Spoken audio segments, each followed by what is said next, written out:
Whoa! Danny is here already in the chat. You guys are fast. You guys are super fast.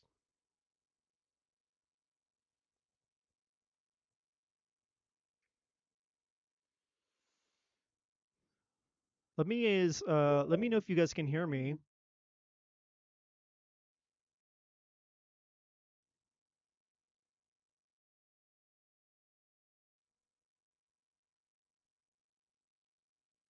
Let me know if you guys can hear me all right.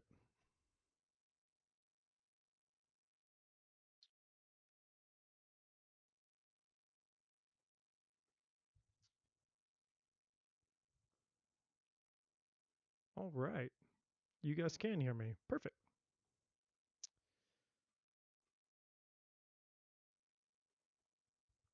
Loud and clear. How are you guys? How's everybody doing?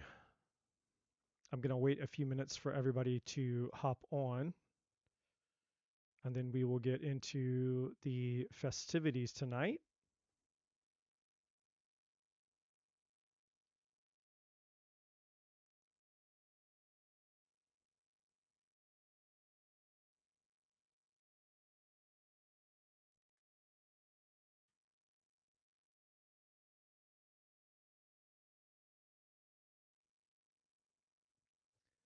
Danny, I haven't seen you in a forever, like a forever minute. How the hell have you been? What's been going on with you?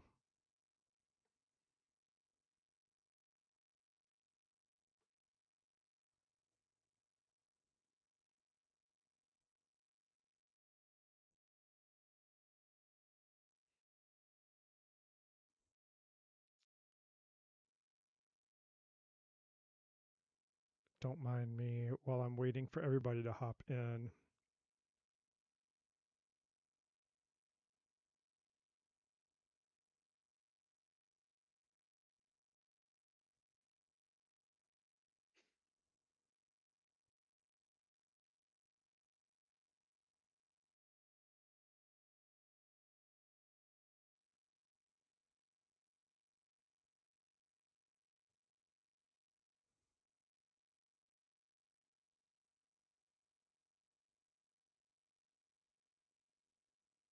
And Maria is here as well.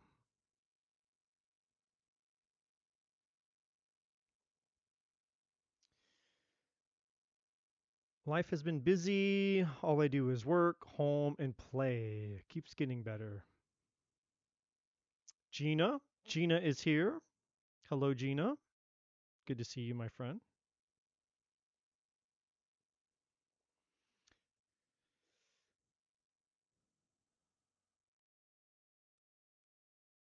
And Maria is here. We'll see if Maria doesn't fall asleep tonight. Like the video, guys. Just gonna wait just another minute or so. Wait for some people to hop on, and we will get into the festivities tonight. Um, Obviously, I will be doing readings, but there is some other stuff that is on my heart to share with you guys. I've yeah, I've got a list written down. I've got all you guys on the list so far. So no worries, don't worry about that.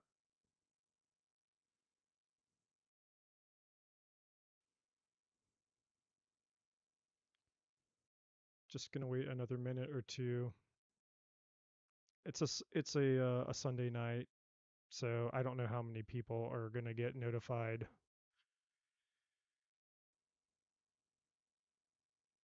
on a Sunday night. I don't know how many I don't know how many people are watching YouTube on a Sunday night. Of course, that all depends on where you are in the world. And it's almost 10 o'clock where I am, 3 minutes till 10 p.m. Danny says, yeah, I'm glad I turned in. Felt like I needed to hear your opening message. And Maria has been going through some breakup stuff in her life. Everybody is going through something. And that's exactly what we're going to talk about tonight. We're going to talk about all the things that all of you guys have been going through tonight. And so, whether you get a reading, whether you stay, whether you go, whatever you decide to do, there is a message here for you. So, if you're here tonight, it's not by accident, it's definitely on purpose. You're here not by accident.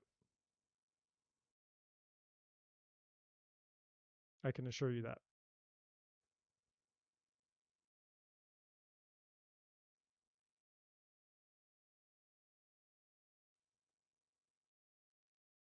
Then we have Tanvi here. All right.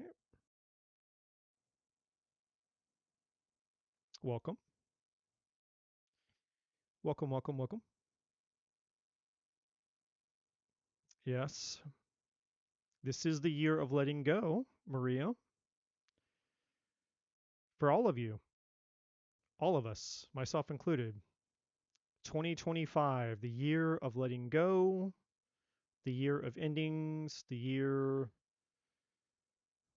of clearing the decks. It's the end of a 9-year cycle, a long 9-year cycle, which means that this began all the way back in 2017. Where were you in 2017? What were you doing in 2017? What was happening for you in 2017? That's when this 9-year cycle began. And we are approaching the end of this long, long cycle that we've all been in collectively.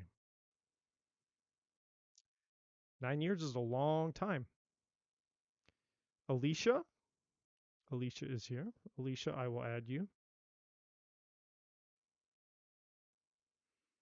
I'm just going to wait a couple, not too much longer.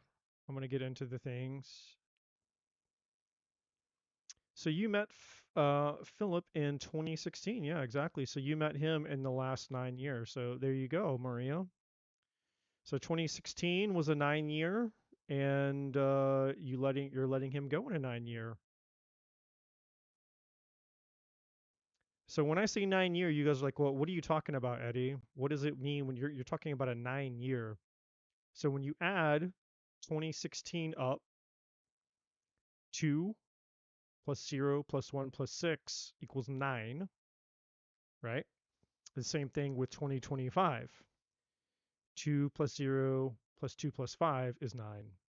So that's where I'm getting these numbers. It's numerology. That's where these numbers are coming from numerology. And numerology happens in 9-year cycles. So Maria met uh, her boyfriend, her partner, in 2016, which was a 9 year.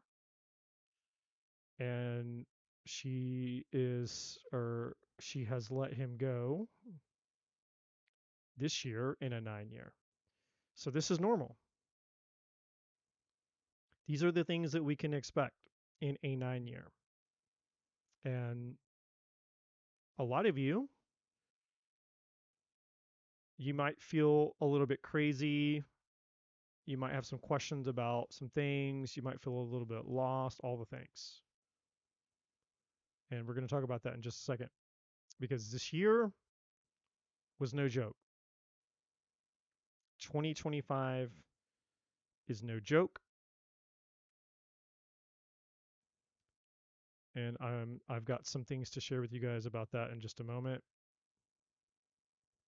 Just going to wait another moment or so. There's always a few stragglers, and then I'm just going to get into the thing. And then after I get into all the things, I'll get into the readings because I have some I guess a few announcements to make for you guys. And then I have kind of a collective message. And then I'm going to get into the readings right after that. So, to honor your guys' time, to be fair to all of you that are here, if you just want a quick reading, I would say come back in about 30 minutes. So, that's it.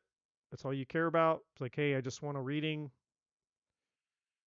Then come back in like 30 minutes. But I will also say this, if you dip and you leave, if you dip and you leave, you're missing out on the very information that's going to be beneficial for you. So, I mean, it's up to you what you decide to do. Montaigne's like, I'll be back in 30. Hey, that's an honest person. They're like, see you in 30 minutes.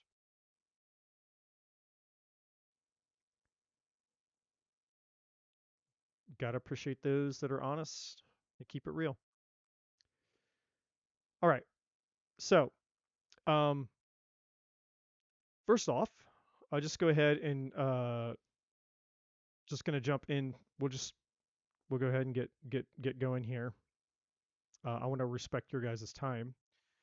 Um, First of all, how is everybody doing out there in the chat? Some of you guys have responded.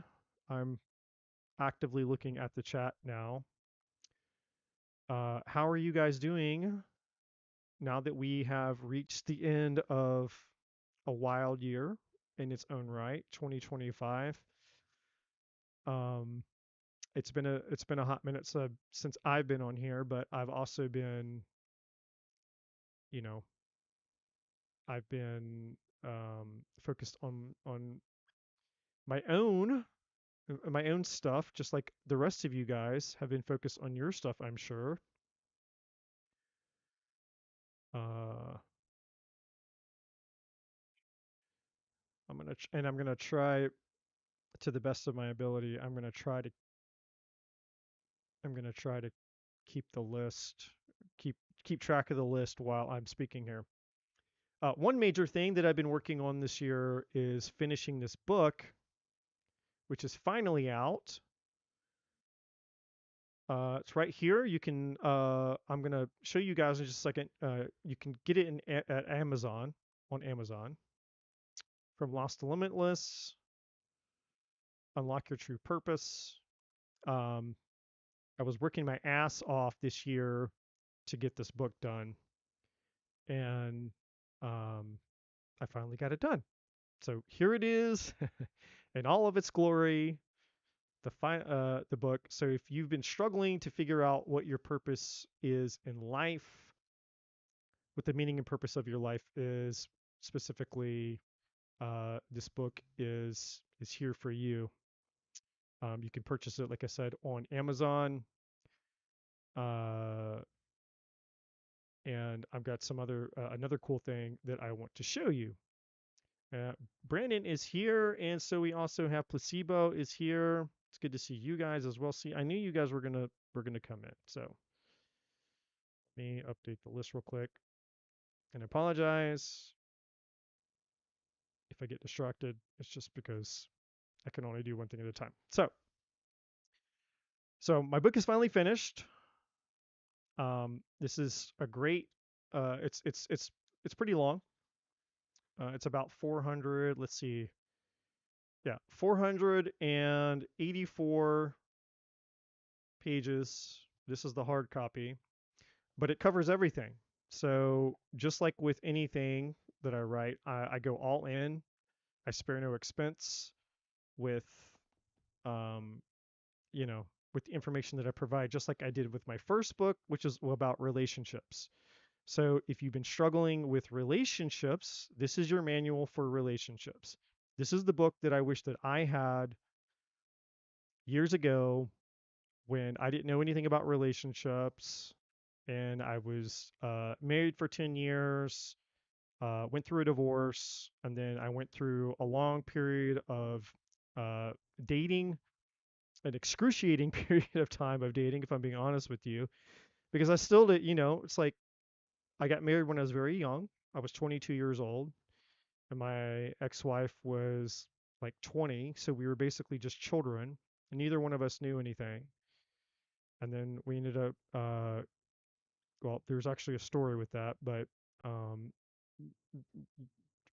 the bottom line is we ended up getting a divorce, and then I went through a period of having to kind of relearn the whole like how do I date, how do I do this stuff because I haven't done it, in 10 years. And so it was a learning curve.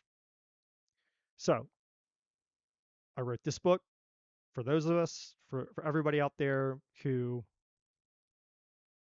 like myself, you struggled in relationships, you failed at relationships. It doesn't matter what your relationship status is, single, married, divorce. This is the manual.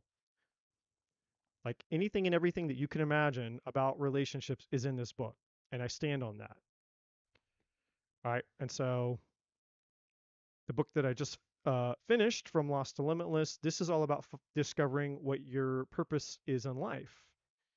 And it's all about finding that thing that fulfills you, your spark in life. Like, what is that thing that you came here to do with your life? What is the meaning and purpose of your life, right? Not what society tells you, not what your family, not what tradition, not what culture, not what you've been taught or told you have to do or what's expected of you. But this is here to help you figure out for yourself. It's inquisitive, meaning you going within yourself to find your own truth, not just blindly going with what you think or what's been expected of you because, you're a human being and you've been raised in culture and you have all these programs and expectations that have been placed on you.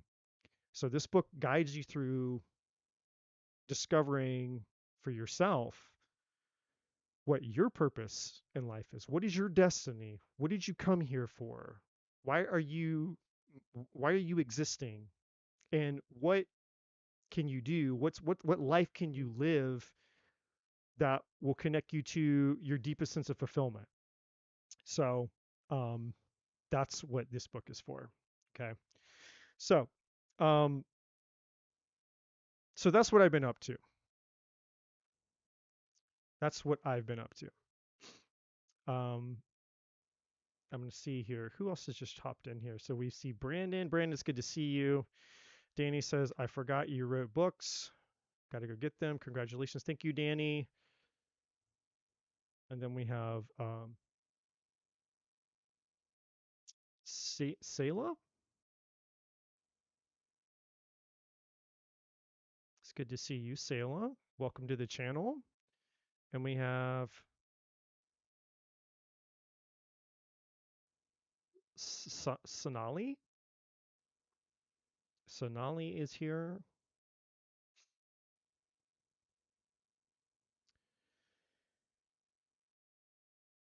Okay. So, and we have Anita.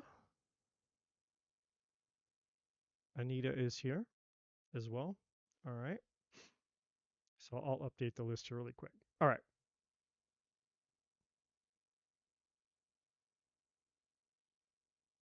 Cool. So just really quick, just one more time before I get into all the things. I have a few things that I want to share. So for those of you that have just came in, you've just come in and you want a reading, it's up to you. I'm just honoring and respecting your time.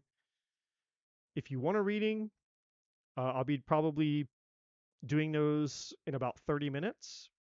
So if you want to come back, I totally understand. Otherwise, uh, I would highly recommend that you stick around because I have some things that I want to share with you guys. And we're going to go through a process here tonight. All right. So, but I want to give you the chance if you so choose. And you're like, hey, you know what? I just want a reading. I don't give a crap about anything else you have to say to me. Fair enough. That's fine. But for those of you that are serious about um, you're serious about change. You're serious about your life. You're serious about the direction that your life is going in. You're serious about the messages that the divine has for you from start to finish, beyond even potentially just the questions that you have or the reading that you want, right? Because there's some things that definitely have been put on my heart tonight to share with you all. So that's what we're going to get into. So the first thing that I want to say is, if you guys, for those of you that are going to stick around, um, I want to give you guys a chance really quick to go grab something to write with, because you're going to need it. All right. You just something to write with, to keep notes, to take notes with, because you might get some revelations tonight, at least within the next 30 minutes when we go through this process. And you guys are not going to want to forget the, you're not going to want to forget the revelations or the downloads that you receive as a result of going through this process that I'm about to take you through.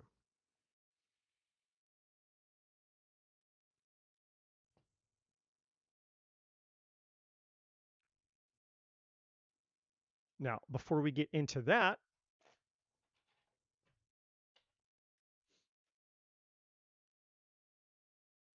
um, we've reached the end of a very, very long. Uh, I mean, it feels like it's gone by really quick, but it also feels like it hasn't. So there's a little bit of a paradox there. But a very intense year, I imagine, for many of you, and very different than probably other years that you've experienced. Back in, I think, like January, I made a video talking about how, or what we could expect through this year, and that there would basically be two groups of people throughout this year. The first group of people, that could potentially be one of the best years of your life, and then there was a second group of people that this could potentially be one of the worst years of your life.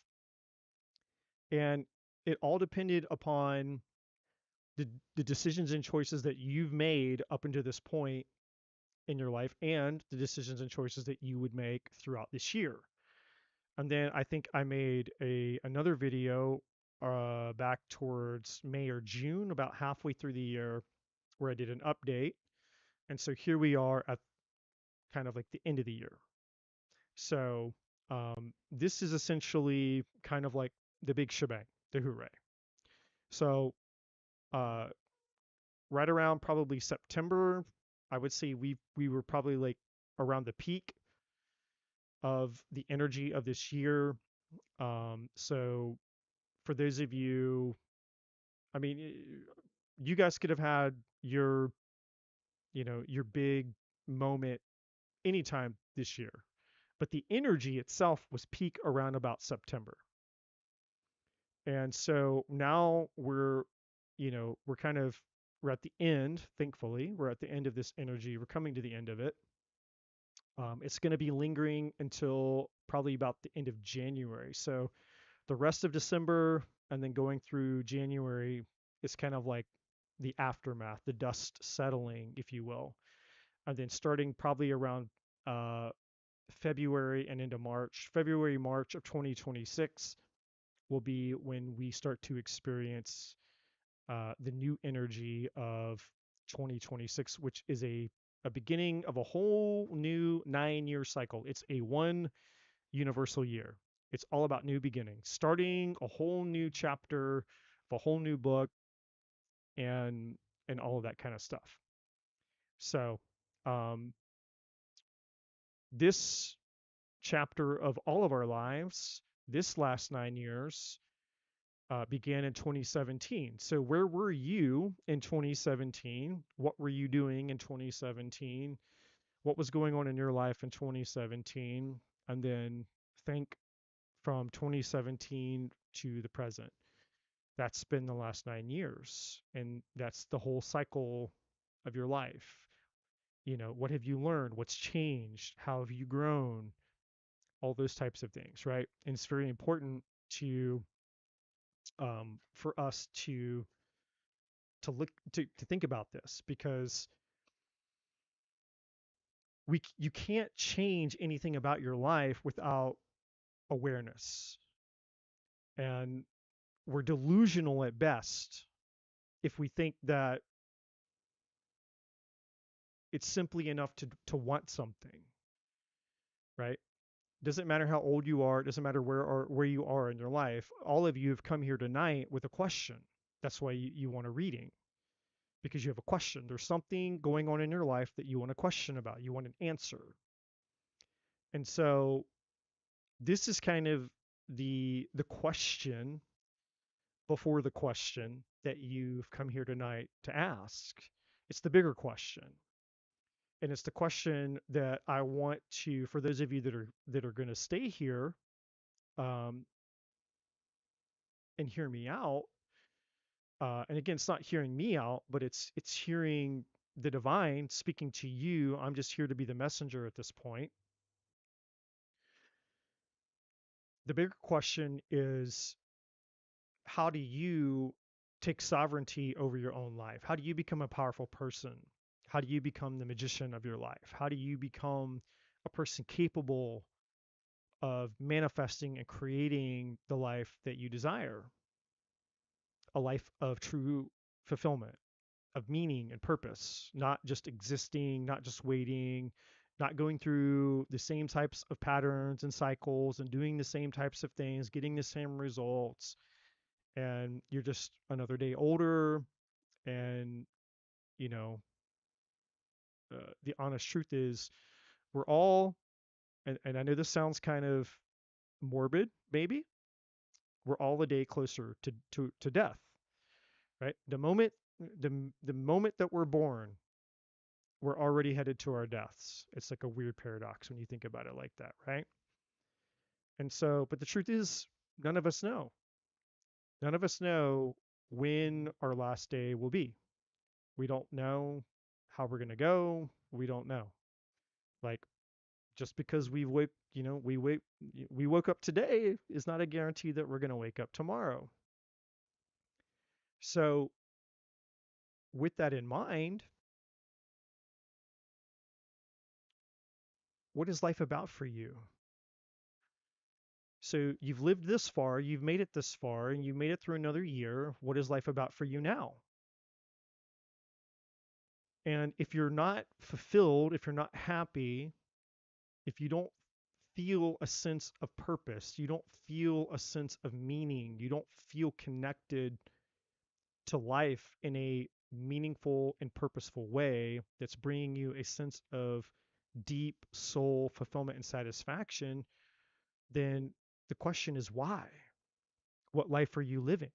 Whose life are you living? And why are you tolerating that existence? Why are you settling for less than fulfillment? Now, some of that is obviously, we don't know what we don't know, so we can't benefit from what we don't know when we don't know what we don't know. Information and knowledge and all those types of stuff, right? And so, you know, we we we can't benefit from something that we don't have the information that would teach us how to benefit from it. But thankfully, we live in a world now where information is more prevalent than ever, more than ever. So that's not an excuse anymore, especially now with AI and everything. It's like information is everywhere. If anything, there's so much information now that it's almost too much, because we can get overstimulated. And it's like you have all this information coming at you all the time, right? And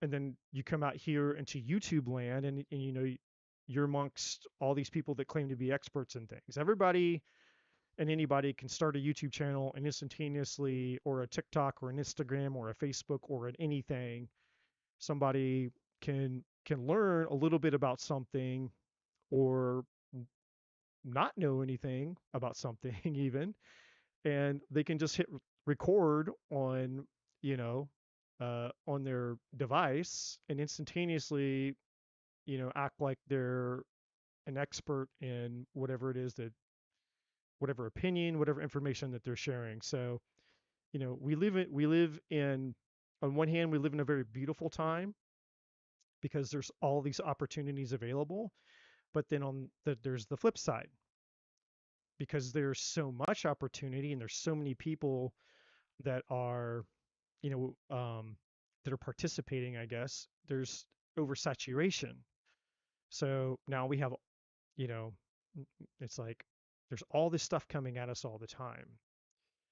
And so when you step away from all of that, which very few people do, very few people have the discipline nowadays to separate themselves from distraction and information and all the noise of life, because life is going to keep happening. Like you have to pay, I'm assuming that if you're here, you're like most people, you have to have money and you have to pay bills and you have to live and you have to eat and you have to survive and all the things that you have to do as a human being, right? And so with everything going on, it's very easy to get caught up in the noise of life. And when you're caught in the noise of life for so long, then you find yourself on the hamster wheel, the rat wheel of life. You're just doing the same thing every day through hypnosis. It's just rhythmic. It's like you go to sleep, you wake up, it's the same thing, it's a new day.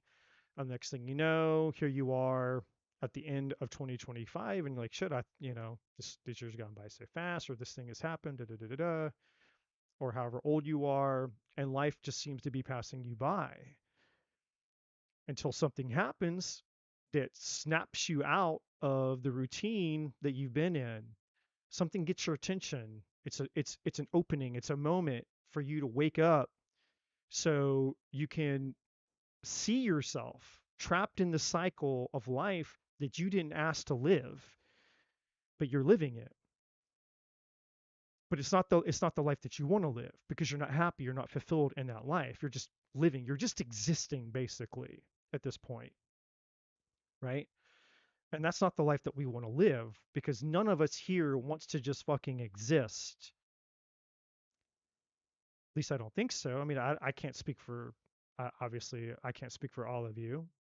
I can only speak for myself, but I certainly don't want to just exist with however many years I get left on this planet when the reality is tomorrow is not guaranteed for me or you or anybody else.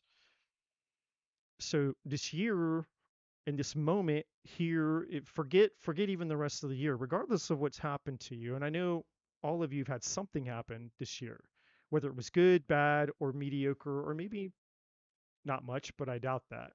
I doubt that this year has really passed by without without touching somebody of you. Like what I'm trying to say is nobody gets out of this year without being touched in some way, whether it's for the good or for the bad, right? So with that being said,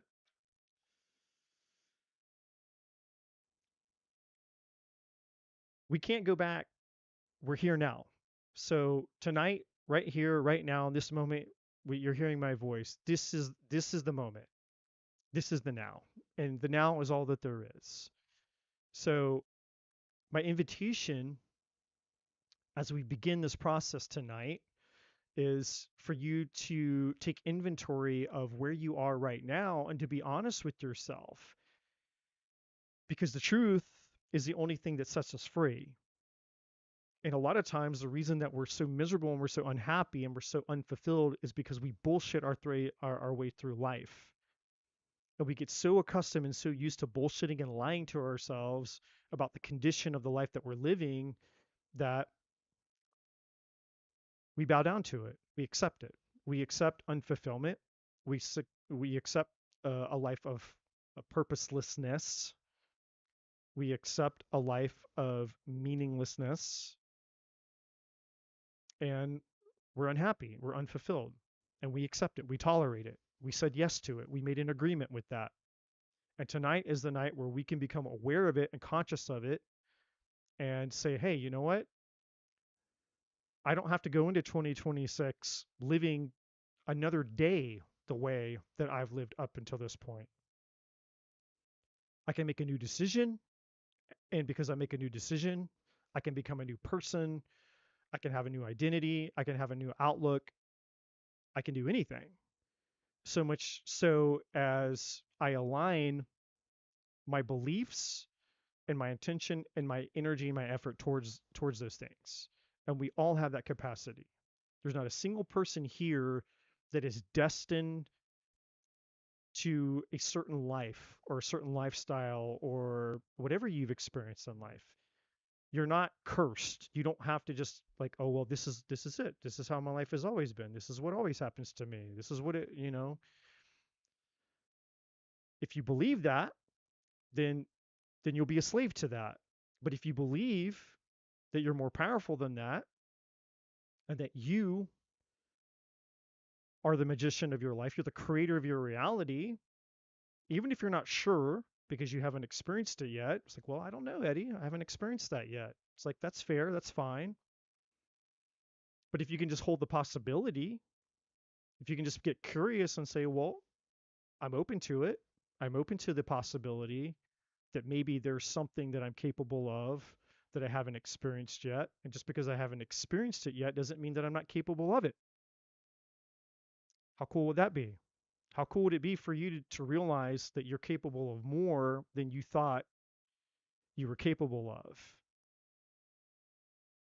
And that you're not imprisoned to the life that you've been living that hasn't made you happy, whether that's in romance, whether that's in career, whether that's whatever the life is that you're experiencing that you're not completely happy and satisfied and content with.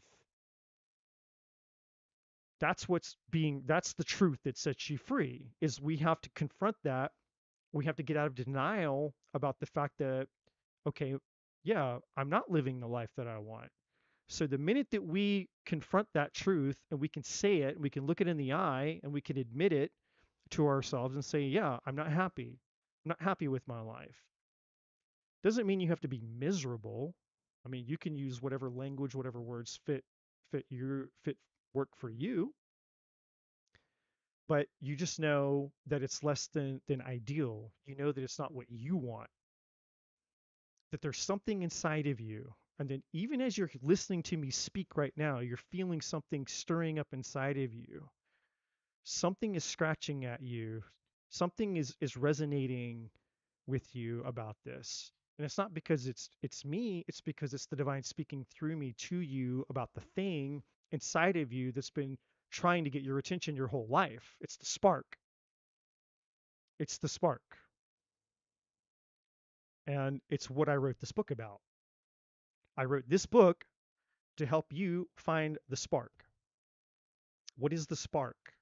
The spark is that thing that you were created for, that you were destined for, that thing inside of you that you were meant to do, you're meant to become, that when you connect with that thing, when you do that thing, when you acknowledge that thing, it sets every fiber of your soul on fire.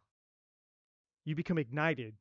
It's like every cell inside of you says yes. It screams yes inside of you. You just know that you know that you know that you know.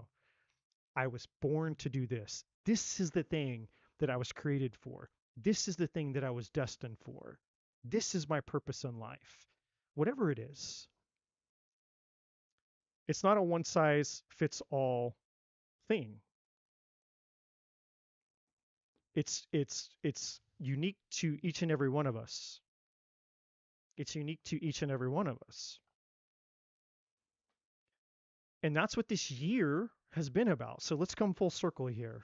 2025 was here to strip away the bullshit, the lies, and the parts of ourselves that we've been in denial about, because that's what a 9-year does.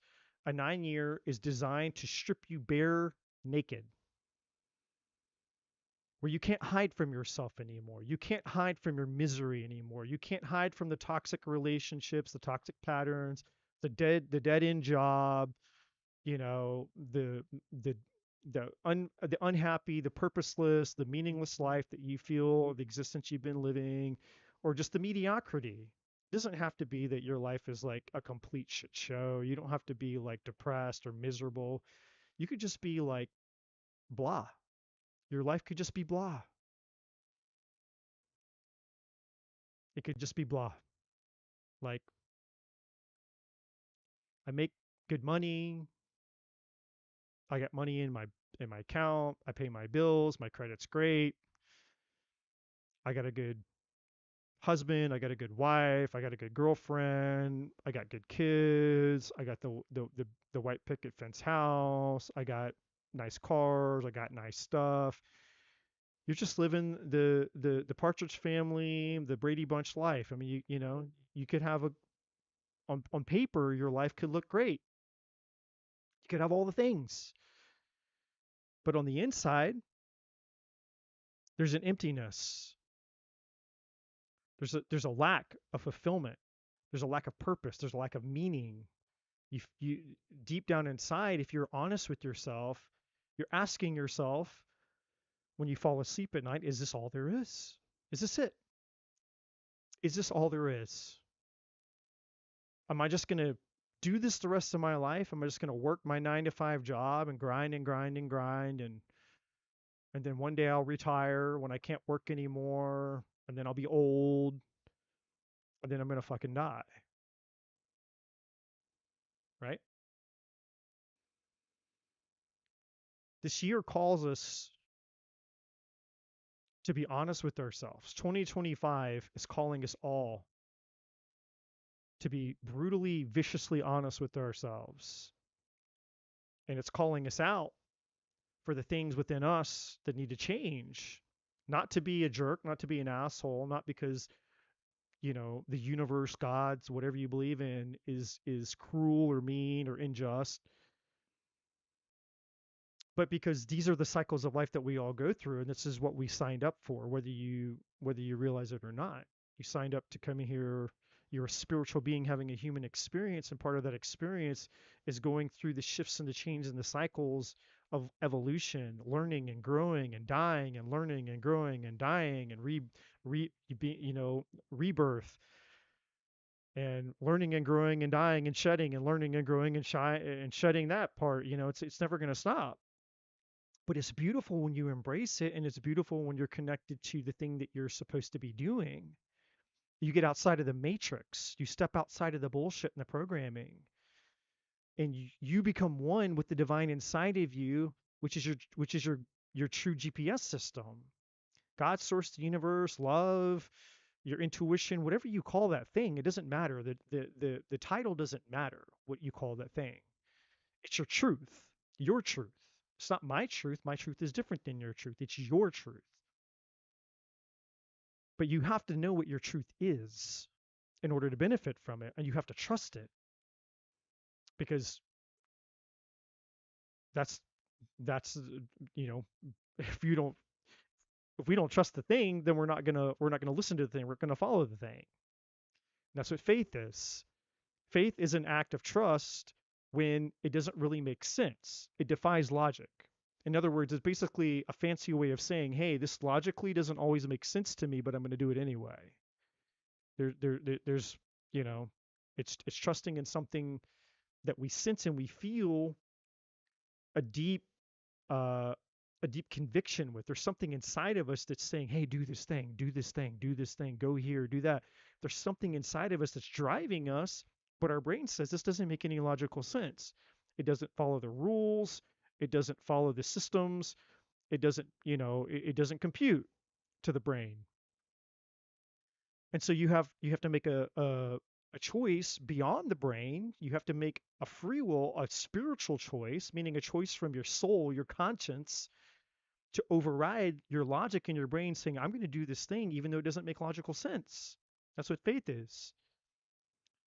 It's you embracing a degree of uncertainty about something that a part of you seems to know or be attuned to or sense, whether it's a relationship, whether it's a job, whether it's moving, whether it's a change, whatever that thing is inside of you, it seems to know something that you don't logically understand up here. There's just a knowing about something. And the knowing doesn't give you all the details and it's not very clear, but it urges you and asks you to follow it regardless of the absence of clarity. That's your intuition. That's the truth. That's the divine, God, source, the universe, whatever you call it. And we all have that inside of every single one of us. And the purpose of this year is to get you connected to that thing so you don't have to you don't have to continue to live a miserable life or doing miserable things or just living below the ability of that which is within your capacity, because you're a powerful person, you're a powerful being, and each one of us is an expression of the greater divine. My gifts and my abilities are different than your gifts and your abilities. I'm no greater, you're no less, you're no greater, and I'm no less. We're all equal in our own regard, in our own right. We're like part of the big picture, the jigsaw puzzle of life, right? We're all part of the picture. Each piece makes up the picture, creates the big picture. I'm no less important. Just like a tool, set of tools. You have hammers and screwdrivers and all the things.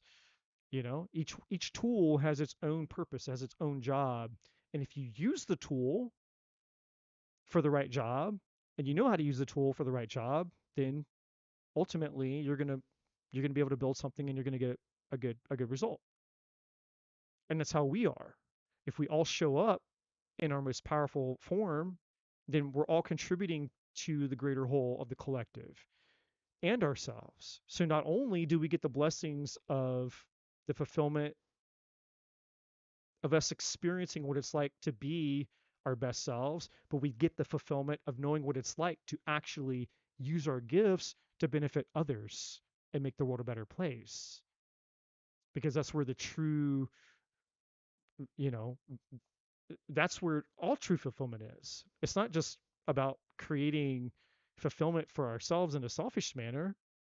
It's knowing that we all have a gift within us to create fulfillment for others, to be able to share our gifts. That's the beauty of life. It's sharing. And that's what we all want at the end of the day.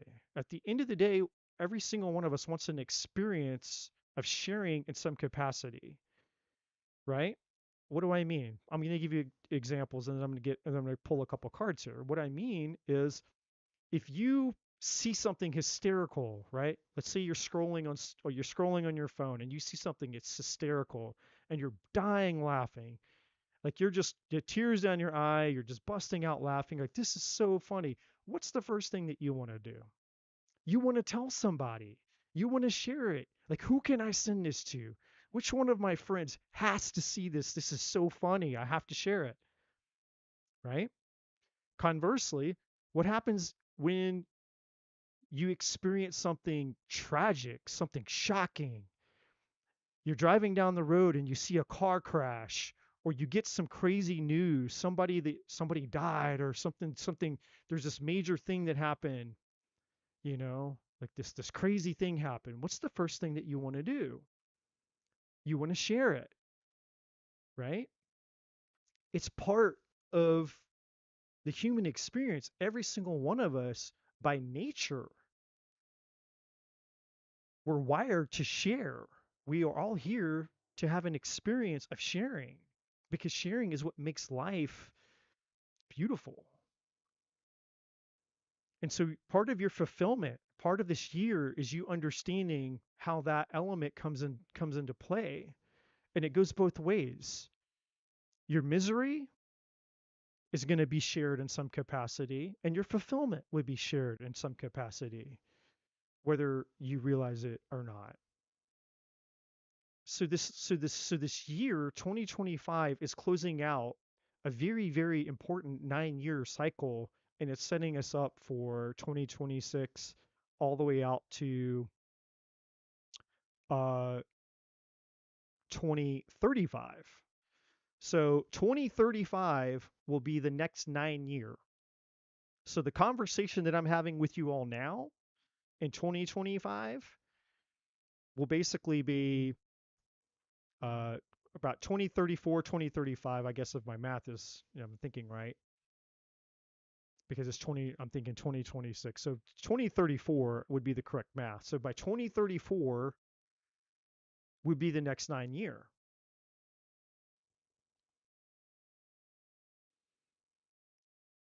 And we haven't even technically got into 2026 yet. And we have no idea what the world's going to look like by 2034 with how crazy shit's getting now with AI. And I mean, the world is just crazy and it's not going to stop. Like, it's not going to stop. We're going to keep the shit's just going to keep going. So this is a huge, huge moment, an opportunity for those of you who have ears to hear. This is an opportunity for you guys to grab onto something that very few people will have an opportunity to hear and embrace it if you have the courage to embrace it. And again, I'm not asking you to do this because it's me. I'm no one special. I'm just here to be a messenger. But if you're here tonight, then you're here for a reason, and this message is reaching you for a reason, because we're almost done. We're almost out of this energy, and we're going to be moving into a whole new beginning, a whole new story. Forget the last 9 years of your life. It doesn't matter what's happened in the last 9 years of your life. You're about to move into a whole new story. The question is, are you, or do you want to be the creator of this story? Do you want to know that you have the power to create the life and the story that's meaningful and fulfilling for you? Or do you want that narrative to be created, that story to be created for you, because you're just drifting down the river, you're just floating down the river. It's like, well, whatever, I'm just going to keep doing the same thing and believing the same thing and existing the same way. And wherever life takes me, whatever happens is whatever happens. And I have no control. I'm just going to float through life. And it's a choice. And there's not necessarily a wrong choice, but there's a consequence for every choice. And the consequence is tied to your fulfillment or your lack of. And that's really what we're all being confronted with. Confronted with ourselves. Where have we bullshitted ourselves? Where we've been lying to ourselves? What things what parts of us, what things haven't been working? Why are we not getting the things that we want? Why do things keep happening the same way? Like this year is all about looking in the mirror, the reflection. Because anytime you add something to the number 9, you get the same thing back. 1 plus 9 equals 10. 1 plus 0, you're back to 1. 2 plus 9 equals 11. 1 plus 1, you're back to 2. 3 plus 9 equals 12. 1 plus 2, you're back to 3. 9 plus 4 equals 13. 1 plus 3, you're back to 4. You see?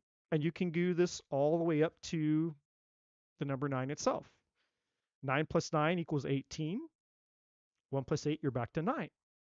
Anything you give to 9, the number 9, mathematically, anything that you add to the number 9 mathematically, the number 9 gives it right back to you. It's a mirror. This year is about mirroring the things back to you that have needed to change to give you an opportunity to make the change so that you can now be in control of your destiny. You don't have to walk through life feeling powerless anymore, feeling like life is just happening to you. You have an opportunity now to realize the power of that which you are, if you're willing to embrace that truth. So, what's coming up between now and the new year? Just really quick. What does the divine want all of you to know? All of us to know collectively. What is coming up for us in the new year? Between now and what, 2 weeks, maybe even less than 2 weeks. So expect powerful change. The very first card they're out, expect powerful change. So for those of you that are hearing what I'm saying, and for those of you that have been listening and adhering to the call, you've been answering the call. You get it, you got it, you sense it, you feel it. And you're like, okay, I'm not ignoring it anymore. I'm not ignoring the call. I'm not ignoring whatever this thing is inside of me that I sense and feel that's calling to me and saying, hey, wake up, change, do something. Or, you know, whatever that looks like for you. And all the different ways that it's happened for you this year. The signs, the synchronicities, the mentors, the lessons, whatever it is that's happened to you, the experiences that you've had this year that have been trying to guide you, because they're all in some way, shape, or form, they're part of a greater synchronicity that are trying to get you onto your divine path. Because the divine will never violate the two non-negotiables that it has with all of us, which is the divine is never going to violate your free will. It's never not, and it's the divine will never give you anything that's not in your highest good. And so the divine is always trying to give us what's in our highest good. Even when we're not choosing it, the divine is still trying to give us what's in our highest good. That's what a synchronicity is. All the sign of synchronicity and angel numbers, you see 222, 333, 444, 555, 1111. You see all these numbers. You see license plates. You see, songs and, uh, names and all these different things. They're synchronicities to get your attention because that's the divine trying to lead you and guide you to what's in your highest good, because that's what the divine is always going to do. But the divine will never violate your free will, meaning you can do whatever you want with your life. That's why you're here. You're here because you can do whatever the hell you want. Go wherever you want, be whoever you want, choose whatever you want, date whoever you want. You can do whatever you want. You don't have to choose what's in your highest good. But that doesn't mean that the divine is not always there screaming at you saying, hey, anytime you want what's in your highest good, here it is. Go here, do this, do that, look at this, listen to that, go over there, do this thing, listen to that thing. The divine is always trying to guide you to the thing that would make you most fulfilled, the most fulfilled. The love that you want, the family you want, the children you want, the job you want, the purpose you want, the body you want. It doesn't matter. The bank account you want, you name the thing. Whatever is whatever your desire is, the divine is like, yeah, I'm trying to give it to you, dude. Or dudette. I'm trying to give it to you. I'm trying to show you, I'm trying to give it all to you. Follow the yellow brick road. That's what a synchronicity is. And if you're willing to follow the yellow brick road, then you can expect powerful change. Unlike my camera, that is not experiencing powerful change. It wants to stay blurry. What is the next card? A fiery climax approaches. So for many of you, you've been in the grind, you've been doing what you've been doing, and it's felt like, hey, I've been in this, I've done this, I've just been going and going and going, and it feels like I've been doing and doing and doing the same things and not getting a different result. And the divine is saying that's not true because you just haven't, you know, you just haven't reached the end of the story yet. The movie that like the movie wasn't over yet. 2025 wasn't done yet. And so this fiery climax that is approaching is the benefit and the payoff for those of you that have been holding out, knowing somehow, even when your faith was tested and when life was giving you lemons, and you're just like, man, I'm tired, I'm exhausted, and this year has been kind of a shit show. Or however the year has been for you. Maybe it hasn't been a shit show, but maybe just, it's just been whatever. But you feel like you've been trying to the best of your ability to do the best that you can with what you have, and you feel like you don't have a lot to show for it. And so the divine is saying that's not true. You just needed to go a little bit further to get to the end for you to see what was waiting for you. So this card is saying your efforts have not been in vain. Okay? Your efforts, your time, your energy, the lessons, all of that has not been in vain. So don't think that. The loss that you've gone through, the difficult decision that you made. So if some of you made difficult relationship decisions. Maybe somebody broke up with you. Maybe you broke up with them. Maybe you left something behind. Maybe you left someone behind. Maybe somebody left you behind. For others of you, maybe it was a job situation. Maybe it was a family situation. Maybe somebody died.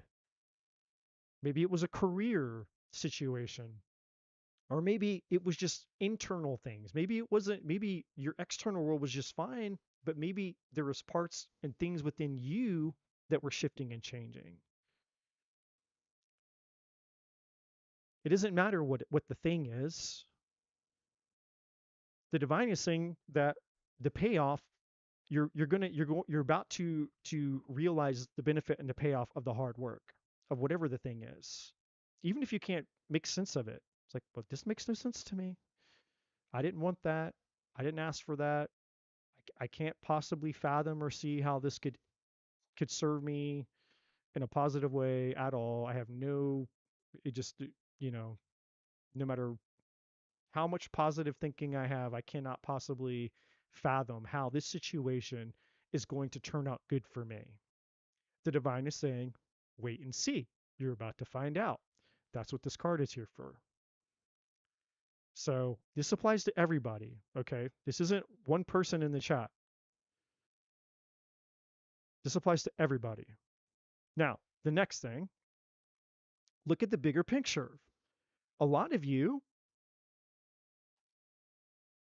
the divine is saying, your life is coming full circle in this moment and you don't even realize it because you've been so focused on the daily grind and the daily ritual and the rat race and just doing the same thing every day that you've lost sight of the bigger picture. Some of you have completely lost sight of anything greater than what you're currently experiencing because you've been hypnotized by the smallness of the life that you've been living. And I'm going to say that again and hope that you don't miss this. Some of you have been hypnotized by the smallness of the life that you've been living. And so you're going to wake up tomorrow and you're going to continue to live the smallness of that life because you're hypnotized by it. I can't see anything greater. In other words, the divine is saying, you stop dreaming, you stop thinking like a child, you stop envisioning and imagining something greater and bigger and better than the life that you're currently living. You stop thinking in terms of what's possible and you're living in terms of what's known and what's limited. And so instead of what's limitless, you're thinking in terms of what's limited because that's what hypnosis is. Hypnosis is becoming hypnotized by what you think. And so now you're just like in this hypnotic state where it's like you're just stuck. You're stuck in this phantom zone where life is just passing you by. It's like the days all just blurring. The days and the months and the years, it's just like one big blur. And where is your life? Where is your choice? Where is your, it's like the next thing you know, you're going to wake up one day and you're going to be old, you're going to be dying. And it's like, what the hell happened to my life? My whole life just passed me by. It's like, yeah, because you're in the trance. You were hypnotized by the matrix and you're in the trance. And the divine is trying to wake you up and say, hey, you're more powerful than that. You don't have to just live in this tunnel vision. Like, this is all that there is. This is it. Just going to keep doing the same thing every day. This is all that there is. Well, if you choose that and you partner with that and you agree with that, then that is going to be your reality. But the divine is here saying it doesn't have to be your reality because you can wake up any time and now would be a good time. Because this is the moment. You're hearing my voice calling it out. This is an opportunity to interrupt that pattern and say, okay, I have a choice to make. I have a new choice to make. And that's what this year was trying to show you as well, that you have a new choice to make. And with that being said, you have believe in the impossible. Look at the bigger picture and believe in the impossible. And at the bottom of the deck, you have take time. It's time to take action, because that's where the divine puts every single one of us at the end of 2025. This is your end of year message. This is your new year message. This is it. The year for the most part is over. The some of you still have some lingering things going on. Some of you still have some things that are trickling, and you know you could be, even some of you could even still be in the middle of something right now. And like I said earlier, this energy really won't be completely done until probably the end of January, to be fair. As we get into February and March, that will be technically when the new energy we'll start feeling the new energy of 2026 right around February or March, roughly. But for the most part, this year has served up what it's going to serve up to you. In other words, you've already been dealt what 2025 is going to deal you. Like, you know, I doubt that there's going to be really anybody here that's going to get their big moment, their big lesson right here at the very end of 2025. I mean, you can never say never, but I highly doubt it.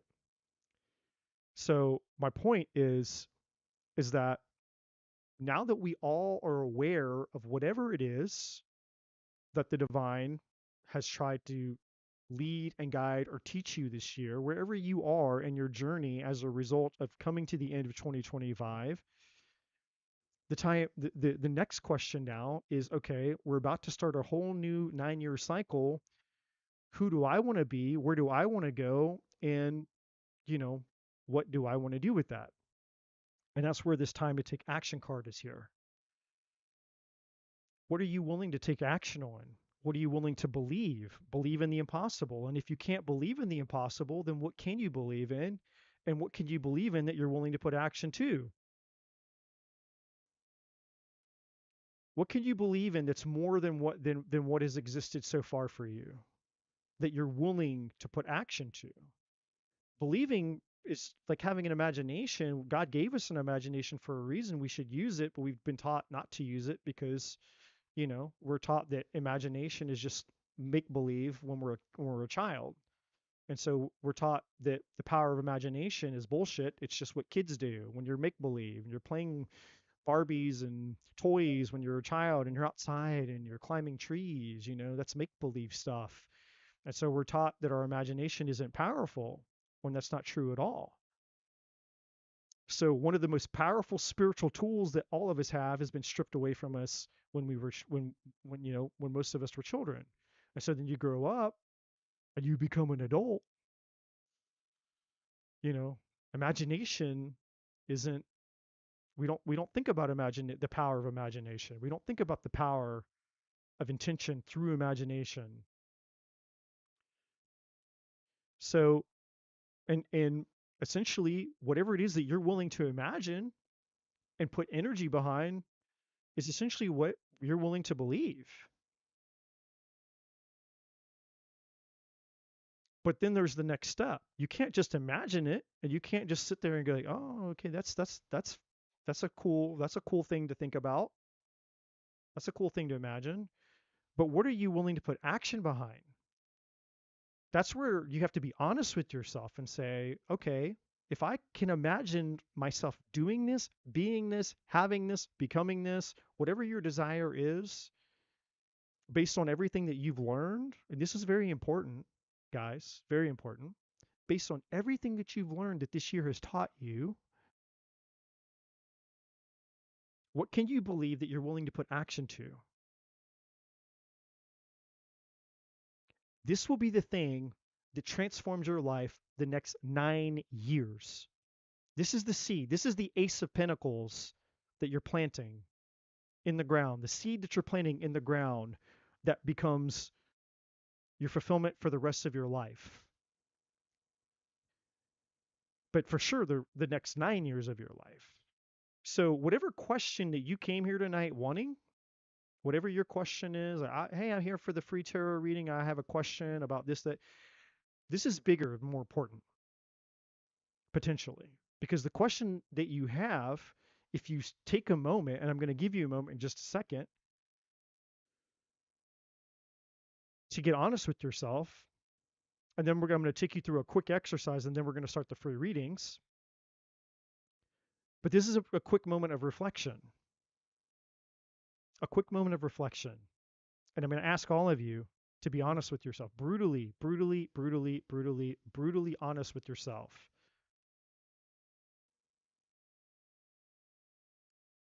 Be brutally honest with yourself right now. What has 2025 taught you? What have you learned? And if you haven't thought about this yet, you're like, Eddie, I haven't thought about that. Actually, you know, my life, I've just been so busy living my life, I haven't stopped to think about that question. And that's okay. Now is the moment to think about that. This is the opportunity where you get to think about that question. Give yourself 30 seconds or less, 20 or 30 seconds, and just let the answer come to you. You don't have to think very hard. Most of you will already know. Your intuition will give it to you. Just let the answer come to you and let the first thing that comes to your mind be the answer. It's like, okay, what was 2025 about for you? And then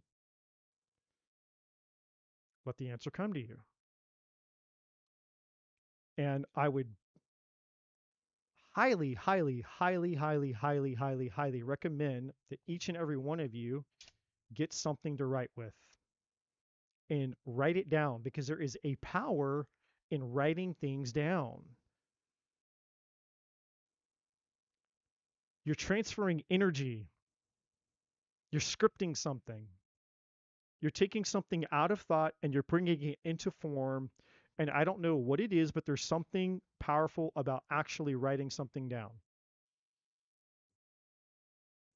It's a transference of energy. So write whatever that thing is down that you, I know what it is for me. It was me. 2025 was about me learning who it is that I truly am for the first time in my life. The question, the biggest question of all questions, who am I? And that was the question that got answered for me in 2025. I thought I knew who I was. I thought I knew what I was here to do. I thought I knew a lot of things, and I was wrong. I was really wrong. 2025 was the year of my awakening, my personal awakening. And that is by far the number one thing that 2025 has taught me. But so here I am at the end of the year, this whole year, starting all the way back from January 1, and here we are almost to the end of the year. What did I learn? Who I am, why I'm here. I get it now. I understand now. I know who I am. I know why I'm here. I know what I'm not, and I've accepted it. And I made some notes here. I made some notes here on my little thing. I wrote the word truth and I wrote the word acceptance. And I'm about to take us all through a really quick exercise, and I hope that you guys will play full out. And for those of you that do play full out, I can promise you this: no matter what's happened for you up to this point this year, I can promise you that if you play full out, and it's not a long exercise, maybe 10 minutes, maybe like a 10-minute exercise, this could be one of the most life-changing things that you've experienced up to this point. And I don't say that lightly, and I don't say that because I'm here to gaslight you or bullshit you, and I'm not saying it because it's me. I'm just being honest with you. All of us have heard that the saying, the truth sets you free. It's the Ace of Swords. It's justice, the justice card in tarot. The Ace of Swords and justice.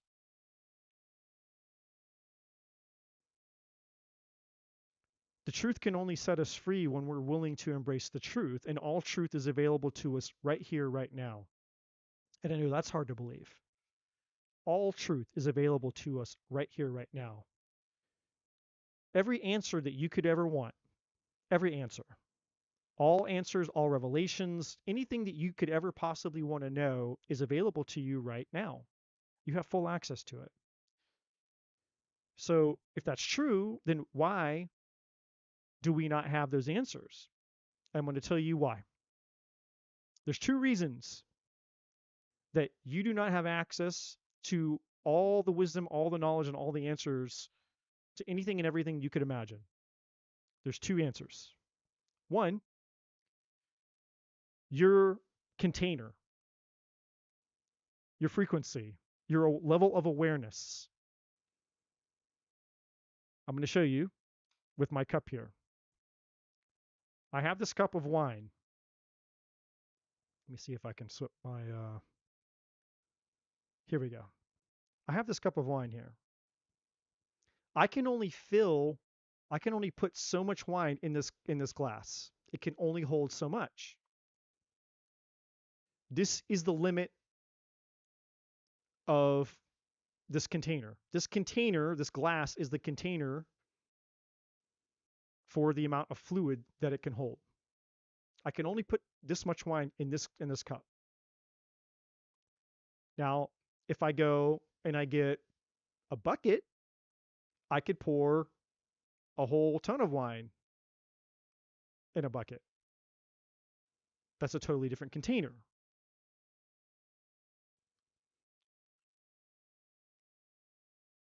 So what you can receive, the amount of information you can receive is limited to the container of what's available to you, the frequency of which you're at. You can't absorb more than you're capable of absorbing at your current stage of growth. That applies to all of us. That's the first limitation. The second limitation to receiving information and answers from the divine is based on your ability to receive the truth. Meaning, do you really, really, really want to know the truth? And see, this is where most of us go wrong in life. A lot of us, if we're being brutally honest with ourselves, we don't want to know the truth. We're not ready for the truth. And the truth is the truth, whether we like it or not. The truth is the truth, no matter how pretty it is, no matter how brutal it is. Because sometimes the truth is brutal. Sometimes the truth calls us and confronts us on things that we're capable of, things that we've done, whether we were aware that we were doing them that way or not. The truth can call you out. And so some of us would rather just not know the truth. We have fears, we have insecurities, we have doubts. We have opinions about others, we have opinions about ourselves. And for many, we would just rather not know. There are questions that we have about ourselves that we would not want to know the truth about. What if it is true that I'm this, that, or the other? What if it is true that I'm not good enough? What if it is true that I'm unlovable? What if it is true that I'm broken? What if it is true that I'm too much? What if it is true that I'm too fucked up? Or maybe it's the opinions of somebody else. What if it is true that they don't love me? What if it is true that they think that I'm too much? What if it is true that they think that I'm too fucked up? What if it is true? And it's our denial of the truth that it's like an umbrella that keeps it from us. It's a shield. We're repelling the truth. We're rejecting the truth.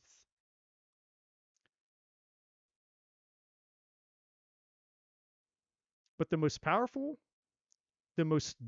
powerful spiritual law that every single one of us has is free will. Every single one of us has it. You have it, I have it. It's the most powerful spiritual gift that every single one of us has. Even the divine, even God's source, the universe, whatever you call that force that's created everything, even the creator of everything will not violate free will. Everything has to honor free will. Everything has to honor free will, including your ego and including your soul, including everything. It's free will. So the truth, the divine truth, the actual truth that will set you free is honoring your free will. So what does that mean? It means two things. It means that if you reject it, if you say, if even if unconsciously you're rejecting, say, I don't want to know the truth, I don't want to know the truth, I don't want to know the truth, well, then you're not going to get the truth because you don't want it. And so the divine's like, hey, they don't want to know the truth. Leave them alone. Let them believe, let them live however they think, let them live in the illusion of what they think is true. Even though it's not the real truth, you get to believe in the illusion. You get to live the lie that you want to believe. You get to live whatever you want to believe. That's what a belief is. A belief is just your free will right to choose to make of this existence what you will. It's up to you. You get to decide what you think this existence is. That's what a belief is. But then if you want to know the truth, the other second thing is if you really want to know, and you can use your free will choice and you can say, I want to know the truth because I want to be set free. But you have to be willing to really want it. And this is what is talked about in the Bible. It's what Jesus talked about. There's, for those of you that are familiar, and if you're not, that's fine. I grew up in church. I grew up around the Bible, so I know a lot of Bible stuff. But there's a verse that says, do not conform to the patterns of this world, but be transformed by the renewing of your mind. And then Jesus in the gospel says, ask and it will be given, seek and you will find, knock and the door will be open to you. And what these verses are referring to is your free will ability to ask for divine truth if you really want the truth. And that can be very scary. But if you're willing to embrace it, no matter how scary it is, even if you're not sure what that's going to be, like, well, I don't know what the truth is going to be. But if you're willing to embrace it, it will give you freedom. It will tell you the thing that you need to do or the thing that you need to become, or it will point out to you, it will reveal to you, it will illuminate to you, shine light on or shine light upon the thing that you need to do to transform into the you that you're meant to become to live the most fulfilling life. And I'm not going to lie to you and tell you that this is necessarily always comfortable because, yeah, sometimes, uh, not even sometimes, every single one of us has believed some kind of lie, if not multiple lies. We live in a whole world that's teaching us bullshit all the time. Every single one of us has been programmed by the matrix. We're full of bullshit. We're full of lies. We're full of deception, deceit. We're full of not truth, untruths. So when you ask for the truth to set you free, don't be surprised if it shines or sheds some lights on some things inside of you that are intense. But they're not intense to be mean or punishing or cruel. They're intense because if you can embrace them and you can confront them because you have the courage, the spiritual courage, which every single one of you do, whether you believe it or not, you have the spiritual courage inside of you to confront it and embrace it, then that truth will transform you. But you have to mean it. So the first thing I'm going to do is going to give you guys a second here to do a quick reflection of 2025. What has 2025 taught you? That's the first thing that I want you to think about really quick. And the second thing is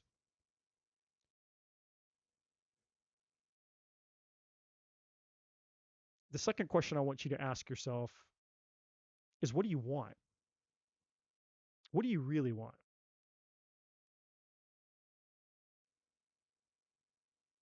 Why are you here tonight? You came here for a free tarot reading. You have a question, which implies that there's something going on. You want something. You want guidance. You want to know about your love life. You want to know about your money, your career, your health.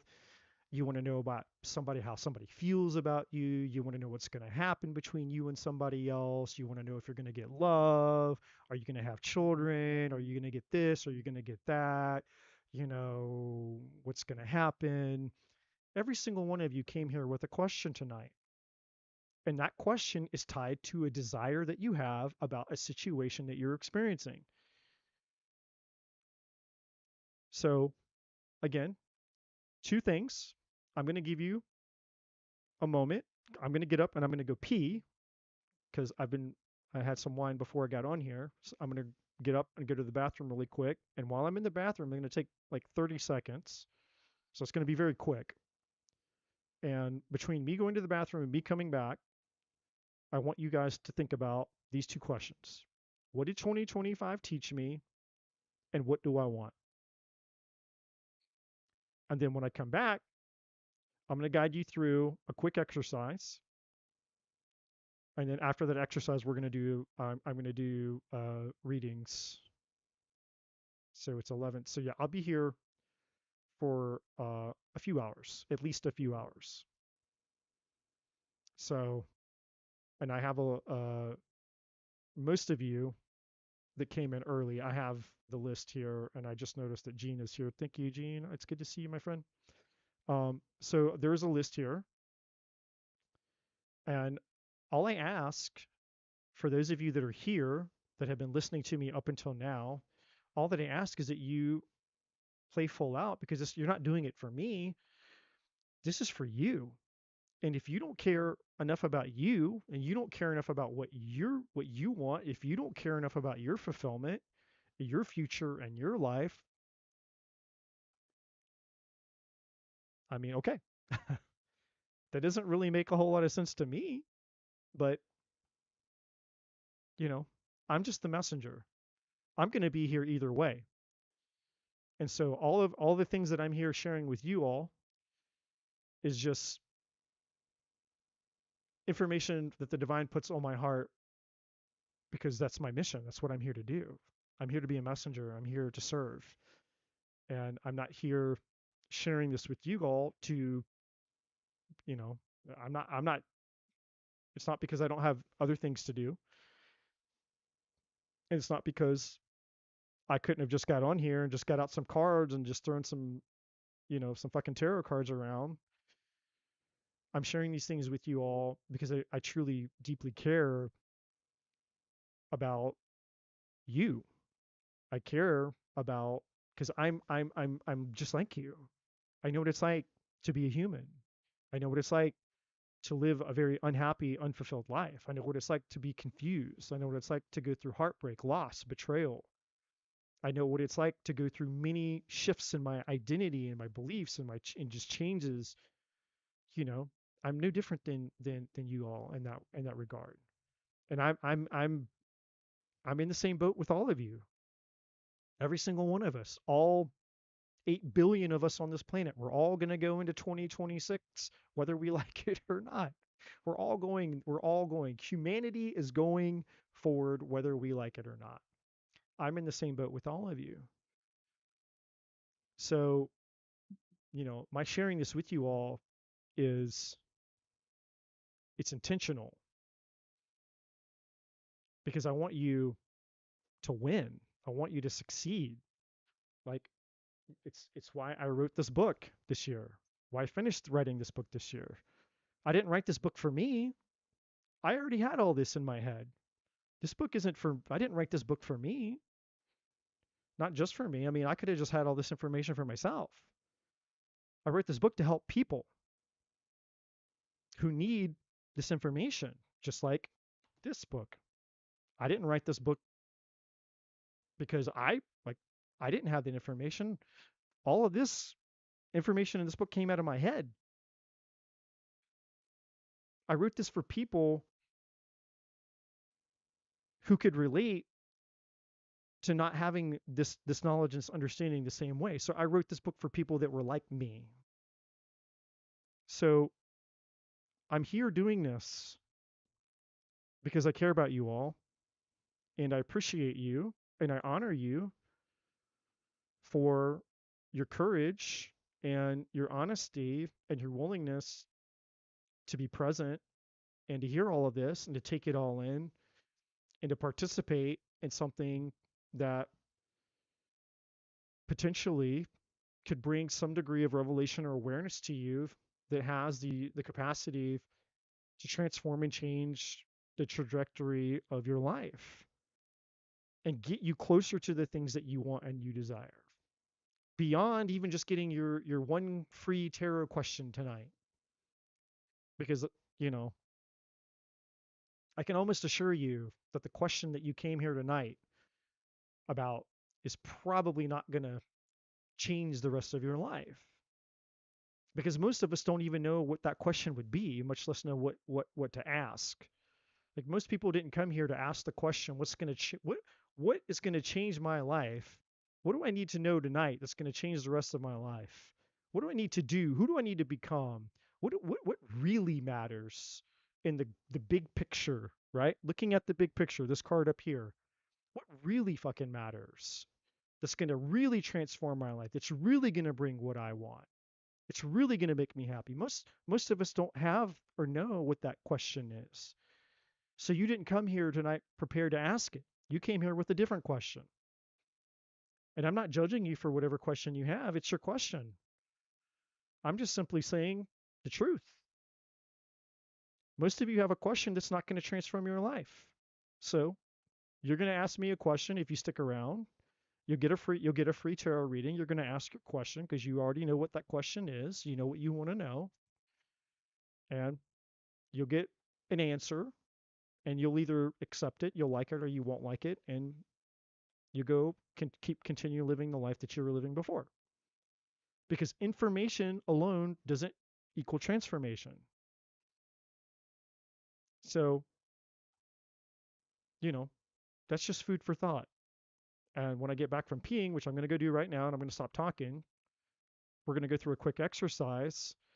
And this exercise is designed for you to get the real truth. And that's what it is. It's a truth exercise. Because on one hand, I want you all to experience what it's like firsthand to know that you have access to this information so that everything that I said earlier, you know, it's not bullshit. It's like, oh, he's got all these great theories about accessing truth and divine knowledge. Okay, well, that's his opinion. It's like, well, no, I'm going to take you through an exercise. And if you play full out, then you'll experience it firsthand. You'll know that I'm not bullshitting you, and you'll know that you have the same power that I have and everyone has to access that knowledge, and it's up to you. In other words, you control the power, you control the lever, you control the switch, and you have access to getting that information anytime that you want. But you just have to know how to do it, and you have to mean it when you do it. So that's the first reason I want to take you through this exercise. The second reason is because I want you guys to get an answer about something for yourself. And that answer might change the question that you have that you came here tonight. It might change your question. Like, hey, you know what? I came here tonight thinking that this is what I needed to know. But after doing this exercise, I'm having a second thought. Maybe that's not what I want to know. Maybe I want to know something else. Maybe there's something more important for me to know about who I need to be, where I need to go, what needs to change, et cetera, et cetera, et cetera. So I'm going to give you guys an opportunity. It's not going to be long. So I'm going to go to the bathroom real quick. I'm going to come back, and then we'll do the exercise, and then we will jump straight into the free readings directly after that. So while I'm stepping away, you have 30 seconds of homework. 30 seconds of homework. 2 questions. What has 2025 taught me? And what do I really want? Those are the 2 questions that you have. What has 2025 taught me? and just let the answer come to you. Don't overthink it. Just let it come to you. The first thing that comes to your mind, just take that thing. You don't need 10 things, just take the first thing. Second question you're going to ask is, what do I really want? Or what do you think you really want? Even if you're not really sure. Like, Eddie, I don't really know what I want. Okay. Just, you know, just think of the closest thing that resonates with you. Okay, well, maybe I want this. I don't know. All right. Going to come right back. And no, I'm not going to wash my hands. I'm going to pee all over my hands. I'm going to think about Eugene. I'm going to think about Jean while I'm using the bathroom because she loves it. All right. I'll be right back.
Okay. We are back.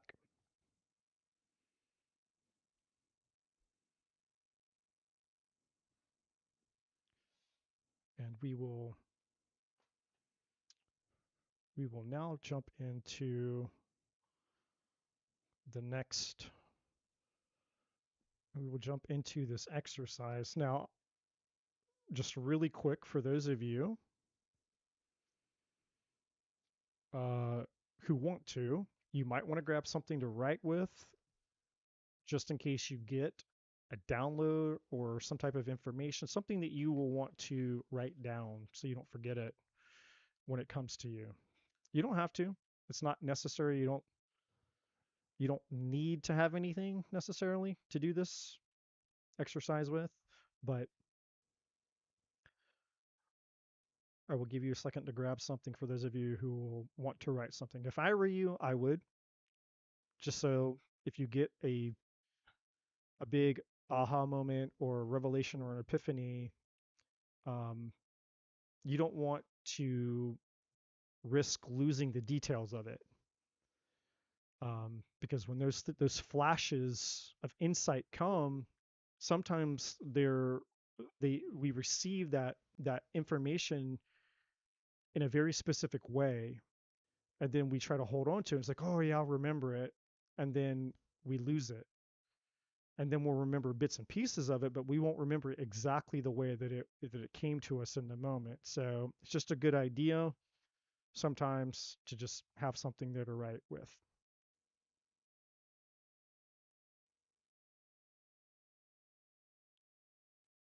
And with that being said,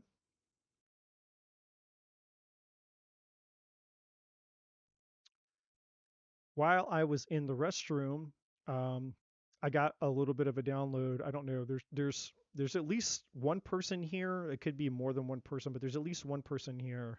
I feel that somebody here felt like giving up this year.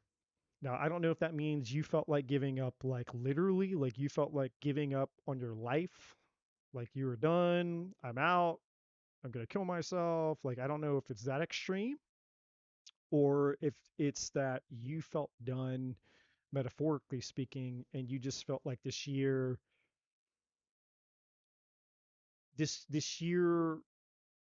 kind of stole all of your hope. Like you just lost hope this year.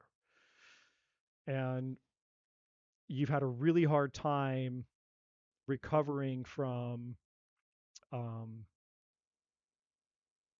you've had a really hard time recovering from what's happened to you this year because of whatever that thing was. And so you lost hope. Um, and it's you haven't really bounced back. You're still in that intensity, that heaviness of hopelessness. Like, my life sucks, my life is shit, and I've just kind of accepted it. Like, in other words, you just don't believe that your life is ever going to be any better. Like, this is it. Your life sucks, it's hopeless, and it's never going to get better. And that's just kind of the energy that you're in right now. So there's an energy, there's somebody here out there uh, that has, and it could be more than one person, I don't know, but it's either one of those two things. And so if that resonates with you, you don't have, I'm not asking you to call yourself out or anything. This is just you're hearing me say this and it resonates with you, then you're in the right place. You're in the right place. You needed to be here tonight. It's not by chance or coincidence that you decided to be here tonight. You could be anywhere, you could be doing anything, but you're here and you're hearing my voice. And now you get to participate in this exercise.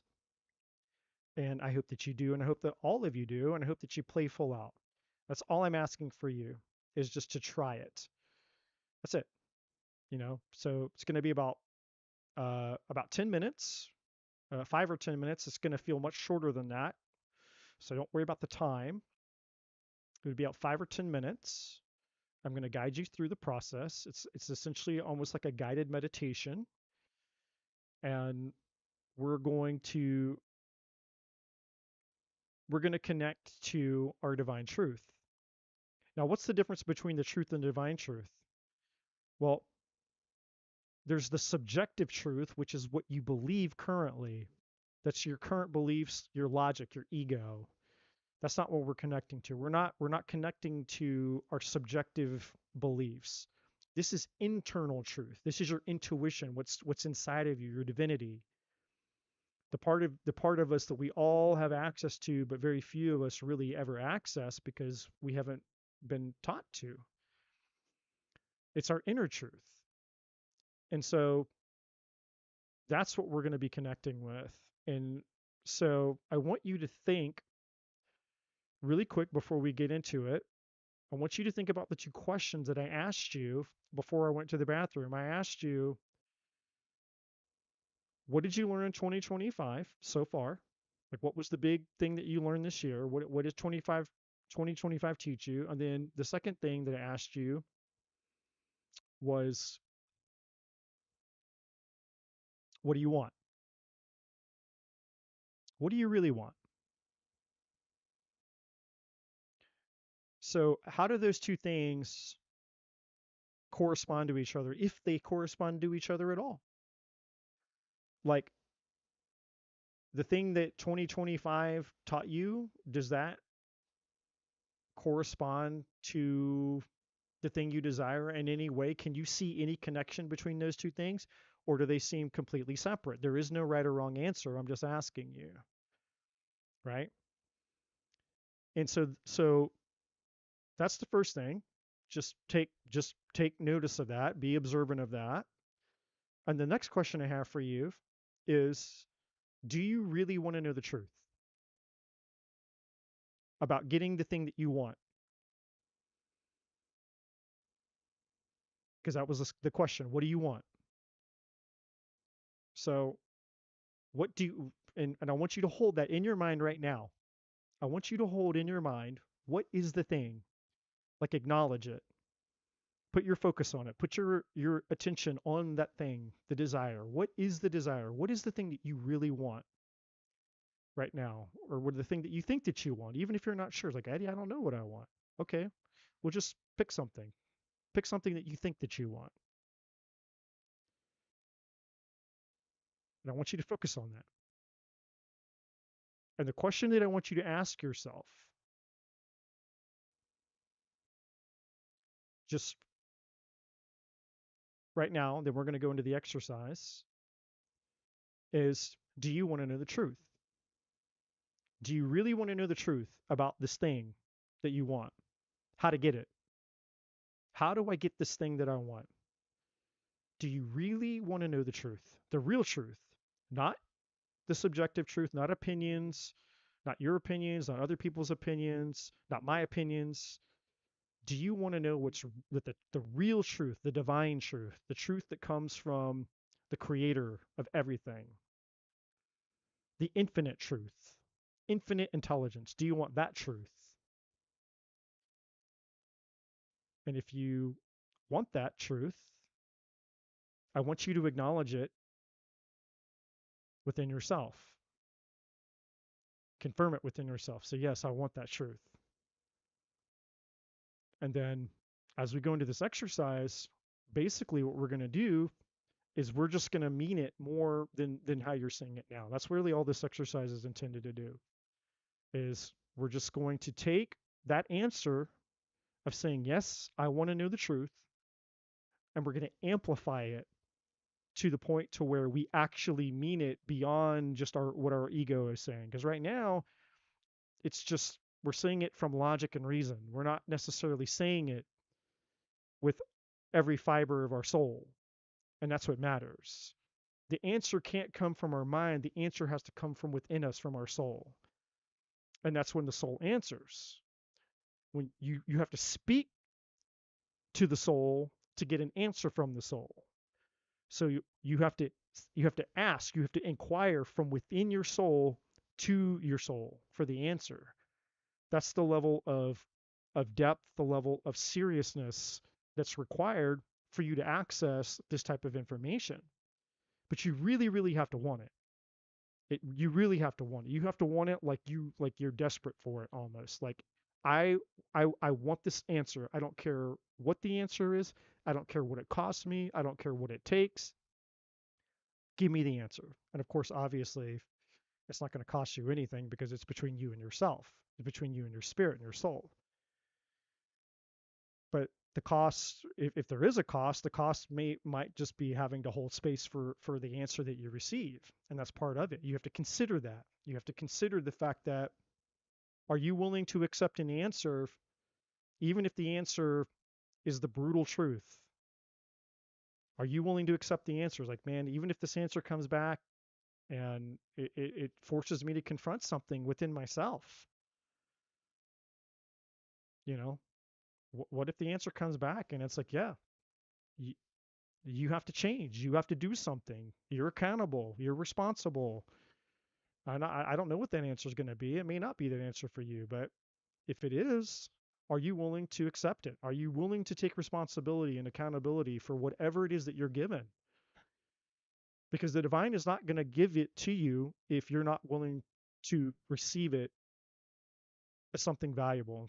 And what do I mean when I say receiving it as something valuable? I mean taking responsibility and accountability for it. In other words, the divine is looking at you, and the divine knows if you're bullshitting or not, if you're lying to yourself, It's like, no, they're not ready. They're not ready for the truth. They don't really want the real truth.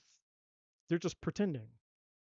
And if there's any part of you that is pretending during this exercise, then you won't get shit.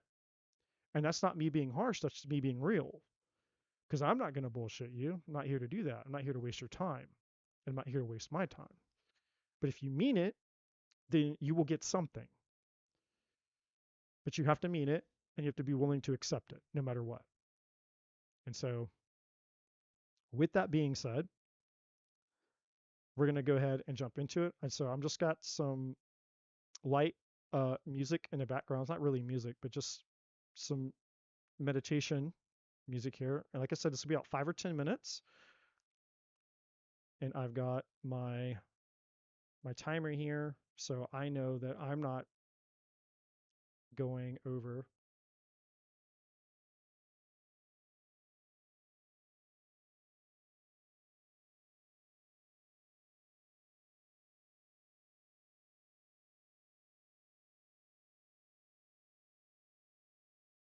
Oh, if I can find my timer.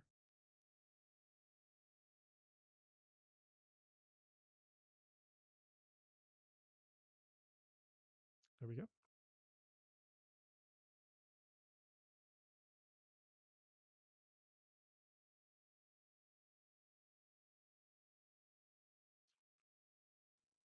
All right. Okay, so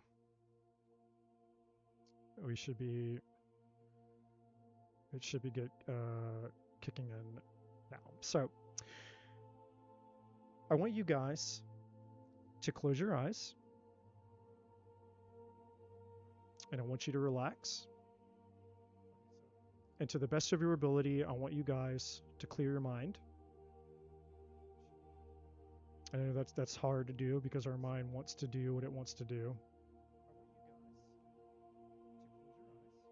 And if you can't clear your mind, that's okay. I want you to ask yourself this question out loud. You can say it out loud, or you can say it out loud to yourself in your mind. I want you to ask yourself, what do I want? What do I want?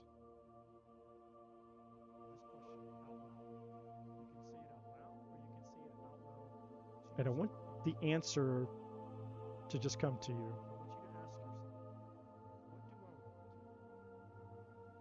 Even if it's a different answer than the answer that you had before,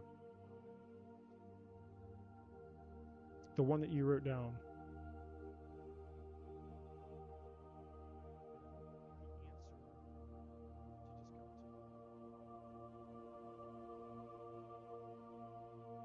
What do I want?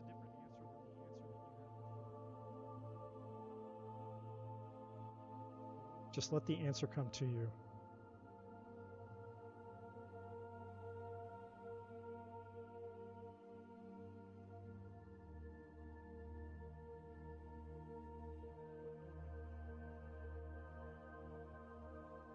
Just let it come to you. I'm going to give you a second to think about this. I'm not going to rush you.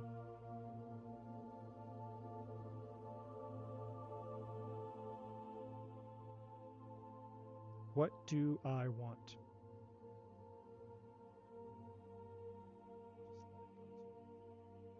I want you to allow yourself to imagine whatever that thing is that you want. I want you to allow that thing to just become an object in your mind. And it's okay, your mind will know, your mind will just make it turn into something. Any type of object. A plant, a car, an item, anything. Your mind will allow that thing to transform into an object. And it might even be the object of the thing that you want. Whatever that thing is, just let your mind create an image of it.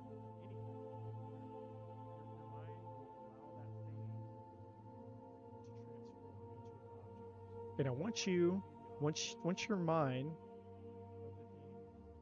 has created this image of whatever this desire is. I want you to turn it into black and white. I want you to see it in black and white, almost like you applied a filter on it. There's no color, it's just black and white, like a black and white picture. And I want you to take notice of how you feel, if you feel anything, seeing this in black and white. And then I want you to take that image or that object, whatever that thing is, and I want you to zoom it way out.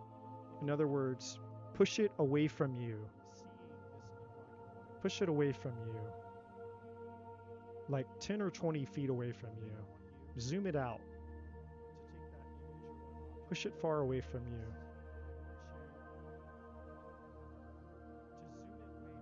And then hold it there. Hold it at a distance. And I want you to pay attention to how it feels inside of you, if you feel anything, with it at a distance from you. What's different about it, if anything?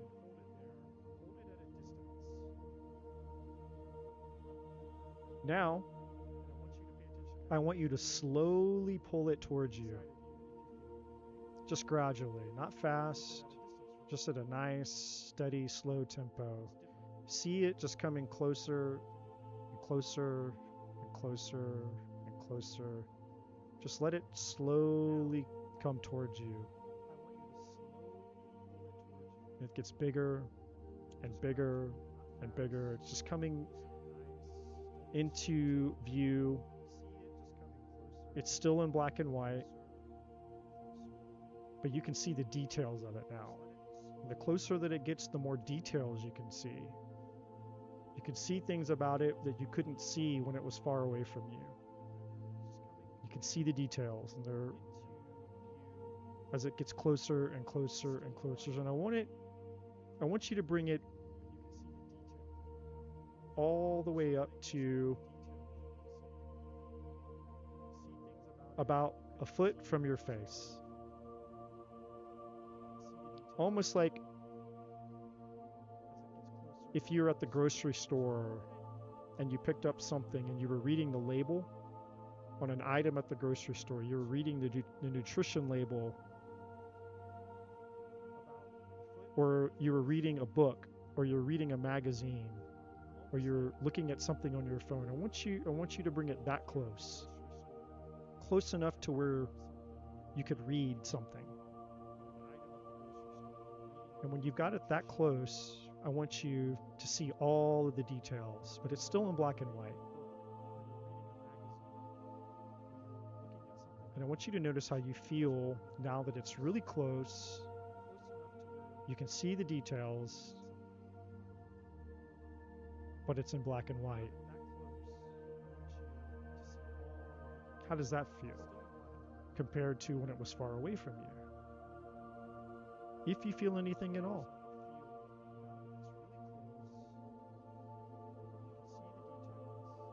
And I want you to turn it around in your mind, rotate it. See it from all sides. Slowly rotate it like you're inspecting it. Like you're picking up something that you're going to buy from the store. Something that's very valuable, something extremely valuable. Like a diamond ring or a super expensive watch. Maybe some other item that you could hold in your hand, and it's worth a lot of money. So you're inspecting it. You want to know that before you spend all this money on this thing, metaphorically speaking, that it's perfect. There's no spots, there's no blemishes, it's not broken, it's not busted. Just observe it, rotate it, look at the top, look at the bottom, look at the sides of it. And once you're done inspecting it, I want you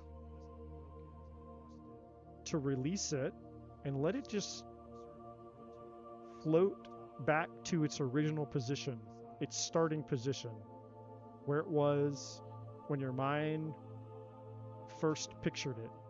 Let it go back to that starting point in your mind, like when we first started. Let it drift and float back to the starting point.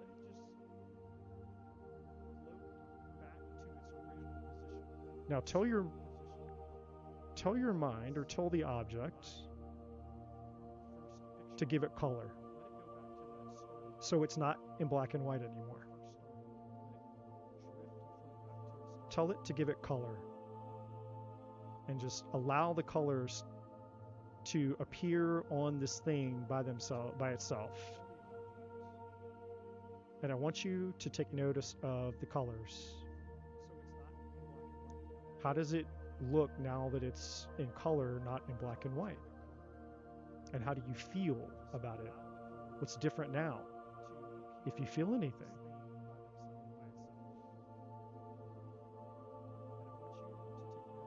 And with it at its starting position, I want you to rotate it.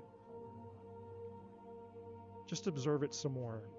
Rotate it and look at it like you were when it was really close. But just look at it now with all the different colors. What do you see that's different? And if you want to, you can bring it close again. Or you can tell it to go further away from you. It's up to you. It's your choice. It can stay where it is. You can tell it to go further away from you if you want.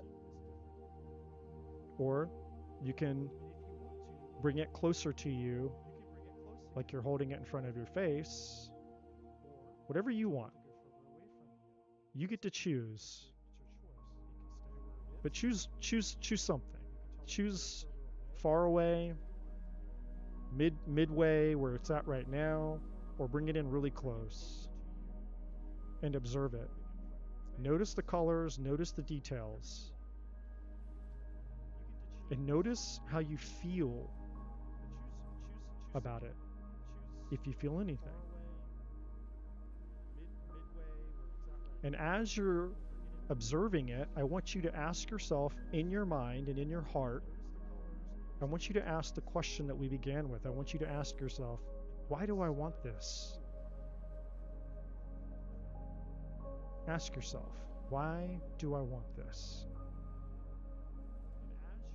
Why do I want this?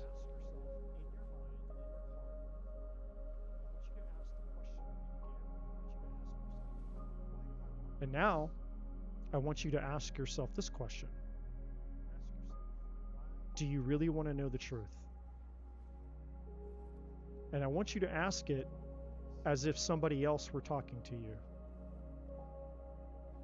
Like there's another voice inside of you, a deep, deep, profound, and powerful voice inside of you that asks you, do you really want to know the truth? And let that voice ask you that question. Do you really want to know the truth? You asked, why do I want this? And a powerful voice inside of you came back and said, do you really want to know the truth?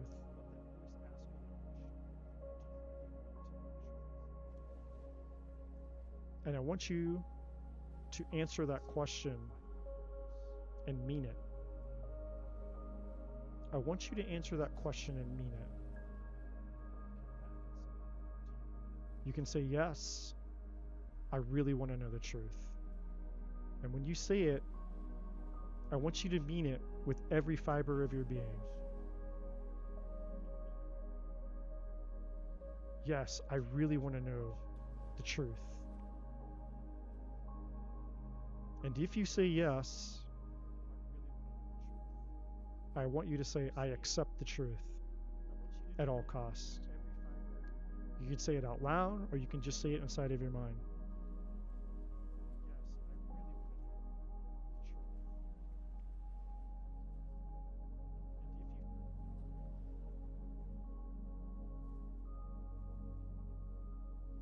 can say it out loud, or you can say it in your mind.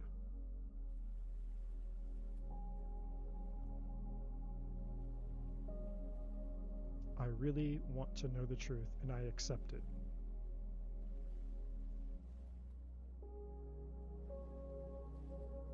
And then let the answer come. We're just going to wait a second, but just let the answer come. And it'll be an intuitive answer. It won't come from your mind. It'll just show up on its own, and you'll feel it. If it's something from your mind, it'll just be a thought. But if it's something from inside of your soul, it'll carry a sensation, a power, a potency.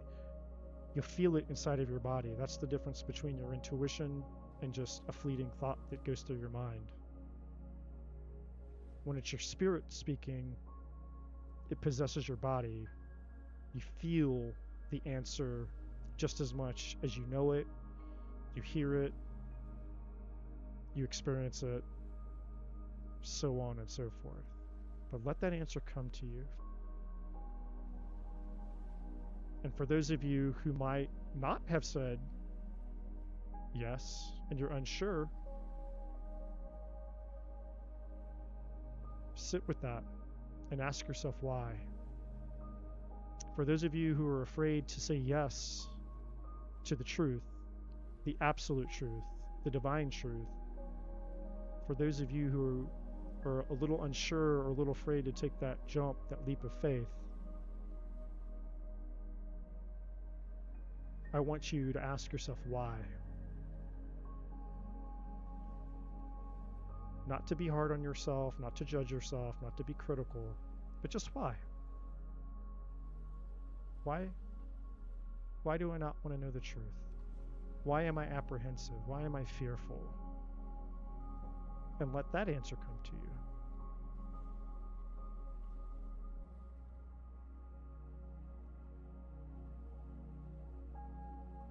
And for those of you that are inquiring, you can keep asking that question. You can keep saying, yes, I want the truth, the honest truth.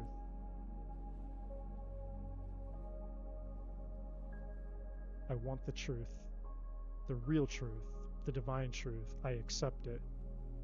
I receive it. And then just wait for it to come. Just wait for it to come to you. Let the answer just show up. It doesn't have to be big. It can be small. Or it can be big. It can be anything. Anything that you weren't aware of before. Anything you didn't know before.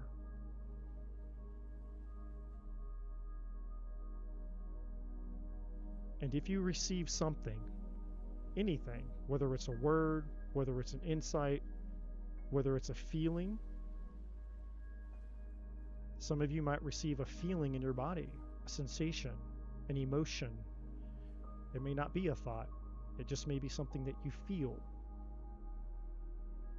Anything that's different that wasn't there before can be an answer. I want you to become aware of it. I want you to acknowledge it within yourself. And I want you to thank yourself. Be grateful. And just say thank you. Say thank you for giving me this truth. Thank you for giving me this revelation. Or you can just say thank you. Thank that part of you. Thank the divine part of you for sharing this truth with you. And receive it. And for those of you who were asking why I'm afraid of the truth, if you receive something, I want you to do the same. I want you to thank that part of yourself. And whenever you guys are ready, you can open your eyes, and whatever insight that you receive, you can write it down. I would recommend that you write it down. And if you feel so inclined, if you would like to share the insights that you have received in the chat, you can do so. You certainly do not have to, and it's a very personal thing.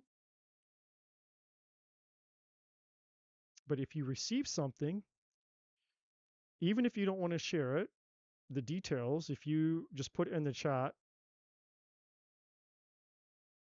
that you got something, that you did experience something, something is different, you received some type of knowledge or you felt something and you feel like sharing that in the chat, you can put it in the chat and say I did, or you know, you can acknowledge that if you would like to. You don't have to. But for those of you that participated in this, I want to tell you that this is how you can access this is how easy it is for you to access your divine truth, what's really true for you. And if you really, really mean it, you can access this. This information is inside of you. And sometimes it can be delayed. So for some of you, if you didn't get an answer right here, right now, don't be surprised if you get an answer maybe when you fall asleep. Maybe you'll have a dream. Maybe you'll wake up tomorrow and you'll get the answer. Because the divine's not on my watch. The divine will speak to you whenever it knows that you're actually ready. So you'll receive the information the moment that you're 100% ready to receive it. So the intention that you had tonight was the invitation. You're saying, yes, I want the truth. But there could be an unconscious part of you that's still unsure, that's still a little bit shaky, that's still a little bit, you know, apprehensive about receiving it. And the divine can see that part of us. Even though we're saying out right now, it's like, yeah, I to the best of my ability, I asked and I meant what I was saying. The divine is still going to honor that, but it's going to wait for the rest of us to catch up to that decision before we get the revelation. If you didn't receive something uh, right now. And if you did receive something, then don't treat the information that you received lightly. Please, please, please do not receive whatever it is. Do not treat whatever it is that you received lightly. That came from a very sacred and divine part of you. And even if the answer doesn't make sense, even if it doesn't answer all the questions or whatever, it is very, very important that you treat that answer as something very valuable, because it may not make a whole lot of sense right here, right now, in this hot moment, but it doesn't mean that it's not gonna reveal itself to be something extremely important later on. So you just trust yourself in knowing that whatever it is that you got is extremely important for you, even if it doesn't feel like it right now.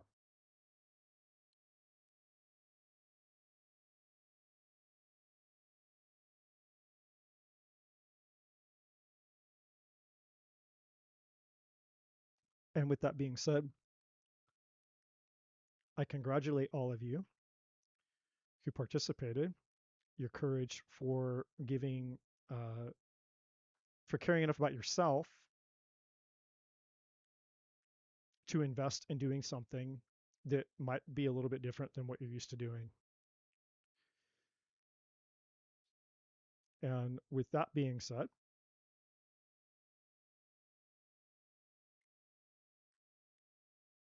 I have one last thing that I want to share with you all, and then I'm going to jump into the reading here. I'm going to flip my screen over, if I can figure out how to do that. So if you guys go to my website, which is dreamoutloud.center, whether on your computer, your phone, wherever. If you go to dreamoutloud.center, it'll take you to my website. And there's two things I want to point out to you guys here. If you go to the Downloads tab and you put in your email, your name and your email, you can get a free download, which is an assessment to help you find. It's basically a lot of questions that are designed to help you figure out what your purpose is in life and help you figure out some things. So for those of you that want that, that's there. It's completely free. And then for those of you who are looking for, if you're interested in purchasing a book, that information is under the books. Obviously, there's the links, all the stuff is there. And then lastly, I have created an assessment. You click the assessment tab and you can take the soul decoder archetype assessment. There's a description there of what it is, and you click assessment. It'll take you to a website. If you get a little notice, just click to go to it. It's fine. And you'll be taken to this page. Discover your soul journey archetype. And it'll describe to you what the assessment is. It gives you the 6 different archetypes that you could test as. And then you're just going to put in your information and you're going to begin the assessment. And it's just 20 questions. So it's not long. It's literally just 20 questions. And you're going to answer those 20 questions honestly, and then it's going to come back and it's going to tell you which one of these 6 archetypes that you are. So like if I was to just, I'll give you guys a quick example here, just so you can see what that looks like. I'll do,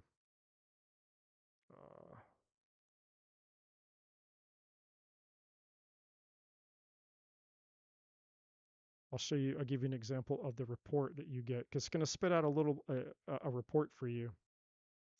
So here's like one of the questions here. Most days I feel like I'm just going through the motions rather than truly living as myself. And then you will score yourself from strongly disagree to strongly agree, and you'll do that for all 20 questions. Obviously, I'm not going to go through all these questions with you guys. I'm just going to click all the way to the end. I just want to give you guys an example of what you'll see when you get done taking the test. And you'll get an email that it's going to email you the results. So in this case, the archetype is the seeker. It describes to you what that is. It gives you information about where you're at in this stage of your journey. You might be here if, and it tells you some information. It's got other information here about this thing called the identity triangle is from my book, my new book, which I'll show you in just a second. And then this your spark. So basically what this test is trying to help you do is figure out what your spark is, and your spark is what is the thing that lights up your soul that'll give you fulfillment in life. And then it tells you the traps to avoid, what your next steps are, blah, blah, blah, blah, blah. You can download the report here, but you don't have to because it's going to email you a copy of the report. So obviously you'll want to check your junk and your spam. So anyways, that's completely free as well. There's an assessment there if you want that. And then the purpose of that assessment is for those of you that are interested in going deeper into figuring out what the meaning and purpose of your life is moving into 2026.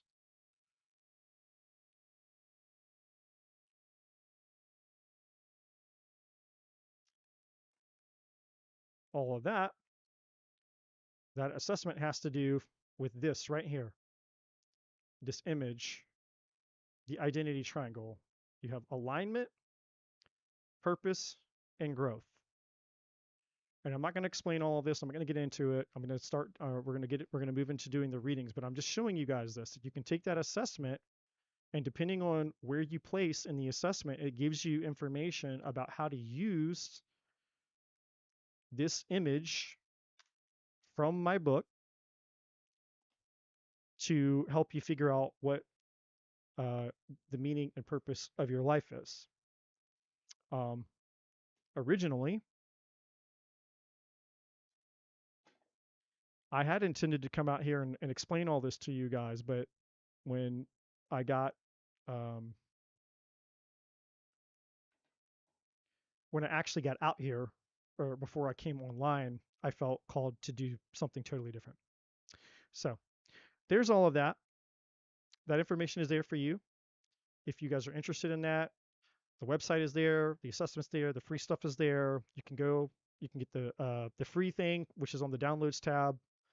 That's all free resources for you guys moving into 2026. So, you know, for those of you that feel stuck or lost, you don't have to feel stuck. You don't have to feel lost. You can figure out who you are, what you're created to do, and you have a bunch of awesome tools and resources available to you to help you move forward into the next 9-year cycle starting in 2026. And for those of you, again, who have a really difficult 2025, you might find a lot of answers for this. So again, and this isn't just me self-promoting because I don't make shit off of these books. It's insane. Like the you don't make anything off of books when you self-publish. It's like $2 or something off of like a $16 book or something. So trust me, it's not like I'm getting rich over here promoting books, and that's not why I wrote it. But anyways, that being said, that's all I have for that, and we're going to move into the free readings. I have my list. I'm going to put what I have, and then Jean can if it's different than what she has. I don't know, but this is what I have, starting with the free list. Now, if you want to skip the line, you can donate. You don't have to. Donations, that information is in the description box of my channel as well. There are donation links. If you decide to donate because you don't want to wait, you want to skip the line, no problem. Just let me know in the chat. I want to try to pay attention. Danny, you may post your question, my friend. It's okay. I put people to sleep. I put everybody to sleep. Everybody goes to sleep on me. Yeah, that's fine. People can leave.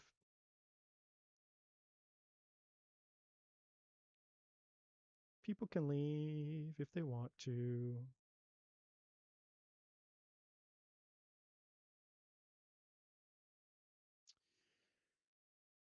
Okay. I'm kind of a sugar mama. A cougar, but I have boundaries. I got him, but I don't save him. He's quite receptive. I don't want a relationship. It's too much for me, but he wants one, of course. What we have is nice. There's no pressure, no expectations. However, when I when I feel those strong emotions rising, I run for the hills. I feel strange being with someone. It's not for me. It's not for me, man. However, I like to know if there's anyone or anything I have to worry about with Shaquille, the Pisces. I'm a genuine soul, but I have boundaries. I'm a lover and a leaver. Well, no judgment. I once believed a romantic relationship was for me, but I got into one and it made me too unhappy. Well, first of all, I want to acknowledge you, Danny, because you're human, and I've been in this place in my own life. You know, when I was younger, I was definitely more of an anxious attachment style because I wanted love so bad, and I hadn't experienced the pain, the loss, and the betrayals and all of that stuff to flip me. So I started out in my early years as an anxious attachment, and then, you know, once I started getting, more trauma under my belt, so to speak, I kind of flipped. I became more avoidant. Um, and so, you know, first, I just want to, um, I just want to honor you for your honesty and what you're saying in the chat, because it takes a lot of balls and a lot of courage to admit that you're a lover and a leaver, and that's okay.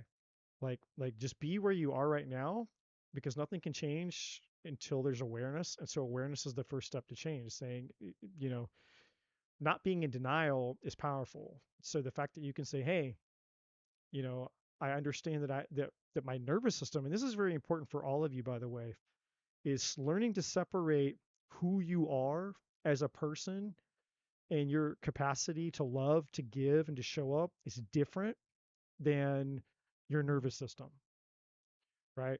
Like it's two totally different things. And so the last thing that you want to do is judge yourself or condemn yourself for being human. But the next thing is you don't want to necessarily accept that as being your reality, because now you're accepting powerlessness when you don't have to be the lever. You don't have to be anxious, you don't have to be avoidant, whatever your attachment style is. Every single person has the ability to be secure. We all can overcome our trauma. We can all overcome our trust issues. And that's just part of life. And, you know, we have to learn to embrace the contrast of life, which means there will be pain, there will be loss, there will be betrayals, there will be shit that happens. You're going to get your heart broken. Love is the most courageous thing anybody will ever do. And I don't care what anyone says. Love is the most courageous thing anybody's ever going to do. And the second most courageous thing that anyone's ever going to do is confront their own shit. Look at your shadows, look at your demons, look at your trauma, look at the things that are going on inside of you, confront that stuff and deal with that stuff so that you don't have to live in, you don't have to live with that going on inside of you, because that's going to, you know, that's going to rob you of the things that you want. And that's where that saying comes from: hurt people hurt other people, even when we don't want to. I've hurt people that I never wanted to hurt because of my trauma and my nervous system. And a lot of that just came from me not understanding and not being aware of my triggers in those moments.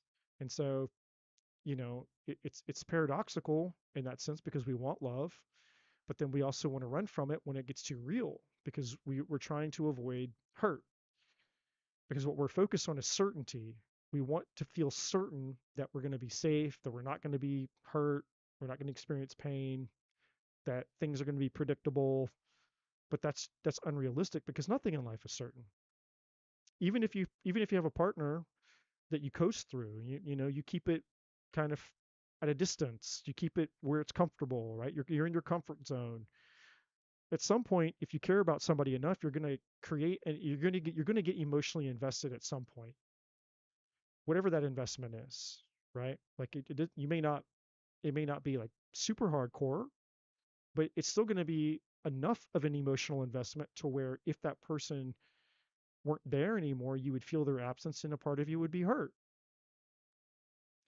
And so even if you have a perfect relationship with that person where they're not doing anything, you know, to make you feel uncomfortable, they're not invading your space so much to where it's triggering your avoidance, they can still die.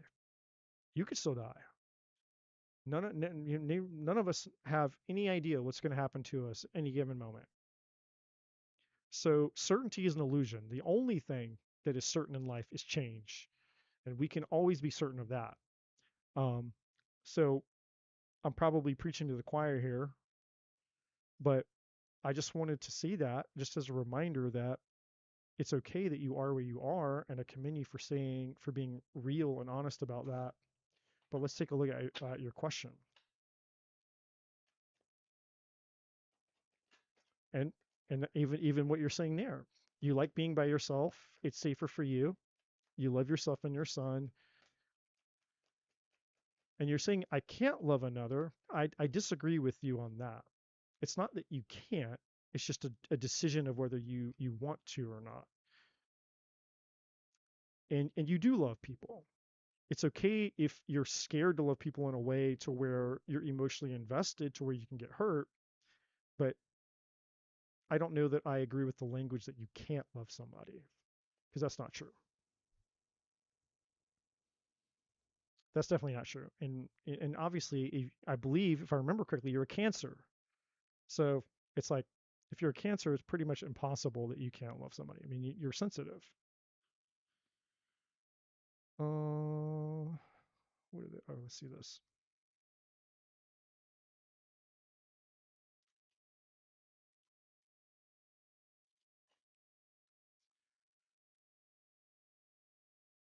Why?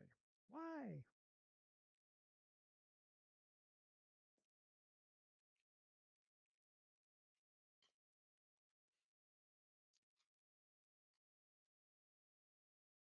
Okay, so the first cards up here, while I'm getting these, is we have rejoice and celebration, we have balance, we have spiritual union, and we have the heart chakra. What's interesting, Danielle, is that you had all you had all emotional cards here, and then you had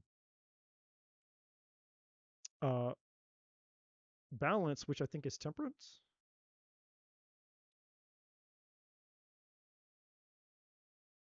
Yeah, I mean this is basically temperance energy here with the middle card here. So let's see what else.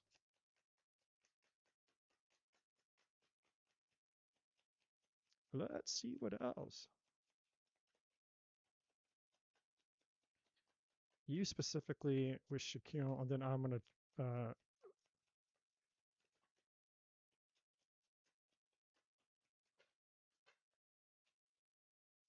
Okay, so yeah, he definitely is looking for commitment. The commitment is here.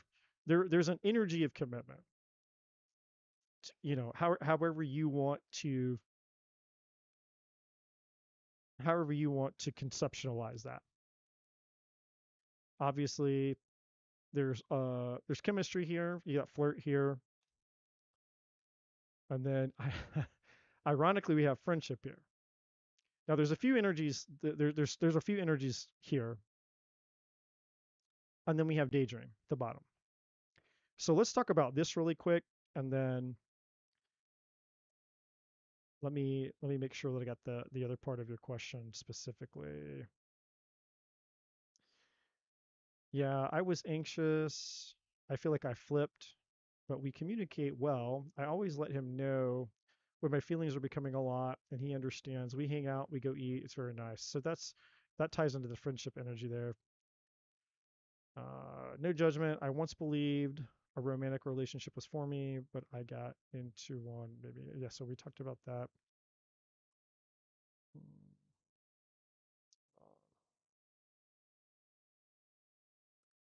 Here we go. I'd like to know if there's anyone or anything I have to worry about with Shaquille. All right, so that's the next part that we'll look at. So let me start here, and then I'll get to the. I'll look at the other part of the energy.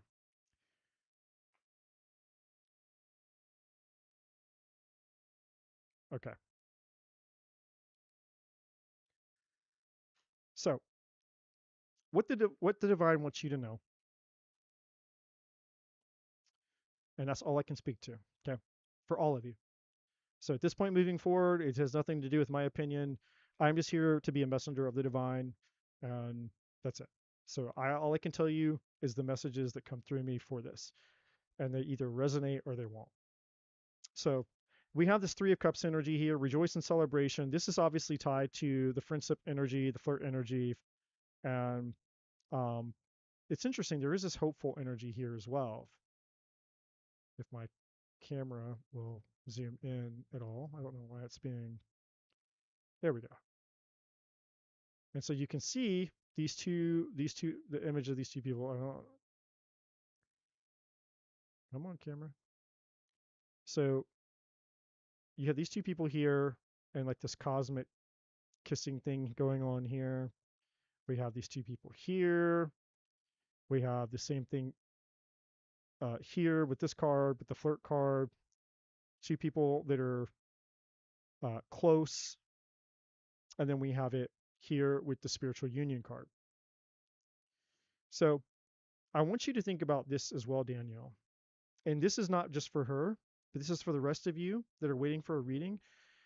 I want you guys to also think about what I talked about. If you were here at the beginning, I want you guys to think about the entirety of what this year has taught you. And if you did the exercise, I want you guys to think about the answers that you got during the exercise when I asked you, "What do you want?"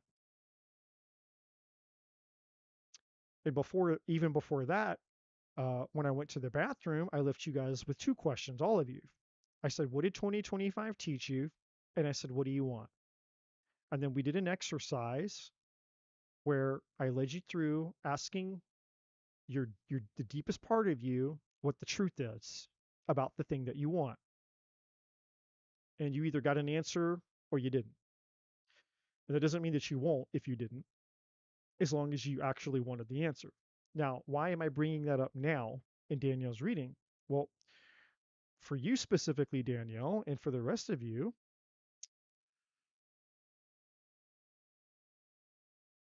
it's being reflected in your reading. So for all of you, 2025 and the things that I just referred to is going to be reflected in your reading. What did you learn in 2025 and what do you want? And do you want the truth? Do you want the truth? Are you asking a question? Are you going to ask me your questions tonight, cautiously, haphazardly, bullshitting yourself? Are you asking me your question because you genuinely want to know the truth or not? Because the divine is going to tell you the truth either way, but it's a matter of receptivity on your end. If you're not open to the truth, then anything that I share with you isn't going to be beneficial for you. So you're just wasting your time. Even if the reading resonates with you, even if you leave and go, "Wow, that reading resonated with me," it's still not going to benefit you. And if you feel like the reading doesn't resonate with you, then you're going to walk away and be like, "Well, that was dumb."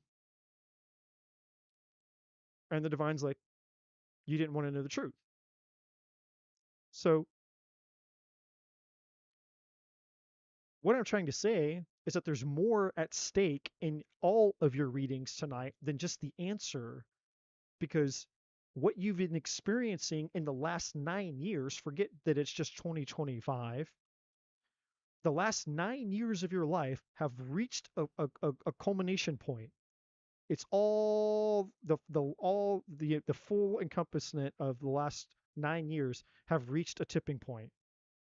This is what it was leading up to. This very moment, the last 9 years of your life have led all the way up to this very moment in time, where here you are getting this reading, and it's way more important and it's way bigger than you think.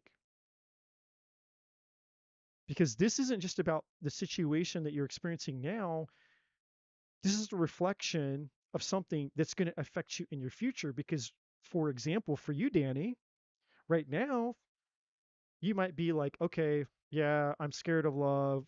I'm a runner." But this is the you that you might be dealing with right now, but I can guarantee you this isn't the you that you're going to be forever.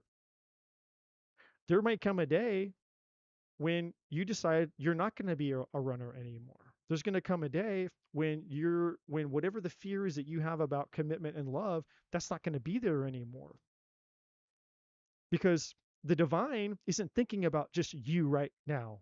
The divine is anticipating the you that you're meant to become years out ahead of you in advance.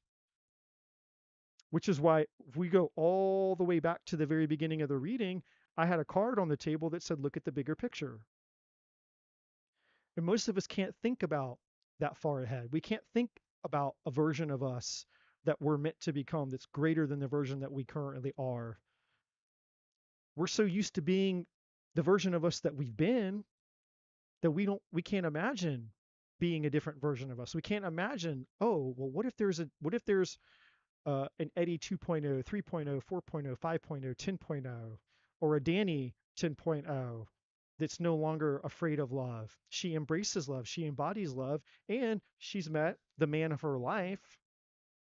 and I'm just speaking metaphorically here. I'm not saying that this guy Shaquille is the man of your life, but I'm just saying metaphorically, one day you're going to meet the man that will be the man of your life, and you will be madly in love with him, and you'll be so glad that you weren't running from him, because you weren't you won't be the version of you in the future that you are right now that is running from love. So do you see how that do you, are you guys, hopefully I'm explaining this in a way that you guys are understanding, are you guys capable of seeing how the divine can speak to you in this reading, or this questions that you have, and is trying to set you up for something in the future that you're meant to become, even if you can't see how you're going to get there? Because this isn't the best you, Danny. And so you said no judgment, and I appreciate you allowing me to speak honestly, brutally honestly with you, my friend, because you know that I care about you, and you know that I would never bullshit you. But I'm going to tell you this: the you that you are right now is not the you that you're meant to be, because everything that's on this table right now, forget your question, forget Shaquille, forget all of that, is besides the point. It's secondary. I'm not saying that it's not important. I'm saying it's secondary to what the real point is. What is the real point then, Eddie? What the real point is the you that you're meant to become, so you can hold the thing that you're meant to have. And what is the thing that you're meant to have, Danny? Is love. That's why the heart chakra is here. You're a lover. You're a fierce lover. And ironically, for most of us, ironically, our greatest superpower is our greatest weakness. So if you're a super lover, that means that love is the thing that's going to scare the shit out of you. If you're super influential, then it means that the opinions and what people think about you is probably going to be your biggest weakness. If you're super successful, then your fear of failing and not being good enough and not being perfect is probably going to be your biggest weakness. So your greatest blessing is your greatest curse. That's for all of us. And we all have to confront the duality of our superpower, the paradox of our superpower.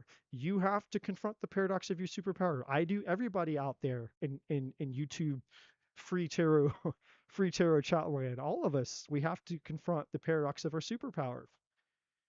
And that's what you're going through right now, Danny, is this is just showing you the paradox of your superpower. But my friend, you have to look at this and understand, and not make the mistake of confusing this for this is who I am. This is the biggest, the unforgivable sin that we all make, is we identify with the thing that we're not. We identify with the trauma. We identify with the pain. We identify with the past. We identify with all of the false selves. All of the false selves.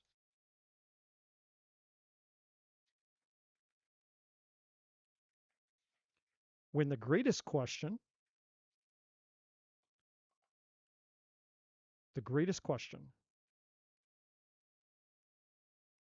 is this.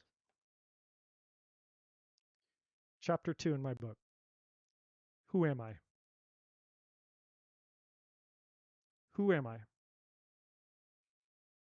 I'm not going to read all of this. I'm just going to read the first paragraph. Who am I is perhaps the most important question a soul can ask. It is the seed of awakening, the first crack in the illusion that life is an arbitrary occurrence among the cosmos, that meaning is nothing more than mental gymnastics. Who am I? And whether we know it or not, we're asking this question all the time unconsciously, because your nervous system has to have an identity. You have to have an identity. The strongest force in the human personality is the need to stay consistent with the way we identify ourselves. Who am I? And we are answering that question either consciously or unconsciously all the time. Unfortunately, most of us have assumed an identity that we did not consciously accept. We did not consciously choose our identity. It was handed to us, it was programmed into us, or it was experienced into us through trauma, through culture, conditioning, religion, politics, family, tradition, all the things. But that's not who you are, because who you really are, can only be achieved through conscious awareness and free will. You have to choose it. And if you don't consciously choose it, then it wasn't ever yours.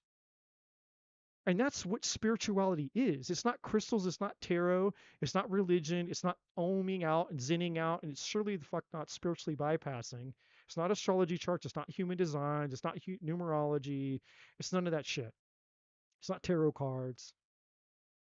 Spirituality is you answering the question, who am I?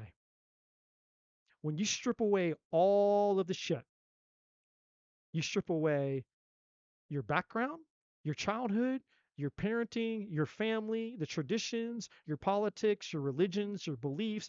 You strip away everything that was handed to you. And you start from the inside and work your way out by answering questions and coming to your own conclusions about the questions that you ask about yourself. What's true for me? And that's what this will help you do. And if you don't buy the book, that's just fine. You can just go and do the free downloads on my, and there's that free download from my website. It's got like over 100 questions that will help lead and guide you through that inner process. Questions you can start asking yourself right now so you can find that answer without all that stuff. But here in 2025, the divine is putting every single one of us on the stand, like in a courtroom. Every single one of us has to get up on the stand and say, okay, 2025 happened to me, and now the judge, the lawyer, is going to ask all of us and say, okay, what happened? Tell me what happened. Where were you? What time? What place? What did you see? What happened? Like, we're going to have to testify. Whether you're consciously aware or not, you're being called to testify to what's happened to you in 2025. And it's not so you can be judged, it's so that you can come into understanding who it is that you are if you're open to receiving that. Because who you are, what the divine is trying to do is send you to the place that of who you're meant to become, so that you can actually have the things that you really want, which goes back to the beginning of all this, which is, what do you want? And so, and you can lie, and even if you bullshit yourself, and even if you try to bullshit me, you can't bullshit the divine, because the divine knows all truth, and it's going to come out in your reading. So the divine is going to tell on you, not to tell on you for the sake of anybody else, but the divine is going to tell on you so that you have to confront the truth of the thing that you're meant to become, so that you can be aware of what it is that you'll have and what you won't have. So then you won't have an excuse anymore. You'll have to say, okay, well, I choose not to become this, so therefore I will never have what I want. And I'll have to sit knowing that I chose it. And I won't be able to blame my past. I won't be able to blame my trauma. I won't be able to blame my family. I won't be able to blame my ex. I won't be able to blame my beliefs. I won't be able to blame anyone but myself, because I am the one who chose not to have it. I was asked, what do I want? And the divine said, okay, I'm here to help you. I'm here to get it to you. I'm here to help you become the person that would the person that you could become, to be in alignment with the thing that you want. And you said no. You said, I don't want it. Whether you consciously choose that or whether you unconsciously choose that, you still have free will, and it's still your choice. So you can either get the thing that you want and live a fulfilled life, or you choose not to. But what you won't be able to do is, you won't be able to go through life blaming or assuming that it wasn't your choice anymore, when in fact it's always been your choice. That's the brutal reality of spirituality. The brutal reality of spirituality is realizing that you create your own reality, whether you realize it or not. And so All this stuff that I'm talking about is just us becoming aware of that simple truth. We create our own reality. And so for a lot of people that can be really frightening, or that can be very empowering depending on how you handle that truth. And if you handle that truth by saying, okay, well, I'm going to choose to be empowered, and I'm going to choose to do whatever I can do with whatever I have, with whatever I know, even if I'm lost, confused, and I don't know what the fuck I'm doing. That's fine. You don't have to, because the divine's got your back. All the divine needs from you is the yes. That's it. That's all the divine needs from you is a yes. Yep. I want that. I want the answers. I want the truth. I want to become the version of me that will get me to the thing that I desire, the thing that I want, my fulfillment. I want to live a happy and fulfilled life. I want to live a blessed life. I don't want to live in pain and suffering and loss and depression and betrayal and anxiety and avoidance and chaos and disruption and confusion. I don't want to live that way. The divine is saying it's up to you. You can have whatever you want. It's powerful and it's beautiful and it's simple, and you don't have to be a genius or rocket scientist to have the answers. You just have to have a willingness. You have to have an intention, which is why I took you through that exercise earlier, so that you can learn how to have the intention. You can learn to say yes to the divine so that you can get what you want. And who you become is exactly what will get you the thing that you want. It's not thinking about it. It's not a thought process. It's a becoming. It's an embodiment. When you become the thing that's in alignment with the thing that you want, you will have the thing. You will attract the thing. It's just like if you want to listen to country music, there's a radio station. You have to turn it to the radio station where the country music is. If you like rock, there's a station that's specifically just for rock music. And the country music and the rock music are not on the same frequency. They're not on the same station. They're two totally different wavelengths, right? The you that you are and the thing that you want have a frequency. And you are either on the same frequency with the thing that you want, or you are not. It's neither good nor bad, not right or wrong. All the judgments and all the human elements of it has nothing to do with it. It's just spiritual laws, like gravity. Gravity doesn't judge anyone. Gravity just is. It does what it does. It's just there. It's neither good nor bad, right? And your frequency is neither good nor bad. It just is. So in Danny's case, and I appreciate Danny, I appreciate her being the first person, because this is actually, I can't make this shit up, because again, it's not me, but her reading is the perfect example for all of us, myself included. She's a perfect example. She's a perfect example of, she is a lover at heart. She's a Cancer. Probably some would debate Pisces and Cancer being the more sensitive, like a debate between who's the most sensitive out of the 12 astrological signs. And in my experience and based on what I've learned, I would have to give it to Cancer. I think Cancerians are more sensitive than Pisces. But that's neither here nor there. She's meant to love. She's created for love.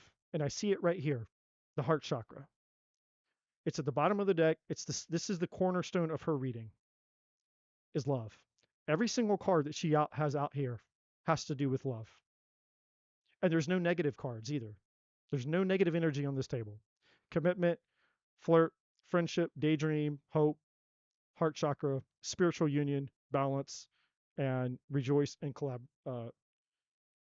rejoice and celebration. So the divine is basically showing Danny right to her face, is saying, look, you are a lover. And the paradox is she's saying, but I run. I run from it because it's hurt me. It's disappointed me. And I'm just good with me, myself, and my son. And that's okay. She's not wrong for that. There's no judgment for that. The divine doesn't judge her. I don't judge her. She might judge herself for it. I don't know. I'm not her. I mean, in my experience, we are our own worst critics. We judge ourselves more than anybody. But the irony for here, the paradox here for her is you might be a runner right now, but you're not going to be a runner forever. And you can run as far as you want, and love is always going to chase after you. And so whether you run from it, it'll either chase you or you're going to run right into it. So in her case, she's basically just going to be haunted by this for the rest of her life until she confronts it. That's the hard reality for her. She can keep running from love and running and running and running, and she's going to be haunted by it for the rest of her life. Because secretly, whether she's willing to acknowledge it or whether she's aware of it or not, and again, I'm not here to judge, the truth is that she wants it.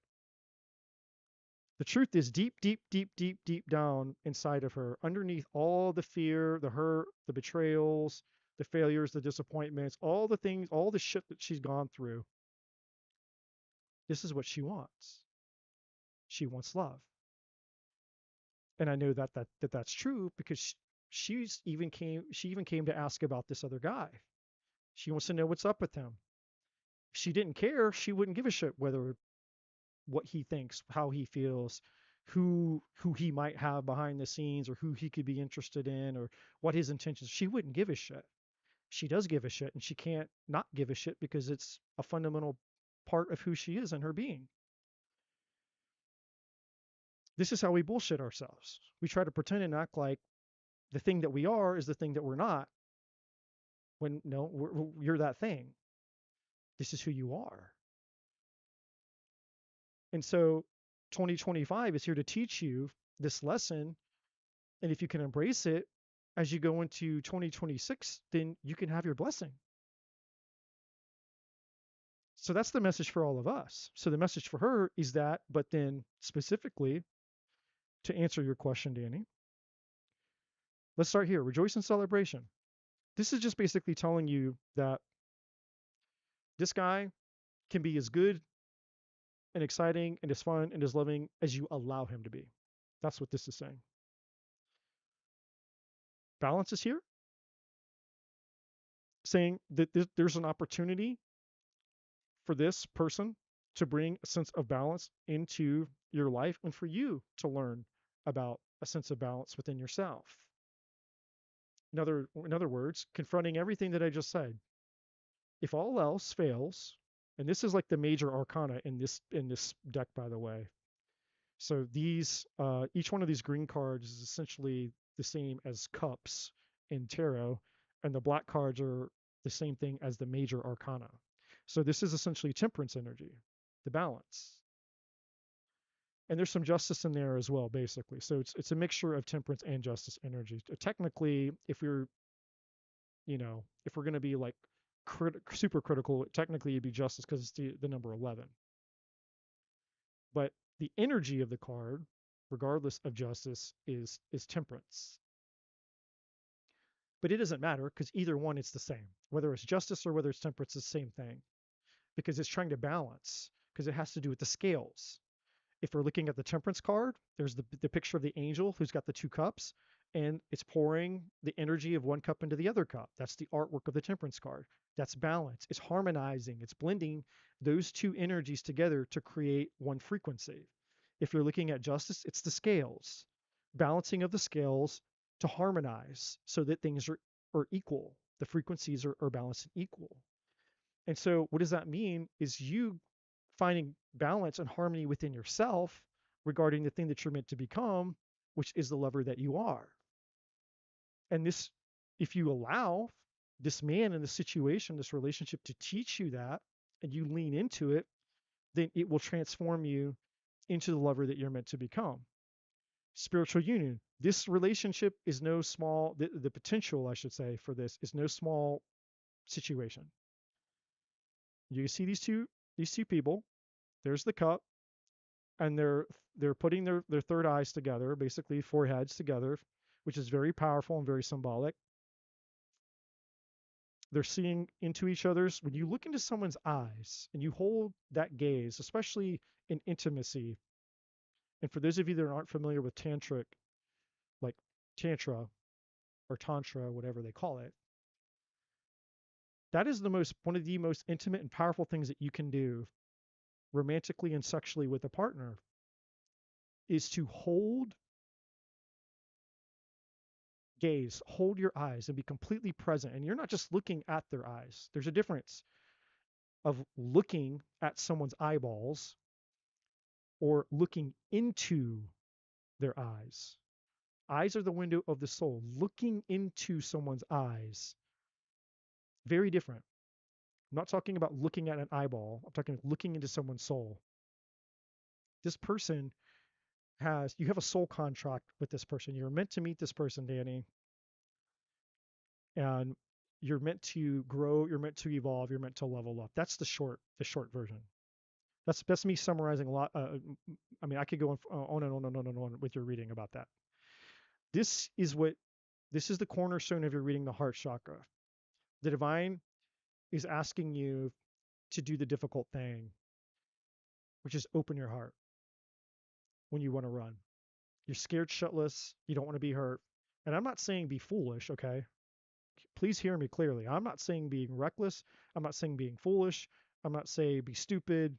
Just, oh my God, like I'm just gonna, like I'm not gonna like look for red flags. I'm not gonna, get to know this person. I'm not gonna be cautious. I'm not gonna have boundaries. I'm not saying any of that. I'm saying that you can do all of that. You can have boundaries. You can ask questions. You can get to know this person. You can go slow. You can be cautious. You can do all of that while keeping your heart open. It is possible. And that's what the divine is saying. The lesson here is for you to not suffocate your spiritual gift, which is your heart and your love and your soul. Because there's ramification and consequences that you don't even understand that are happening inside of you when you do that. And it's not just about relationships with men. It's also going to affect the relationship you have with your child and, with your son, and the relationship that you have with yourself. There's other consequences that we experience. See, a lot of us, we think that, oh, when I close my heart and I'm just avoiding love of intimacy from other people, we think that that's all that it is. There are no other consequences. It's like, no, there are other consequences. When you shut your heart off, you're shutting your heart off to all of you. That's going to hurt you. Going to hurt the things in your life that need your heart open. The unintentional collateral damage of what that's going to cause. We don't think about that because no one teaches us this stuff, but that's what happens. We become unaware that it's not just closing our heart off to one person or to one area of our life. It's that we're closing our heart off altogether. And we can't see it. And because we can't see it and we don't know what we're doing, we don't understand the consequences, because justice is about karma, meaning consequences. There's a consequence for everything. There's a consequence, good or bad, for opening your heart. There's a consequence, good or bad, for closing your heart. But in this case, the divine is saying what's right for you, what's in your highest good, is opening your heart. Not carelessly, not recklessly, not foolishly, but that's the answer that the divine has here.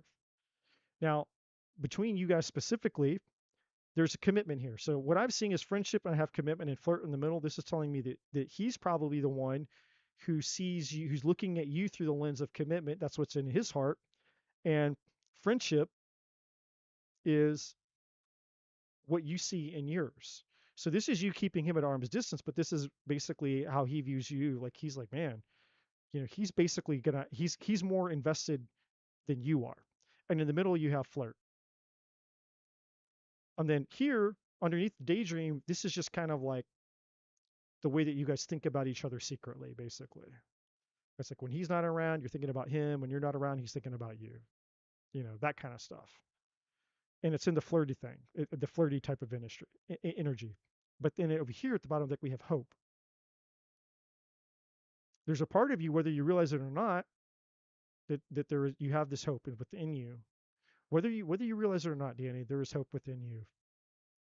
You're just afraid to get your hopes up because underneath hope, we have caution.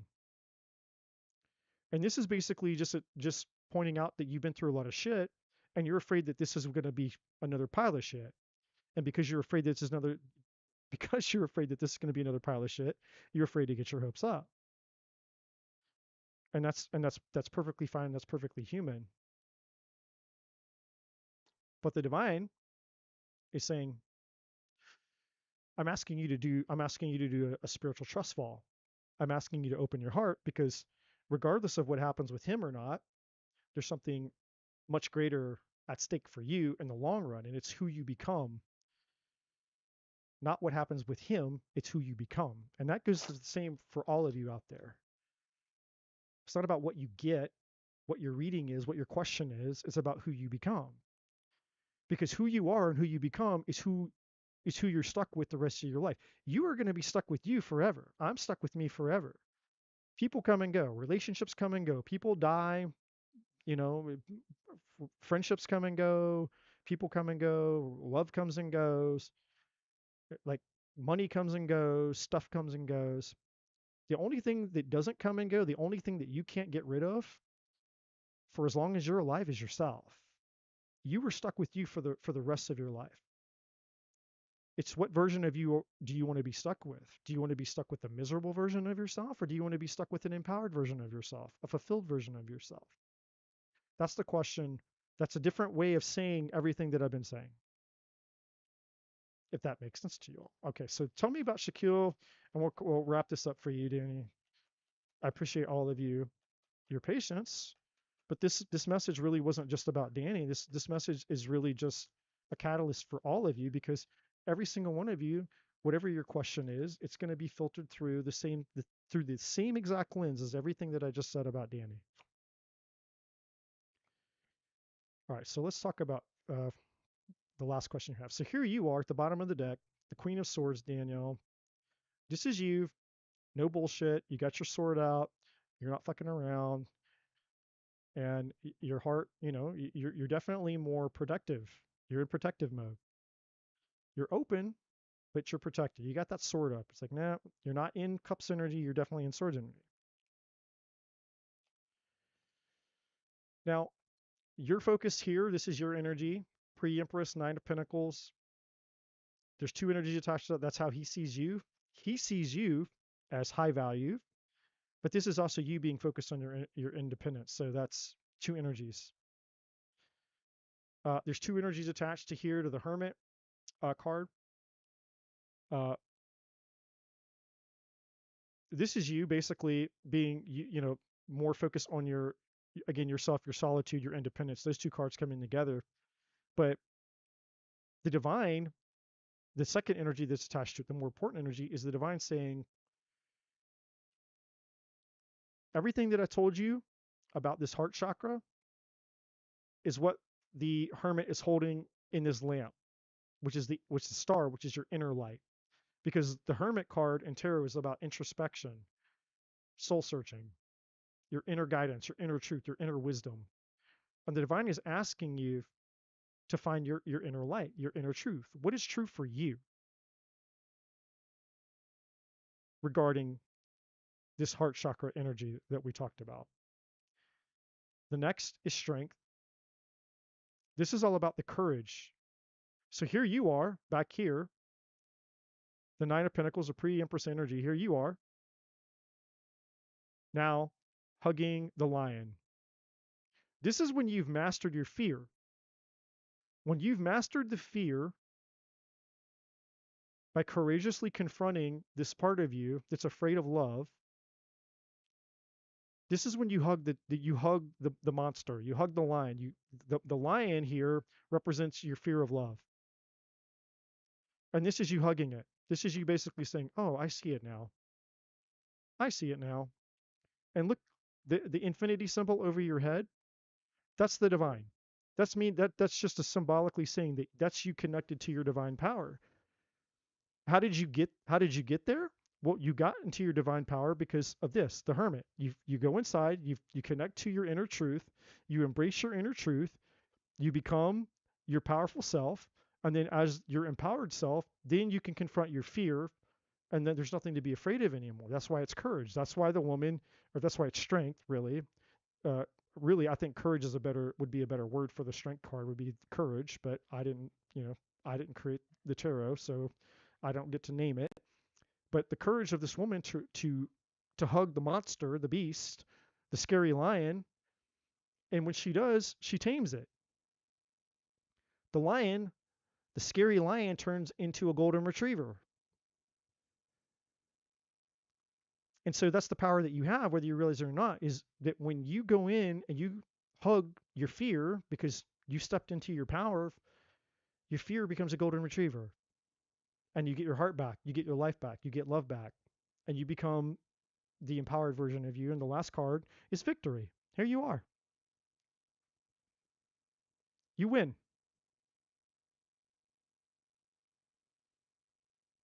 So the end of your story is you win no matter what, if you want to. And that's why it's your story. You're the director, you're the author, you get to choose whatever you want. So when it comes to him, the divine isn't giving you an answer. I'm going to look one more card underneath the Queen of Pentacles. We have the Five of Cups. And this is your current state. Whether you're aware of it or not, is you're emotionally grieving. What are you grieving? The Three Cups, the loss is the past. Looking at what has the things that have happened that knocked the cups over, so to speak.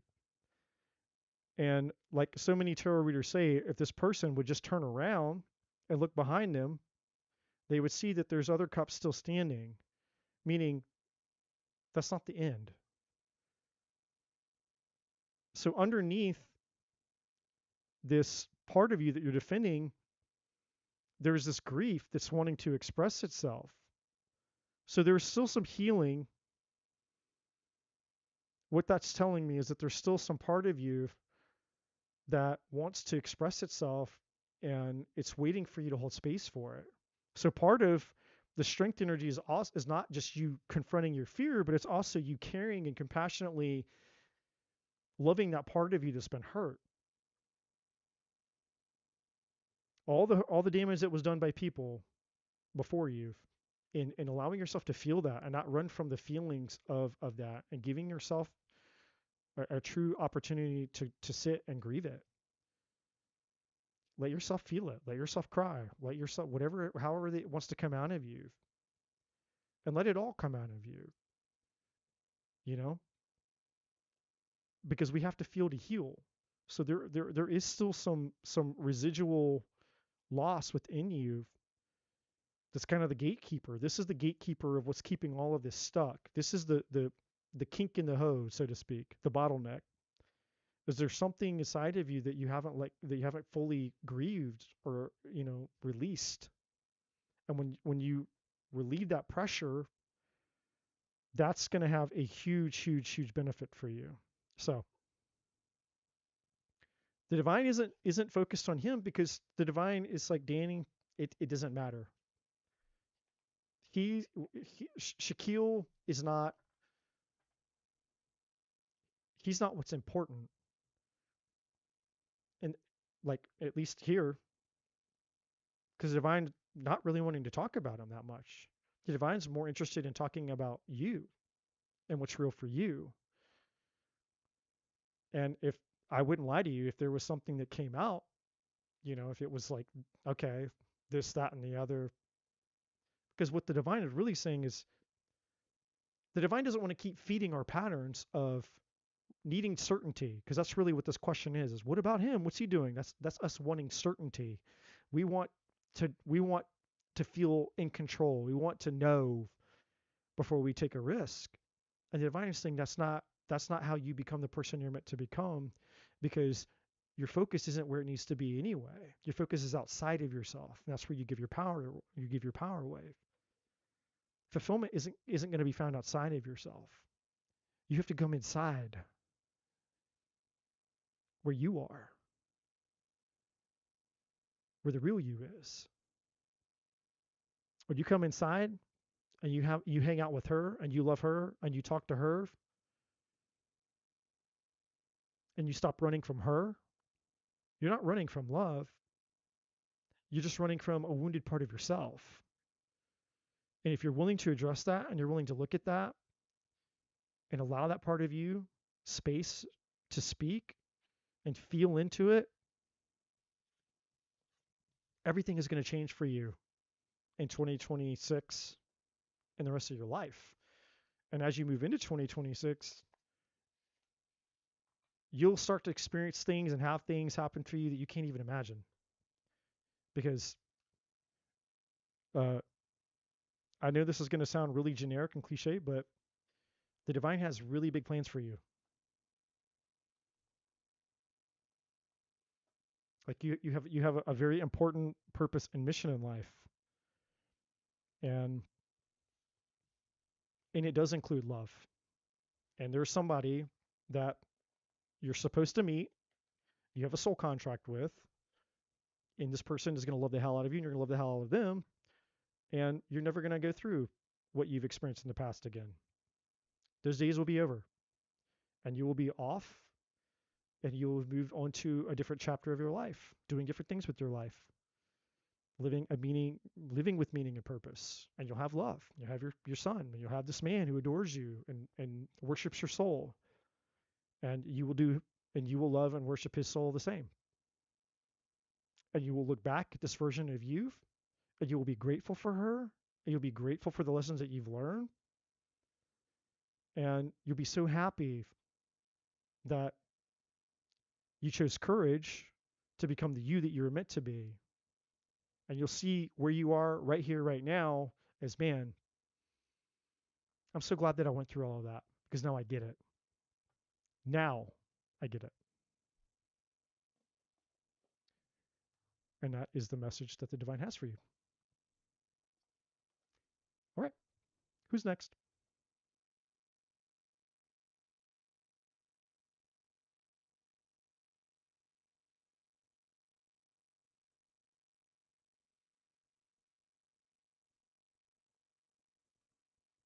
I would go out to dinner with him. If he asked you out to dinner, I would let him take you out to dinner. No pressure, low pressure. Let the man take you to dinner.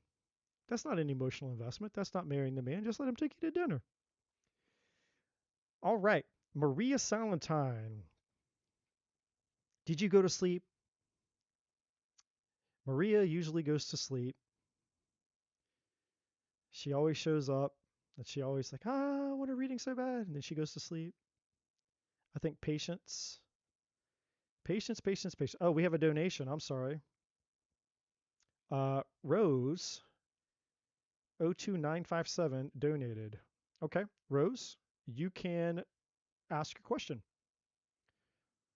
You may ask your question, Rose. And just for everybody else out there, you can skip the line if you like. Donations are prioritized. So if you would like to skip the queue, you can donate. Otherwise, Maria, you will be next. But Rose, you can ask your question.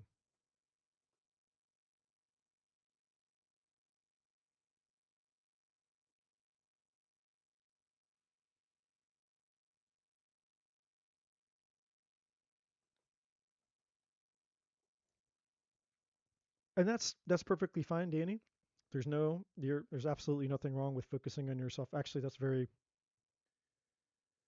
that's actually very good. That's what you should do, is be focused on yourself. So there's no right or wrong. You have we all have the rest of our lives to figure this stuff out. Okay, question. Amina, what is Mike hiding or planning against me? Okay.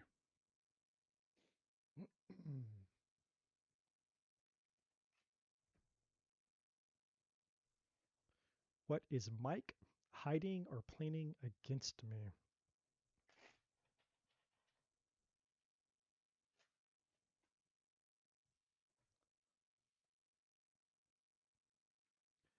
We don't know. It's unknown. You gotta love God's humor, the humor of the divine.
You guys can ignore the top row. That's just for me.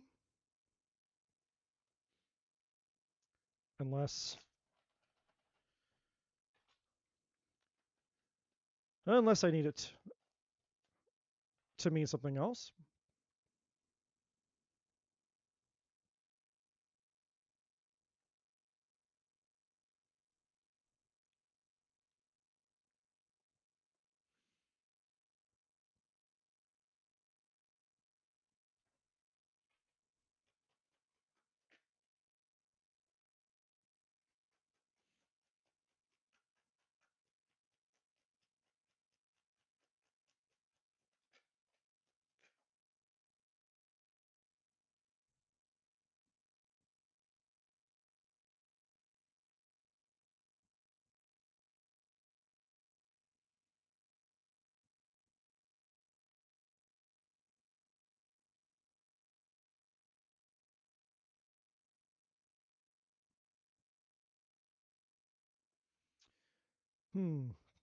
Well, there's definitely some type of there's some type of conflict going on or some type of rivalry going on behind the scenes. So I don't know. I mean, we have this Queen of Swords, which I'm assuming is you. Then we have two masculines. We got a King of Swords and we got a King of Cups. We got some type of conflict here with the Five of Wands, and then we have the Seven of Wands.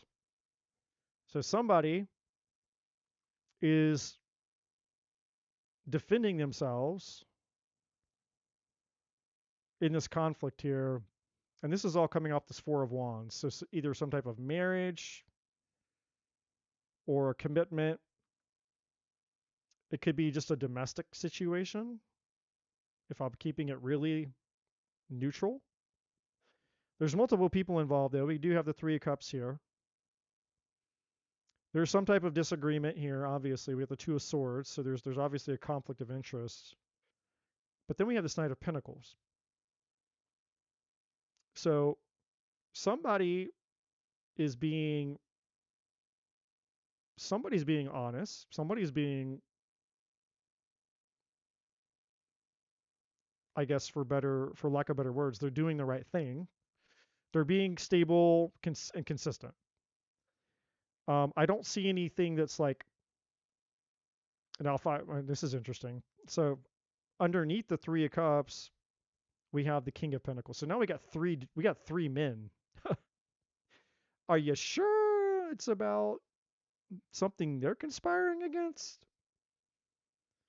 I mean, we got three dudes and a woman. You're welcome, Danny. It's good to see you, my friend. Don't be a stranger.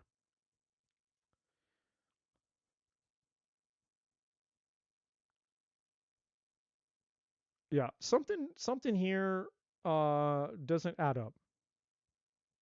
I've got three masculines. I've got a masculine here, and I got one female.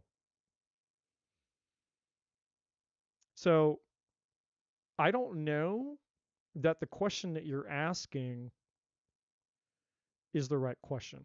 I don't know if your perception of whatever it is that you think's going on is the correct perception, because the question that you're asking does not match what has come out here. In terms of at least the way that I'm interpreting your question. And I could be wrong. Maybe I'm just not interpreting your question right. But you asked what they're essentially what Mike is hiding or planning against you. And I don't see any hiding or planning against you. What I see is a disagreement or denial. Uh, okay, well, let's see. Now, that's a different question. That's a different question. What are his feelings and thoughts about me? So now we know what the unknown is. There's something that you're confused about. You don't have all of the facts. The unknown card up here is you not understanding something. So you're you're invested in something that you don't have all the information. Now, the divine masculine, that's just representing his energy. We have love here, so obviously, and then we have passion at the bottom of the deck. So we have passion and love. So there's obviously some strong feelings, strong chemistry, strong connection of some form here. We have courage here, which this is just referring to some type of doubt. There's something that you don't want to believe.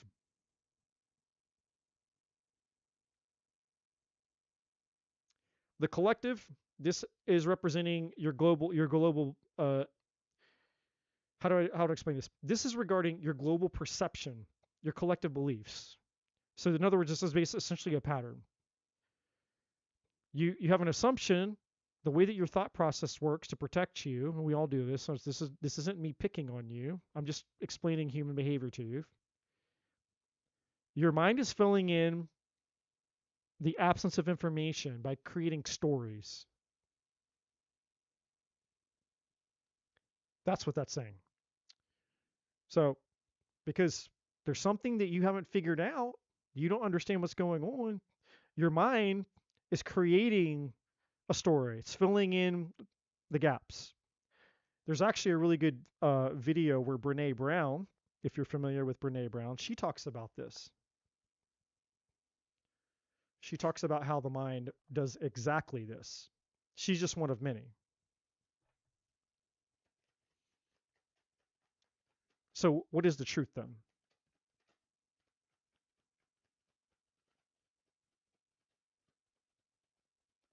What is the truth of this situation? Let me put all of these aside here. I'm going to make some room. I'm going to come back to that in just a second. So, we're going to step aside from the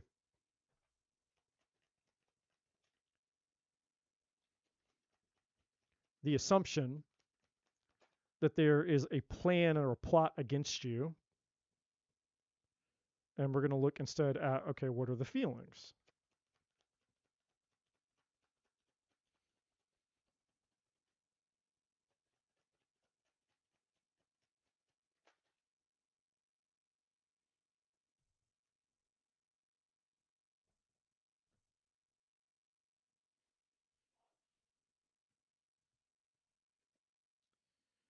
All right. So we have this go the distance here. Now, there's potentially two energies attached to this. One is definitely your energy, but then there's a little bit of another energy in there. It's hard for me to decipher, but I'm going to do my best. So at one point in time, whatever your connection is to this guy, you saw the potential between you and this person.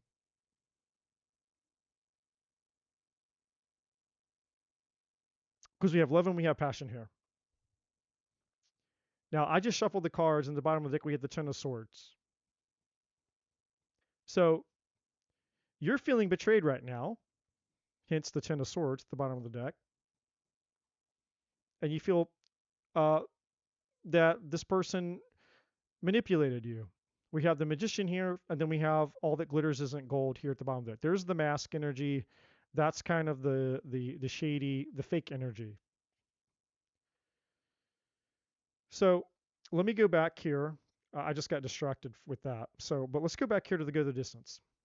So there's this energy here. There's two energies attached to this. One was the belief that you held at some point, whatever that is to you, to whatever degree, that you believe that you and this person were meant to become something. And I see that with love and I see that with passion. There was a connection here. We have new life. And this was kind of like what I think you perceived as what this was, the intention that you had. Was like, oh, I meet this guy and this thing, whatever. We're gonna have this. You envision this life with this person, for lack of better words. We have poised here.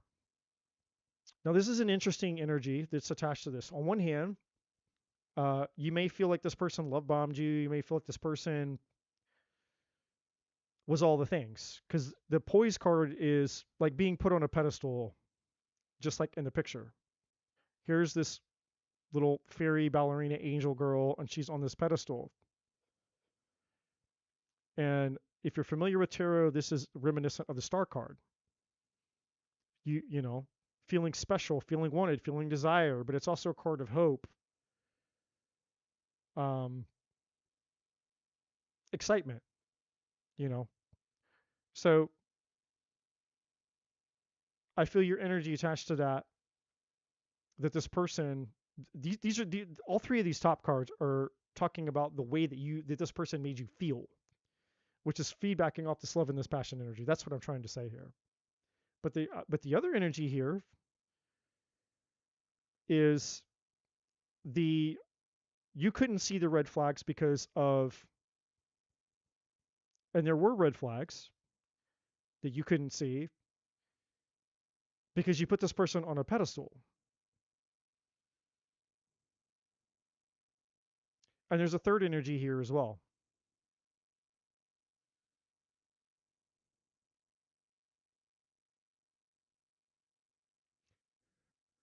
And I'm going to sit with it for a second because it's very muddy and it's very hard to tell. I don't know if it's yours or I don't know if it's theirs.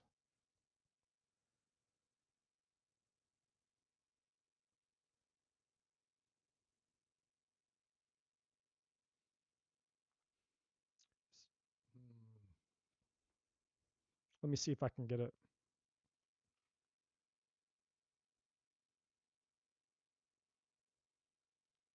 What is the hidden energy? This is tied to the hidden energy. So basically we're pulling on the hidden energy that's going to tell me what this is, but it's telling me what's hiding here. So what's the hidden energy here? Oh shit.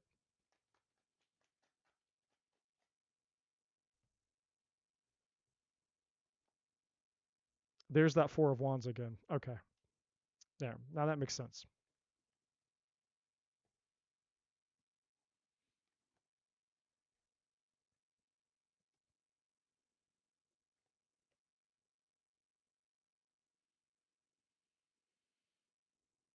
Let me move these over so I can get all the cards out here.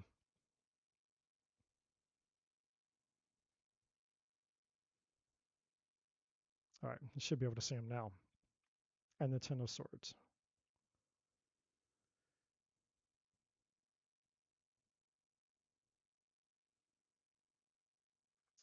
I know this 4 of wands had all these other cards that were out here a second ago, which were all the different kings and all this other stuff going on here. So essentially,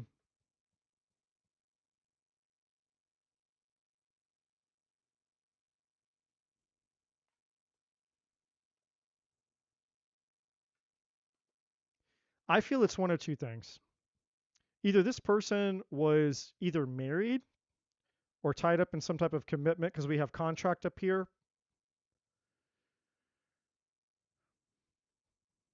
I mean, there's not a marriage card in tarot.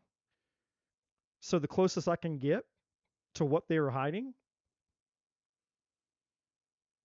is that they were in some type of commitment. They were committed to something or someone, and that's what they were hiding. And we have unfinished symphony, which has to do with whoever that is, but there's an energy attached to you as well.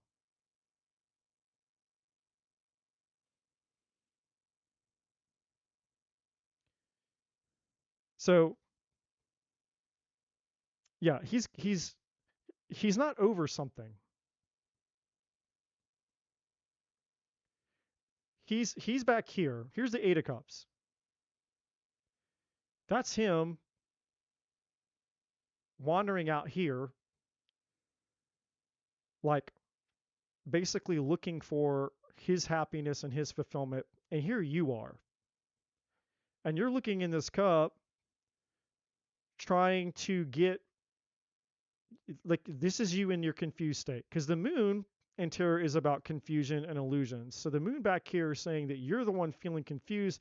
You're looking in the cup because whatever this is happened quick for you. We have the 10 of swords it was like all this buildup, and then all of a sudden, all at once, it feel like just as quickly as things maybe have escalated or built up inside of you emotionally, is as quick as it feels like it was taken from you. Even if in real life it didn't happen quickly, I'm talking about how it felt. So you're hung up on it right now. This is what this is showing. Like she's looking in the cup, like you're hung up on the thing, and he's gone off somewhere else. And here he is. It's interesting. Here he is on this card, and then there you are back there in the distance, and it's the same thing. So he's definitely out on the prowl. So there he is on the Eight of Cups right here, walking away, and you're holding the cup, and then here he is up close, and there you are in the distance watching him walk away. It's the same thing. And underneath this card, we have the Six of Pentacles, which is giving to two energies. So he's definitely invested in two places. Now, this is interesting. There's two energies attached to this. The Ten of Wands is the pressure and the overwhelm that you're feeling, but his energy is the energy that's coming off of this more than yours. So he's trying to escape from something. Because the Nine of Cups is here, this is him trying to go find his fulfillment, and then the Seven of Cups underneath that is his confusion. This guy doesn't know what he wants. He's lost. He's confused. Something happened to him, and you were. I mean, I don't know how else to say it, but you were one of the cups that he was exploring. He's like, well, maybe she's my Nine of Cups. Maybe she's my Nine of Cups. But he decided that you were not. However, this is where things get kind of confusing even for me, and I'm just reading energy here.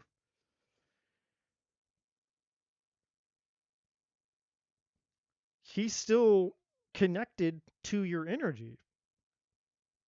So he's not because the unfinished symphony is about him and you,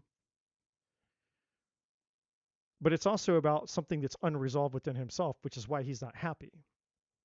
So in other words, he's confused because he's thinking that the reason that he's not happy has to do with something outside of him.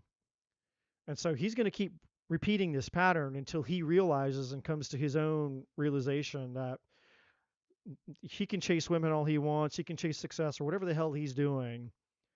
He's miserable on the inside, and because he's purpose depressed and miserable on the inside, he's looking for the antidote. Like what thing out here in the world, what woman, what body, how much sex, how much money, how much success, whatever his thing is, or maybe multiple things, he's looking for his fulfillment and he's not finding it. And so, he'll get a taste of something and he's like, that's not it. And then he'll get a taste of something else and he's like, that's not it. And so, you know, he's he's very lost right now. Whoever this guy is, I'm just going to be honest with you, he's lost as fuck. And so when you entangle your energy with somebody who's lost, then you're going to be pulled into that and they're going to make you feel lost, right? Because it's like the blind leading the blind. That wasn't your question, but I just got to tell you the truth. Now, so this is a clue. There's an energy attached to this Ten of Swords. It's a clue to something that happened to him. He had some type of betrayal. There was something that he hasn't let go of that's tied to this unfinished symphony. And with the Four of Wands here, it could be a marriage, it could be a divorce, it could be a past relationship. There's something he hasn't let go of, and that's creating this pattern within him. Now, as far as his feelings towards you directly,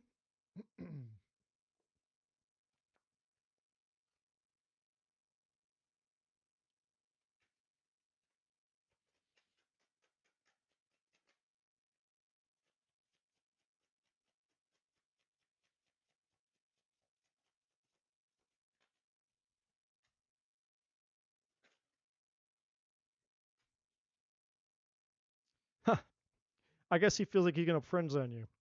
So it's complicated. There's rejection here. So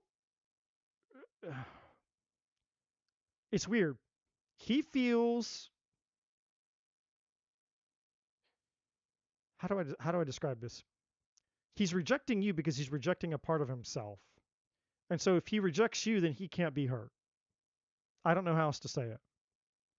If he rejects you, then he can't be hurt. So, but his rejection of you isn't you that he's rejecting, it's what you represent inside of him that he's not facing. And I'll never be able to say that the same way twice. How do I know that that's true? Because we have the self-worth card in reverse. This dude has major insecurity, self-worth, self-esteem issues. But he's projecting that onto you. So if you were to confront him and you were to say, I know that you just have a bunch of insecurity, he would project that onto you and say, no, it's not me, it's you. You're an insecure woman. You, you know, you think this and you think that, and you're crazy and you're delusional and, you have trust issues. He might project all that onto you. And then we have security. There's a part of him that he actually did enjoy about you. So this is like, it's not all bad. He actually enjoyed the way that you made him feel. There was a part of him that felt safe with you despite the other stuff. And then there's a part of him that he enjoyed because he felt he could be himself with you. That's why we had the friendship card here. So it wasn't all bad in his mind. Like there was actually a genuine part of him that felt and appreciated your energy and your connection, but there was just so much dysfunction. Like he's just, I mean, I'm trying not to judge him. I don't know the guy. I don't know the situation, but it's a classic example of the hurt people hurt people. That's really the big picture here. So how does he feel about you? He has feelings for you, and they were confusing. I mean, there was obviously at one point there was some passion and chemistry, probably sexual chemistry, but when he got when he realized that he wasn't you, his soul was empty, because that's the biggest issue that he has. If you go deep, deep, deep, you could peel back all the layers of the shit going on inside of this man's soul. At the end of the day, he's just disconnected from his divinity, because he's seeking for fulfillment outside of himself, because he doesn't know who he is and he doesn't know why he's here, and he's just spiritually bankrupt and he's lost. That's the truth. So he can't give you what he doesn't have. You can't give away what you don't have, and he doesn't have anything to give you. But he made you believe something different when he met you. So he probably love bombed you. He probably told you the things. He probably made promises. He probably did whatever he had to do to get his hand in the cookie jar. Because, for a hot minute, he had his hopes up. He's like, well, maybe maybe she'll make me happy. Maybe she'll, complete me and fulfill me and, be the answer to my depression and my, this thing inside of me that I don't even know what it is, because he doesn't have a fucking clue what it is. If he had a clue what it was, he wouldn't be out doing what he's doing, living the life that he's living. He would go towards the real answer and find real fulfillment, and he's not doing that. So, um, so he lied. He wore the mask. He played the game. You bit the apple, and now you're sitting in, you're sitting in the aftermath of, you got gaslighted. And it's not, you weren't gaslighted. And I know that there's a part of you that's gonna say bullshit. There's a part of you that's probably gonna disagree with me, but I'm gonna say it anyways. He didn't do it maliciously. He did it unconsciously, and there's a difference. And I'm not saying that the consequence, I'm not saying that the pain that you experience as a result is different. The impact is the same. You getting hurt and you getting fucked over and screwed over and betrayed is still a betrayal and it's still a hurt, it's still an infraction. But for what it's worth to you, and it may not be worth anything to you, I don't know, but for what it's worth to you, you're dealing with someone who's lost and confused, who doesn't know themselves, they don't know what they want. That's very different than somebody who intentionally meant to harm you, like a rapist, right? Or a murderer. If somebody who comes after you and they have the intention, the premeditated intention of coming at you and harming you, abusing you, violating you, that's a very different energy than someone who's lost, who doesn't know, you know, their left hand from their right hand. They don't know the difference between their head and a hole in the ground, like, or their ass in the hole in the ground, whatever that saying is. That's a very different energy. I'm not saying that the outcome and the harm that was done to you isn't the same. It can be and obviously has been. But I'm saying this person wasn't maliciously intending to do it. It was more decisions were being made in the moment that they were experiencing you. So as this man was experiencing you, he was also experiencing what was not fulfilling him.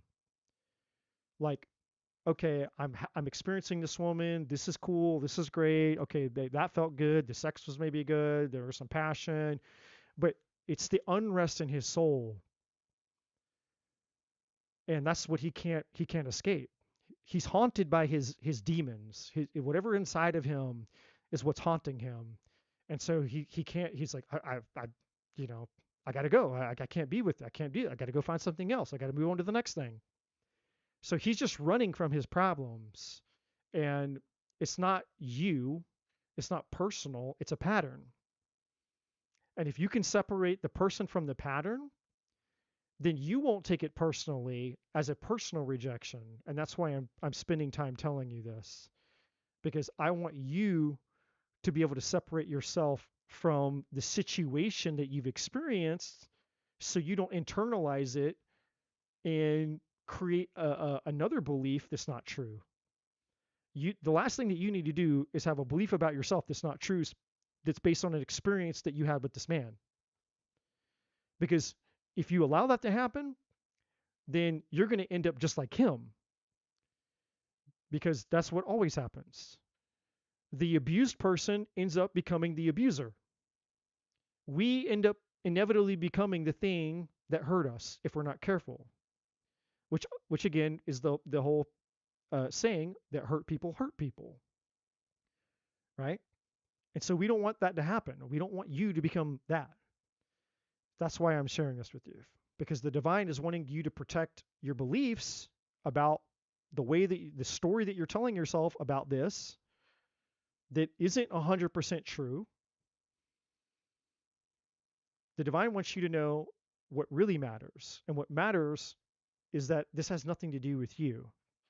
You're dealing with somebody who never had anything substantial to give to you because he was lost within himself.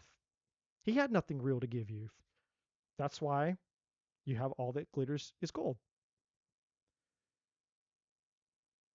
That's why you have the mask. It's a glittery pile of poo-poo, right? If you take and I know this is really a really disgusting and gross metaphor, but if you take a shit and you spray paint it gold, doesn't change the way that it smells. Doesn't change the fact that that's a pile of poo. No matter how much you dress it up, you can put icing on top, you can put sprinkles, you can put birthday candles. You could have a big old, beautiful, wonderfully decorated pile of shit. But at the end of the day, a pile of shit's a pile of shit, no matter how much you decorate it. And if you get close enough, it's going to smell like shit. no matter how delicious it looks from the outside. And that's not me saying, that's not me judging. I'm not here to judge people. It's not me saying that they're a shitty person or a not shitty person.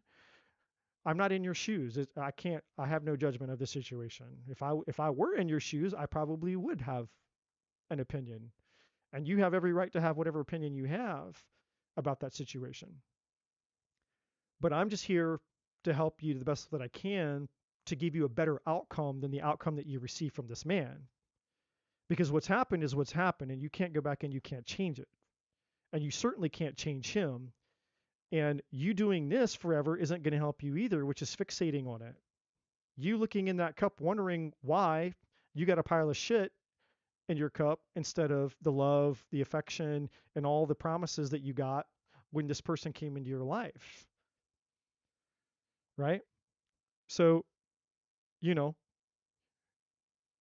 it's okay that this cup wasn't the one. You have all these other ones out here in front of you. And these other ones that are knocked over and spilt, that's fine. They needed to be knocked over and spilt so you could know that those weren't the right ones for you either. And the one that's in your hand, you can throw it on the ground and it won't be the right one. But you still have other ones out here. This person isn't the end all be all. And so they're not really at the end, the grand scheme of things, they're not worth it. They're not worth more of your time and your energy and your fixation. But I know that's easier said than done when you have so much emotional investment because they made you believe something that wasn't true. And that can make you feel very, like you said, blindsided, make you feel very angry and upset. And that's very human. So I would say hold space for that and be gentle with yourself and be human. Allow yourself to feel all the feelings, go through the process of grief and all the things. But just realize that, you know, you have the truth now. And the truth can set you free if you allow it to. And there's somebody else who's going to come along that when they show you who they are, they're going to be the real thing. And so if I were you, and this is just extra, you can do whatever you want, obviously.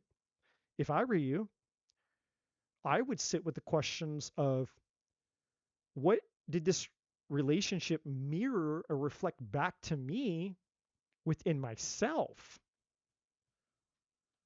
Looking in the mirror, because all relationships are mirrors. What did this man teach me about my own inner world? What did this relationship teach me perhaps about ways that I might be looking for fulfillment outside of myself? Or what within me is disconnected, or what within me feels lost? There's lots of different questions you could ask. But that's where I would go.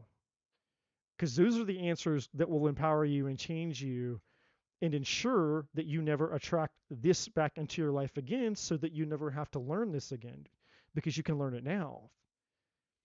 You can ask these questions. You can analyze it from a different perspective. And I'm not saying right away you're going to have to get through the pain, the disappointment, the pissed offness, and the frustratedness. You're going to have to get through all that shit first, right? But once the bitterness and the tenderness and the anger and the frustration and the intensity of how it's affecting you right now calms down, and you start to get more of that neutrality back, you start to feel more like yourself again, then you'll have that opportunity to look within yourself and evaluate it from that perspective so that you can learn and then you can integrate what you learn so that you never attract this into your life again. And or the other alternative is to do nothing and risk somebody else showing up in a different form so that you have to experience something similar all over again, just so that you have to learn the lesson all over again. So I don't know. I mean, I know that's probably not the answer that you were looking for, but that's what the divine has for me to give you, and I don't choose. Like I'm just here to be the messenger.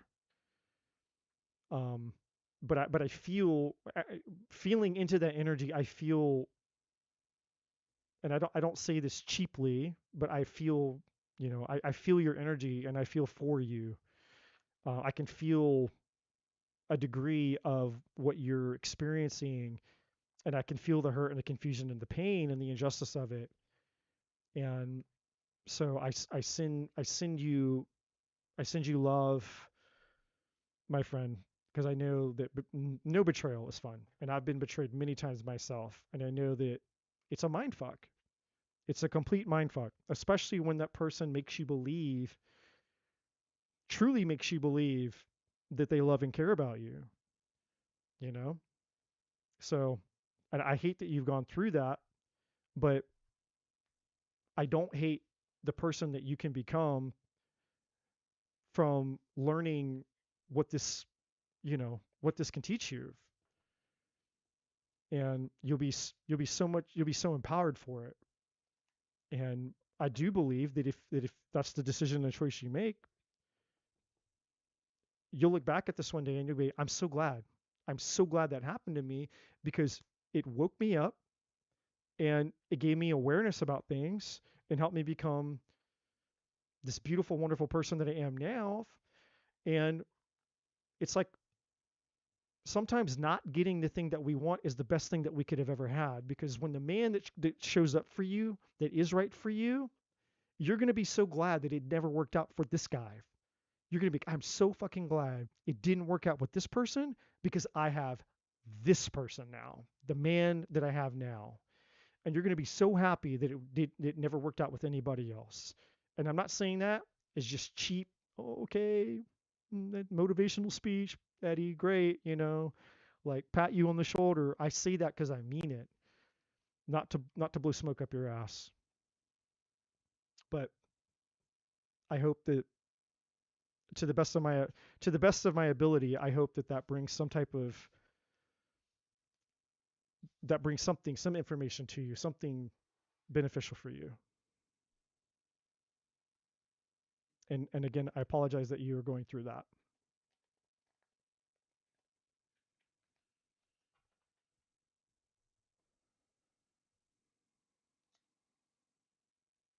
Luke 10. Oh, I thought you were posting a Bible verse. You were asking a question. I always thought I was reading a Bible verse. It's like, oh, we got somebody dropping some Bible verses in. You're welcome, Rose. You're so welcome. Thank you for your courage. Thank you for being here. Thank you for asking your question. And keep keep me in the loop if you don't mind. Stay in touch. My email. I'll drop it in the chat really quick for all of you. I like to keep in touch with you guys.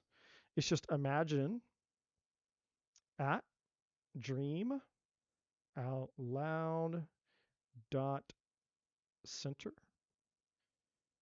So you guys can reach me there and keep me updated in your life and all the things, whatever's going on with you guys.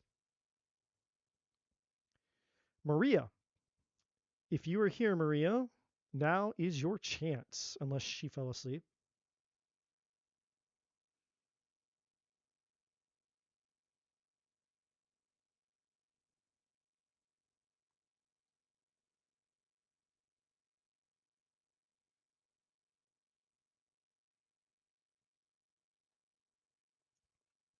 And while I give Maria a second here to see if she's going to reply, anybody else who, if you want to skip the queue, you don't want to wait, you can donate. The information for that is in the description box. You certainly don't have to, though.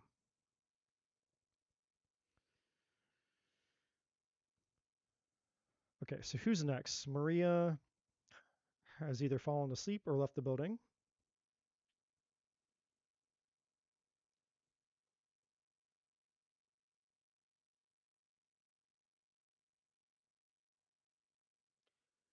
Oh, okay, 12. Got it. I would like to know what in the next 4 months is the divine giving me that is positive. I love this question.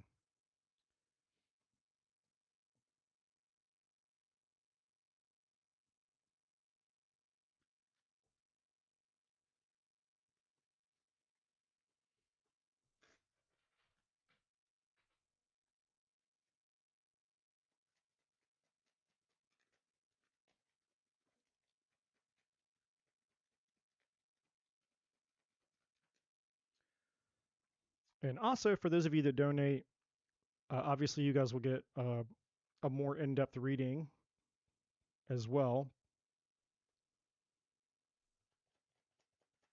All right, so for the next 3 to 4 months for you,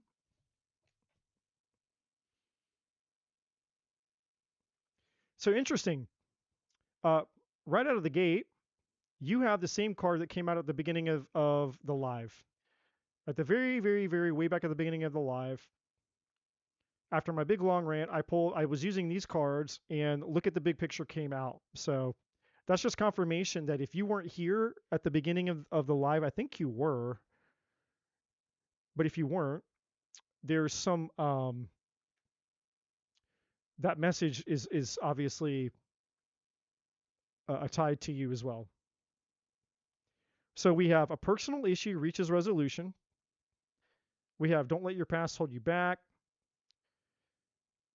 And then we have this energy is gaining momentum. So you're on the path and track for something here. Something with you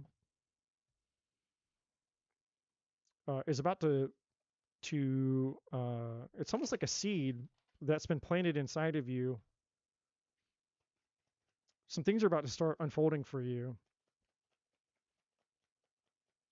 But you need to look at it, you need to approach this and look at it from like bigger than what you've been the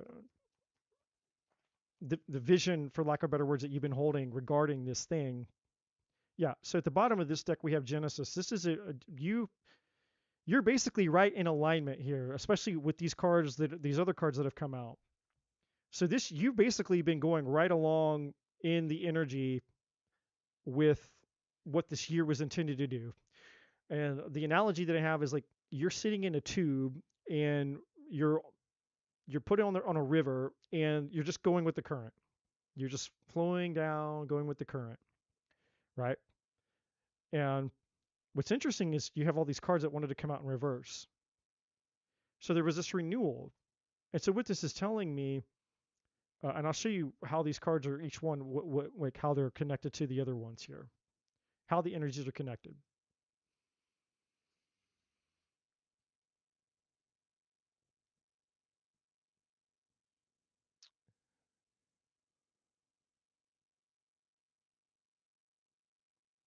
Give me just a second here.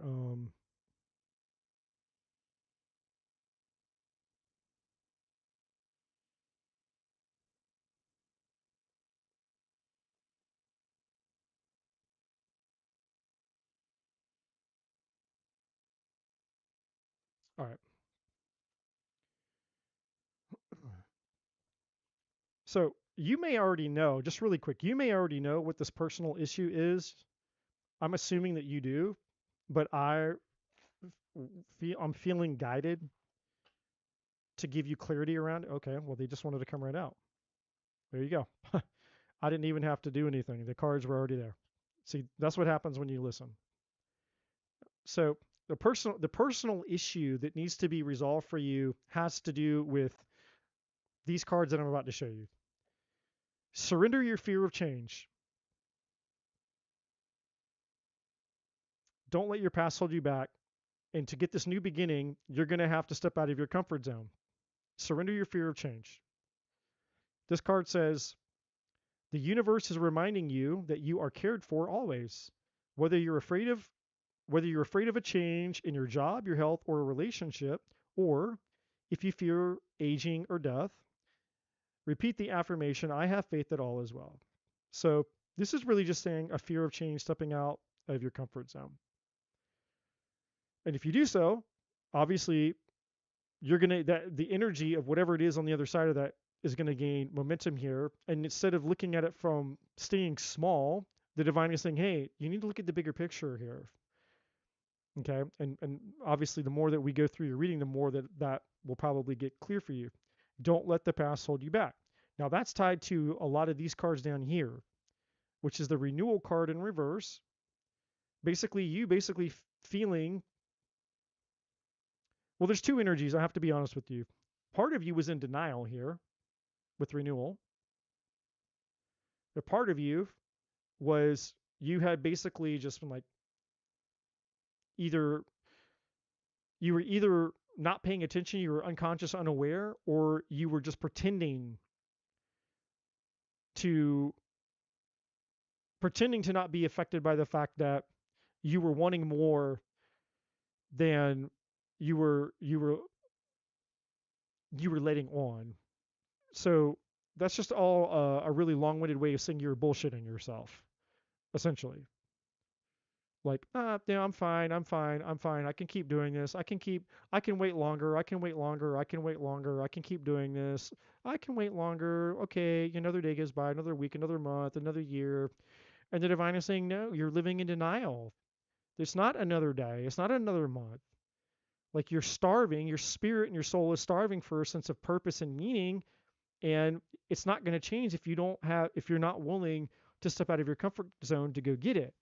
And that's why this renewal card is here, because the divine has been trying to give you a sense of renewal. And renewal basically means is the kickstart, the energy, the creativity, the resources, the people, the knowledge, the information, all the things that you need to be able to move forward. The divine has been trying to give it to you, but the divine can't give it to you in the energy of denial. Or you could use a different word if the word denial isn't the word you would use for it. Use the word that resonates for you.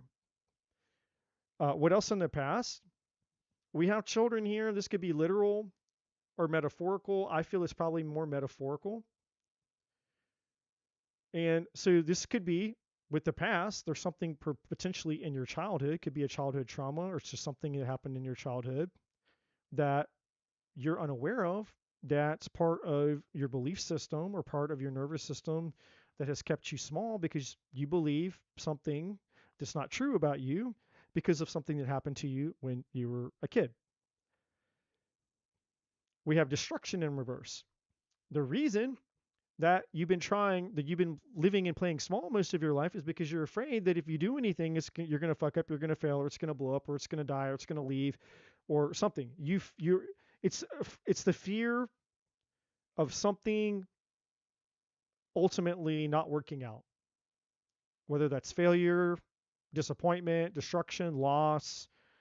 And so the best way to protect yourself is just avoid doing anything at all, basically. Okay. Now, and again, I'm not telling you all this.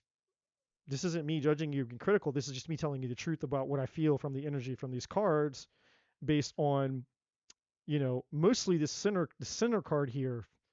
Not letting your past hold you back, because that's what happens to all of us as humans. Like we're all conditioned and programmed from our past. And it's mostly our past programming which is holding us all back. So you're not unique in that way. That's just a universal human pattern, right? But they're also related to personal issues because things that have happened in your past would be very personal. Things that happened to your childhood would be very personal. So surrender to your fear of change. What's next? Surrender to passion. Uh, get out of your head and feel the fire in your belly.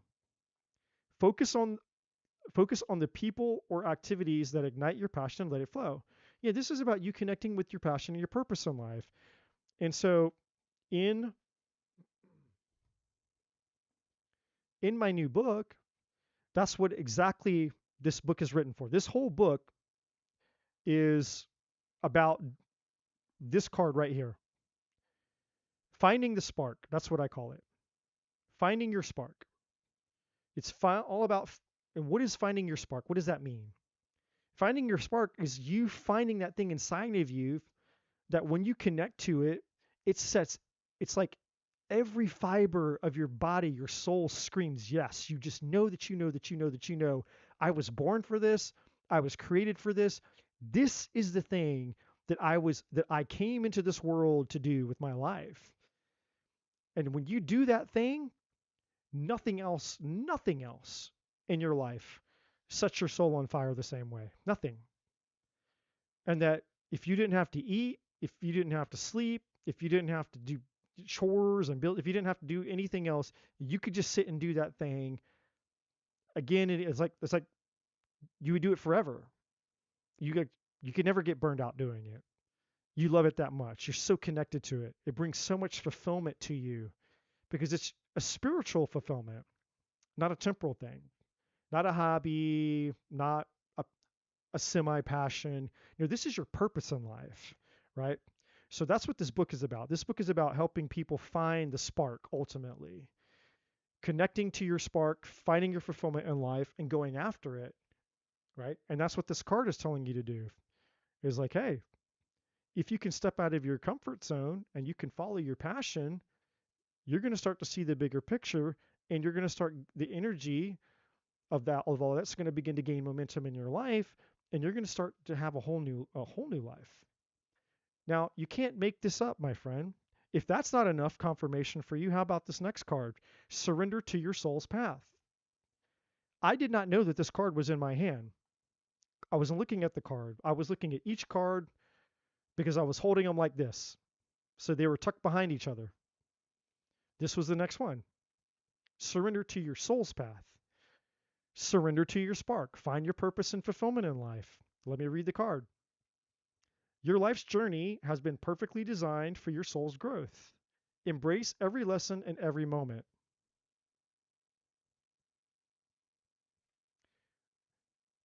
Next card. This is a big one. Surrender to receiving support and love. Allow the love and support of others. Allow the support and allow the love and support of others in rather than trying to handle everything yourself. This can take the pressure off and simultaneously nurture you. Yeah, this is the divine saying, hey, you can't do it all on your own, Rambo. Like, there's nothing for you to prove by thinking you can just go out and do this all by yourself. I don't need anybody. I can't rely on anybody. I don't want to rely on anybody. I can't trust anybody. I don't want to trust anybody. The divine is saying, no, that's not how this works. You're part of a collective consciousness of collaboration because there's other spiritual people that are there to help you and you're meant to help them. And that's what gives you a sense of purpose. It's because there's people out there that need what you have. And it's in the giving of the thing that you have that you realize just how much you're needed. That's why it's fulfilling, because it works both ways. It's about giving and receiving. As you give, you realize, oh my gosh, I'm needed. So therefore you receive. But you also have to be in a place of receiving. You have to allow people to give to you and support you as part of their mission and calling so that they can receive the blessing of fulfillment the same way that you want to receive the blessing of fulfillment. You want to know that you matter. You want to know that the thing that's within you has an effect, a positive effect on the collective. Well, so do other people. And so when we isolate ourselves, we're denying other people the opportunity to experience the same level of fulfillment and satisfaction that we desire. It's just like being in a relationship. If you're in a love relationship, it's not fulfilling if you're the only person giving. That relationship's not going to last. Like, well, I'm the only one that's giving. They never give back to me. I never get anything back. Right? And it's not fulfilling to be the one who's constantly trying to give and the other person's rejecting and they won't receive. So it can, you can cock block that energy either way. You can have a person that overgives and they don't get anything back. And you can be a person that's a taker and they never give anything back. And so in this energy for you, the divine basically, I would say in within the next 3 months, 60 to 90 days, 4 months might be pushing it. And it's really up to you depending on how much effort and time and energy and effort you put into it. But the divine is saying, hey, this will gain momentum to the extent and the ability of which you're willing to do this. The things that these cards said over here will determine your progress. And underneath this, you can't make this up, the last card for you. So underneath the energy is gaining momentum, it's time to take action. The divine is saying, don't keep putting this off, man. Don't keep putting this off. The time is now. Make a plan, make a commitment to yourself, and get your feet wet. Just go for it, you know? And Doesn't mean you have to do it blind. There's all kinds of resources out there, no matter what you feel called to do. And if you're unsure, that's what these resources are for. Like the free one from my website. You go to my website, click the downloads tab. You can get a free, it's completely free. It's like over 100 questions you can start asking yourself to figure out what your purpose is in life, or just figure some shit out about yourself maybe you didn't know. You can buy this book. Will guide you through just about anything you could ever imagine that you would need to know about getting answers about how to do this or where to start. And if it's not me, then find somebody else who can lead and guide, somebody that you resonate with, um, who can help you with that information. But my point is the information is there. But you can't also get hung up on just consuming information, because nothing is going to get the ball moving more than just taking action. And if you can do that, my friend, then everything in your life is about to change in 2026. Okay, who's next?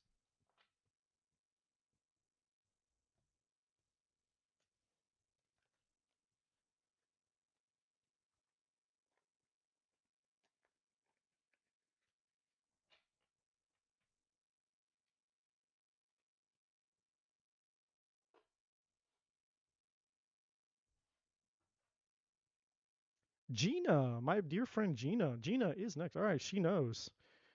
Gina is on it. She is paying attention. I want to ask the divine, why do I keep getting these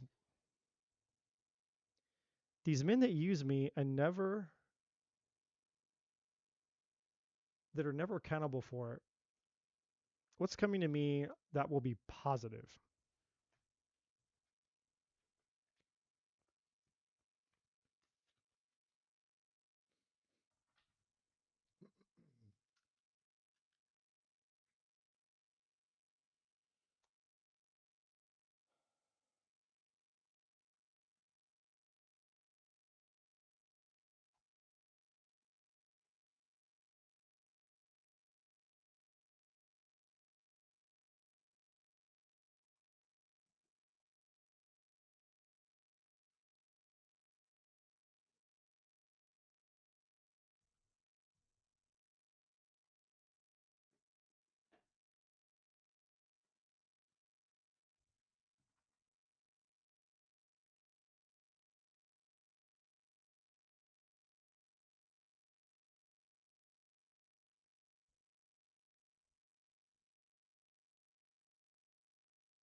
A lot of shuffling. A lot of shuffling. A lot of shuffling. A lot of shuffling. The message is super clear, but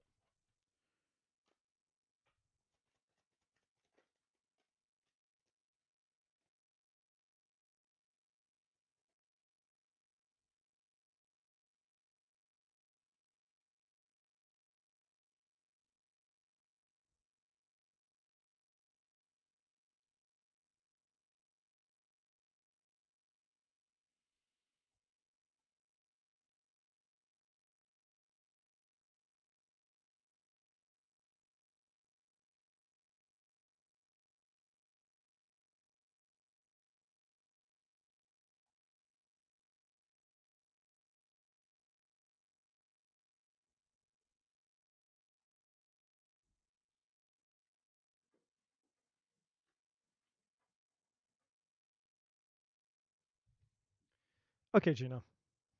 So the message is super clear. So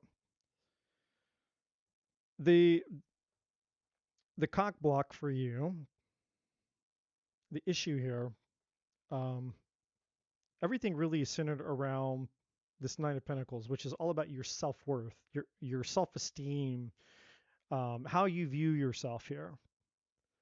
And then it's tied over here with this Treasure Island card, which is the same thing, which is about really learning, you really learning the value of who you are apart from the thing that you want. And so we have the surrender your attachment to results, surrender to non-action, and then we have surrender to spirit here. So I'm going to go ahead and read the cards really quick, and I'm just kind of jumping around as I'm led to whatever cards and however the messages want to come out. So the formula for success is to do all you can to make things happen, then let go of the results. Holding on too tightly to a desired outcome can sabotage it. So it's essentially saying that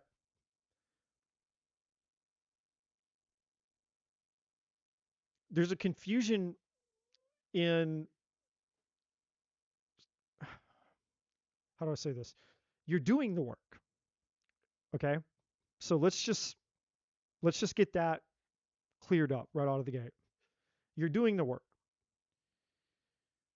but the work always isn't a straight line. It's not just like, okay, you know, doing doing the spiritual work isn't always 1 + 1 = 2. It's not like, okay, you go ahead, you walk 10 steps and you're 10 steps forward. It's like sometimes it's 10 steps forward and 5 steps back, you know, like sometimes it's 10 steps forward and then you trip and fall and, you know, you hurt your leg, you scrape your knee. Sometimes it's 10 steps forward and you get distracted by something you see and you're like, oh, I just kind of like want to sit here and look at this thing. Uh, Sometimes it's 10 steps forward, 3 steps back, and then you get distracted or tempted by something that's like, what is that? You have a squirrel moment. Like, oh, squirrel. And you go, like the journey is messy. It's not just, I do this, I do that, I get this, right? And unfortunately, there's too many people out in YouTube land and spiritual land that that uh, they they're full of shit. They don't know what they're talking about, but it's clickbait, and there's a lot of people that are very good at saying things that people want to hear, and they act and they talk like they're experts in the field of spirituality, and so they speak in the realm of absolutes. Oh yeah, you just manifest this and you do this and you do that and you just visualize this and you do that trauma thing and you believe this thing, and it's like you pray that prayer and you do that affirmation and you read that spiritual book and you come do my mega meditation and you take my course. It's like there's so much bullshit out there, you know, to be consumed, and most of it's garbage. And that's not me being critical or judgmental. That's me telling you from personal experience of somebody who's consumed a lot of said garbage. Because once upon a time, before I started doing this myself, I consumed a lot of shit. read a lot of shit, believed a lot of shit, tried a lot of shit because I was a seeker and I was hungry and I was trying to figure out myself and how to get what I wanted. And something inside of me resonated and said, I believe that there's something about that is true. And so when I say that they're full of shit, I don't mean it's 100% full of shit. There's always an element of truth to it. There's something within there that's true. But overall, it's packaged in a way as like a magic pill or a universal system. And so we consume that information and we come up with this belief that it is kind of a magical system. And it's like, okay, our mind creates a narrative regarding expectation. So we come to believe we have this idea that there's this expectation about how this thing is going to work when we do the thing that the spiritual people are telling us to do. Oh, you do this and get this result. And sometimes certain people get certain results that other people don't because spirituality is not science. It doesn't always fit perfectly. And a lot of times what one person did to get a result, they're unaware of a lot of things within themselves that were missing in the process of the steps that they're handing to you. So they'll come out and tell you, oh, well, this is what I did to manifest this and get this or achieve this result. And it's like, that's not all you did. You're not aware of everything that you did. And you and me, we're not living that person's life. We're not dealing with their trauma, and we're not going through. We're not on their journey. You know, and so they're doing the best that they can by sometimes not all of them, but there's a few people out there that are legit, and they're trying to connect the dots in their life to tell you, well, I think this is how I did it. But they're not saying, I think that's how I did it. Most aren't going to be that honest. Most are just going to tell you, no, this is how you do it. I'm sure of it. This is how I did it. You know? And so my point is that these cards, before we get deeper into this, these cards are indicating, at least this one, surrender your attachment to results, is your journey isn't black and white. It's not 1 + 1 = 2. 1 + 1 could equal anything. It's just all dependent. So this is basically saying, like, yeah, do the best that you can with what you know and where you are, but then you have to detach from assuming that that is going to necessarily equal something, right? And I know it's like, well, then what's the point? There's a part of you who think, I mean, that's how I would think. Well, then what's the point of doing this? And that is the point. The point is for you to realize that you're thinking, well, what is the point? Because when we start having those thoughts of, well, what is the point of doing this? If doing it, like, it's like kind of feels like a mind fuck, but it's that's what it's teaching you to do. It's teaching you to let go of seeking something outside of yourself, which is why you have surrender to spirit. Where is your spirit? Your spirit isn't outside of you. Your spirit is inside of you. You're surrendering to what's inside of you before searching for what's outside of you. And that is spirituality 101. It's the most simplest thing, and yet so many spiritual people can't get the very first and most basic principle of spirituality correct. Spirituality is not about getting anything. It has nothing to do with getting anything. And anybody who's trying to sell you anything about, spirituality telling you it's about getting, that's not it. Getting is the byproduct. It's the after effect of the purpose of what it's really intended to be. Spirituality is about who you become. Spirituality is always about becoming first, and then as you become, you get whatever is in alignment with who you become after the fact. So the getting is secondary. So I'm not saying that spirituality won't lead to getting to something, but I'm saying that it's the after effect. What spirituality is truly about is who we become first. And that for you, the Nine of Pentacles and this treasure island, these things are saying the treasure that you're seeking is yourself. Two cards that are saying the same thing. You're not seeking men. You're not seeking romance. You're not seeking, all of that stuff is outside of you. You're seeking a connection to your spirit. You're seeking a connection to the divine. And when I say the divine, I'm not seeing even maybe what your relationship to the divine has been through the lens of religion or God or other types of things. This is it's again, that's outside of you. Those descriptions are often things that are outside of us, like God. God is a he or a she. We genderize God, and God is in heaven, or God is in the somewhere in the universe, and all these things. If you, people call God, they call it the universe, because where's the universe? Well, the universe is out there, you know. So we have all these names and titles for things that are out here, outside of us, because it makes it more relatable. Because most people don't know what to do with themselves. They don't know what to do with what's inside of them. They've never explored it. They've never been taught how. They don't have a fucking clue what's going on inside of them, much less how to make sense of it, how to unravel it, how to become one with it, how to understand it, how to integrate with it, how to relate to it. Most of us spend zero time, if we're really honest with ourselves. Most people spend zero time trying to figure out what's going on inside of them in any deep, detailed, or beneficial way. Now, we experience what's going on inside of us all the time, whether we're truly consciously aware of it or not.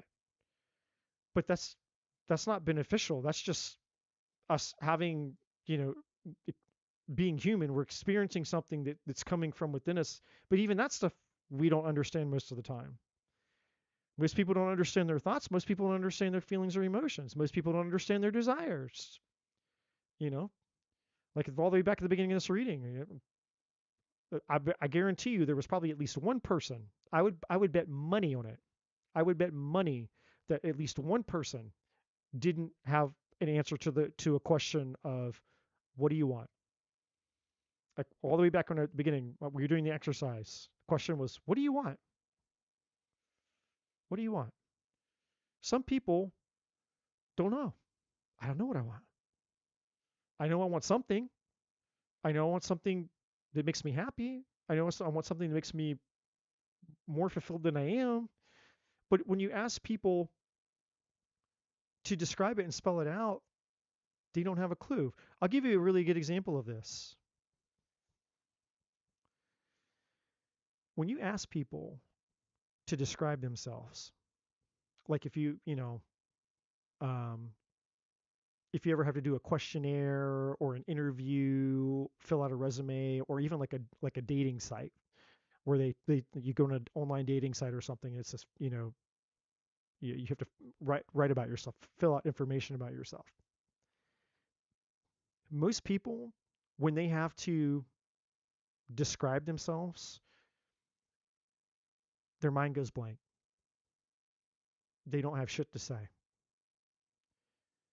But what's ironic is most people, when they're not having to actively think about it, if you just go out and you hang out with somebody, most people have no problem talking about themselves.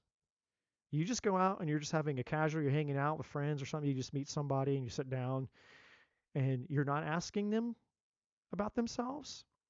They'll just talk about themselves naturally. They'll tell you everything that you never wanted to know. They'll just sit and talk about themselves, talk about themselves, talk about themselves, talk about themselves. Most people don't have a problem talking about themselves.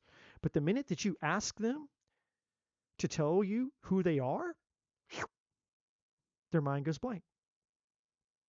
It's fascinating. Very fascinating to me. So spirituality in this case, and how this all integrates into your reading for you, Gina, is not about what you're here to get. You're being asked to surrender that. It's about who you're meant to become. Nine of Pentacles and the Treasure. And these two cards in between, and I'll get to this non-action card in just a second. These two cards in between are kind of like the bridge of how you get there. How do you bridge these two things that are really the same thing? through peace and non-action and asking new questions. Why? The why card. And you get the answers by experiencing peace through non-action, meaning you're actually going to have to like invest in a practice, a spiritual practice of silencing the noise and learning, getting to know yourself. And when I say getting to know yourself, I'm talking about your divine self, your spiritual self. So your reading really, and I'm going to go over here just a second. This is the easy part of your reading. This is the meat and potatoes. The meat and potatoes here is really all about reversing reversing reversing the focus and intention behind why you've been doing the things you've been doing, because you've been doing things, which is what this card says. When you've done all that you can do to make things happen, it's time to let go, right? So it's not saying that you haven't been doing things. It's just that your perception isn't completely clear around like, okay, I'm not a human doing, I'm a human being. And so it's not that I need to be doing differently. It's that who I am is more important than what I do. Because when you come into alignment with the you that you're meant to become, everything that you do will have a different result. Everything. Because now you're in a frequency that is in alignment with the true nature of the thing that you were always intended to be to begin with. Like what do I mean? A guitar. You guys can't see it, but back here behind me, um, kind of where I'm pointing, it's kind of hard to see. There's a little black thing right here, kind of where I'm moving my hand. That's a guitar back there, leaning against my mini refrigerator. And if I take that guitar out and I don't tune the strings and I try to play a song, it's going to sound like shit. I can do everything right on that guitar. I can play the chords, I can strum, I know how to play the song, but it's going to sound terrible. And you're not going to hear the song that I'm trying to play because the guitar is not in tune. And if the guitar isn't in tune, then the guitar is kind of pointless. Sure, it looks like a guitar. Sure, it makes sound. But is it a musical instrument? Can it play music? Is it functioning the way that it's intended to function? No. And just because it's not functioning the way that it's intended to function, because it's out of tune, doesn't mean that it's not a guitar. It's still a guitar. It just needs to be tuned. That's it. And when you tune the guitar and you play it the same way that you play it when it's not tuned, you get an entirely different effect. When you play life, Gina, when you approach life and you play the game of life, because you've been tuned as the instrument that you are, the spiritual being that you are, then all of a sudden, everything that you were doing has a different effect. I play the guitar the same way, you live your life the same way. But two totally different outcomes. When the guitar is untuned, it sounds like shit. You don't even know that you're playing a guitar. You don't care because it sounds terrible. It's like, oh my God. Play the guitar the same exact way. The only thing that's changed, I'm playing the guitar the same way. The only thing that's changed is now it is in tune. Totally different effect. I can make music. It's harmonizing. It's beautiful and it's enjoyable. That's all that's different with you. You're living life the same exact way, playing the same way, everything is doing the same way, but the difference is your frequency, your tune, how you're attuned is different. That's what the divine is trying to do to you. The divine is trying to get you in tune with yourself so that the things that you do have a different effect, if that makes sense. So how do you do that? You have to get to a place where you quiet the noise, It's going to take effort. It's going to take a practice, a spiritual practice. And what does that mean? It's not more doing, even though it's going to sound like more doing. But again, it's the intention behind what you're doing and doing it the right way. It's no longer focusing on the things outside of you. It's about you. This card right here, why? It's about you going within and finding who you are. Who am I? Why am I here? What is true for me? What is real for me? What's not true for me? What's not real for me? And you focusing on connecting to your inner truth. That's what all this is about. And the non-action is just another way of saying you don't need to be doing more, because it's not the doing that's going to get you a different outcome. Hence the guitar metaphor.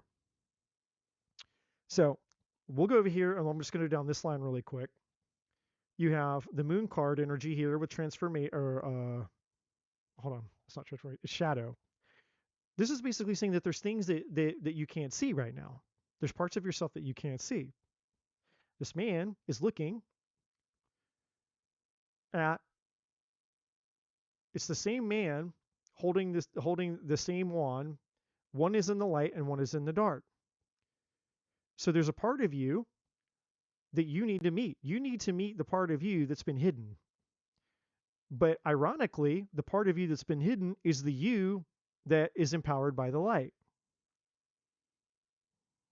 I know. More mindfuckery. I can never say this shit twice. I swear. It comes out of my mouth and I'm like, what in the Wizard of Oz am I talking about? But I'm just the messenger. Solitude. This is the Hermit card energy in tarot. Here you are, and you've got this book open, and you're by yourself.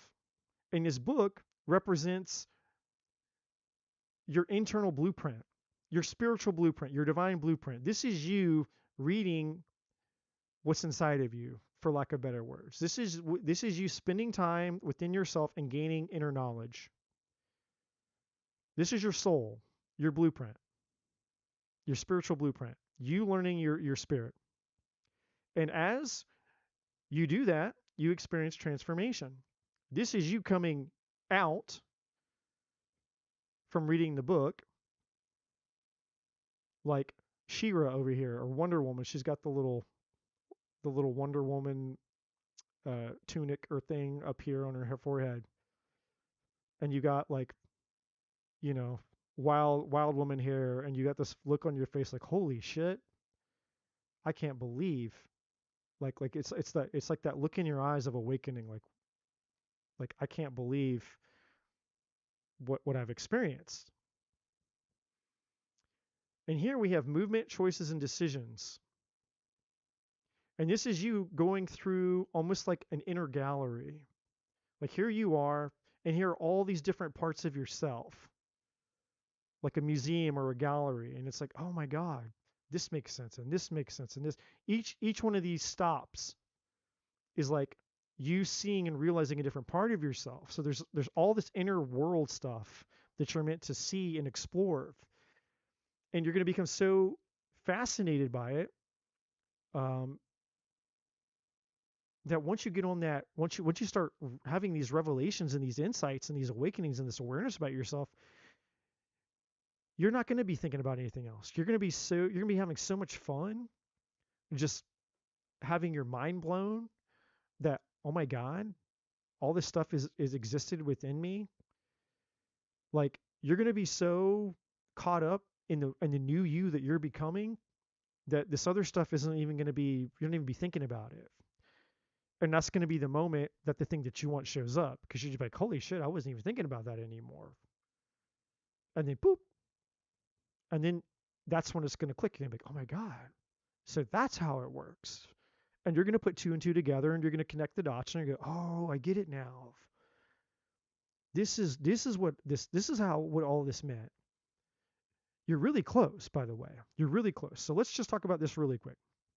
So this is the pattern. What this is showing is the pattern. These three cards at the bottom are clarifying the devil, because the devil is the pattern. The Six of Swords is about you getting out of the pattern, your own pattern. We all have patterns. This isn't me criticizing. And the devil is our trauma, our patterns, the toxic shit within us that keeps us stuck from getting to the things that we need. And to over here to the right of the pattern are the toxic types of dudes. These people that are very strong, they come across as very magnetic and very charismatic, very sexy. There's a lot of chemistry. They have a sense of false masculinity where you meet them. They have a way of presenting themselves where at the front end, they come across as very kind of maybe alpha kind of men, if we want to use that word, but it's all surface level because it's the King of Wands in reverse, and the King of Wands in reverse is all superficial. It's all surface level shit. It's an act. It's like they can fake it till they make it, and then you bite the apple. It's like, oh, okay, yeah, wow, you look amazing, but it's not. It's just temptation. It's devil. It's devil energy. It's superficial. It's bullshit. And the six of swords is saying for you to get the clarity to move away from that altogether for now, basically. And so the devil is clarified by what the temptation is. The temptation for you is I'm going to get my needs met. The Six of Pentacles. These people show up and they give in the beginning.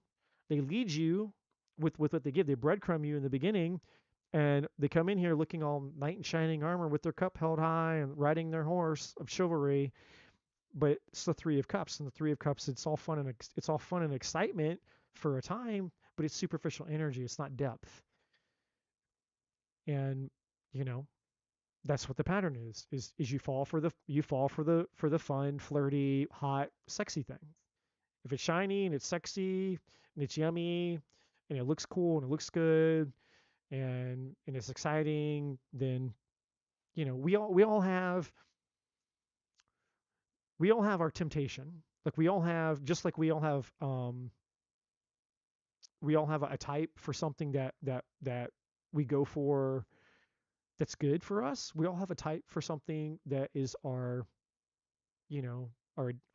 temptation for addiction. Like some people are addicted to cigarettes. That's their guilty pleasure. Some people it's alcohol. Some people it's sex. Some people it's all of it. It's like everyone's got their thing. So for you, my friend, that's what the divine is saying. The divine is saying it's not that you've been doing wrong. You've been graduating.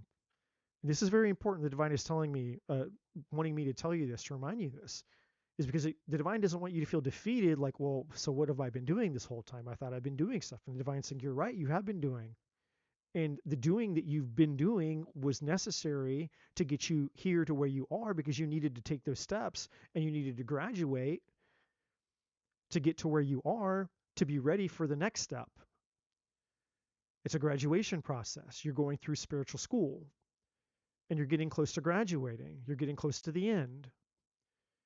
And so now you're like ready to take your exam. You're ready to go into the final phase of you've learned. Now you have to take all that you've learned and you have to pass your final exam, which is, okay, can you integrate what you've learned? Can you allow it to transform you from the inside out? Can you now take all of this and integrate it and take all this knowledge, go within and become who you really are? So now you don't just have the knowledge and you're not just, you don't have the tools and the doing, you have the becoming, the embodiment.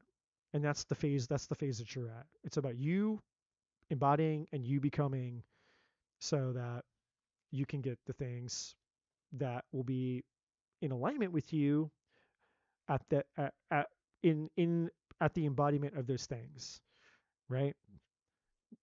Because that's how it works. We cannot attract anything that's not in harmony with our frequency. And the cool thing about that is that's not just spirituality, that's science. Science proves that. But people say that there's this dilemma between spirituality and science. It's not true. Science proves spirituality. People have known this shit long before science ever existed, long before we had tools and technology and all this stuff that proves that these things were real. Ancient people knew this shit thousands and thousands and thousands of years ago. They knew about all this shit, right? And they didn't have the technology to measure it and to see it and to analyze it, and they knew it, and they got better results than we do. So, you know, that's the cool thing in my opinion. It's not just spirituality, it's also science. When you become a new you, then you also get a new reality. And that's what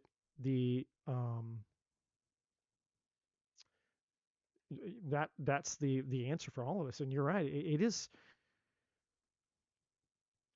I mean, it's hard if you believe it's hard.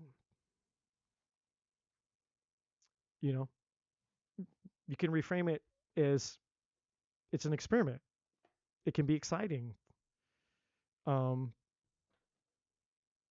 it all depends. It all depends on what we choose to believe about the experience. You know, but yeah, I mean, I guess I could say it. You know, obviously it's not fairies and unicorns and rainbows for sure. Um, but I do think that it's a blessing. So I agree with you that it's hard, but I also think that it is a blessing.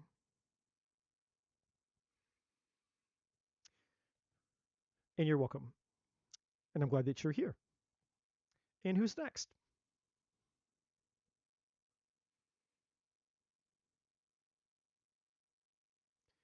Okay. Tanvi, I'm going to try to get through you guys. Whoever else is here who's left, I appreciate your patience. I'll try to get through you guys pretty quick. Um, if you guys, if there's anybody here that obviously, again, if you would like to skip, you can obviously donate to skip. You don't have to. It's completely up to you.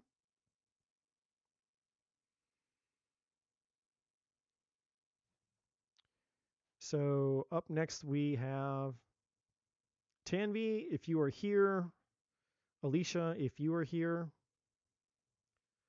Tanvi, if you're here, you can post your question. If not, Alicia, if you're here, you can post your question.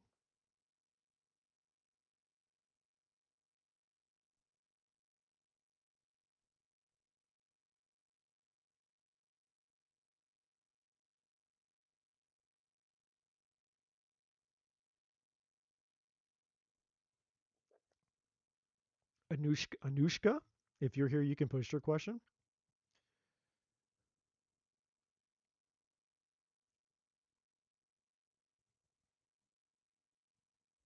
Maybe everybody bailed. Like, hey, we're done with you.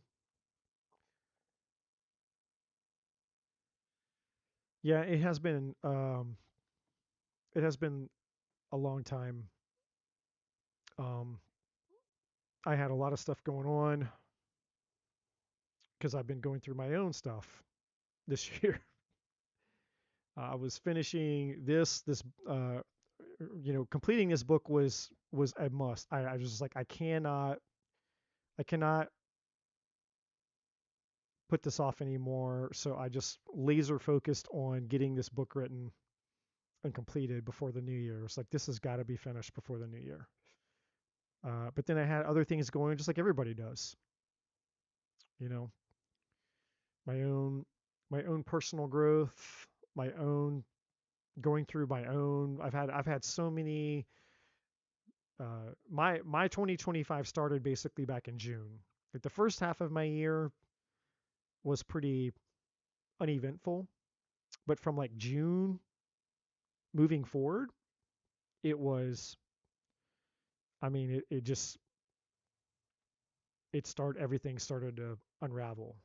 Not not unravel in a bad way, but like unravel just what what I was intended to experience this year. And a lot of it was me, going through my own healing, my own revelations, own discoveries, things that I realized with myself, things in relationships, just a lot of things. And so, I chose to listen to I chose to focus and listen to where I felt I needed to be, and a lot of it was not, it wasn't here at that point. And to come out here and do this, I have to be in a certain type of energy. Like I can't be, focused on my personal shit. I can't have, like, I have to be neutral. Like there's just a lot of things that the stars have to align in a way for me to come out here and do this well. Otherwise, the readings are going to be off. My energy is going to bleed into it. It's just, and then I'm not going to be connected. There's just a lot of things. But I'm being guided moving into the new year to start helping, um, helping a specific group of people and focusing on some other things, which I'll be sharing that. Um, I'll be sharing that coming up and all that. But tonight, the stars align. I'm actually on vacation until I actually got quite a bit of vacation coming up. So hopefully I'll be on more than just tonight. So let's see.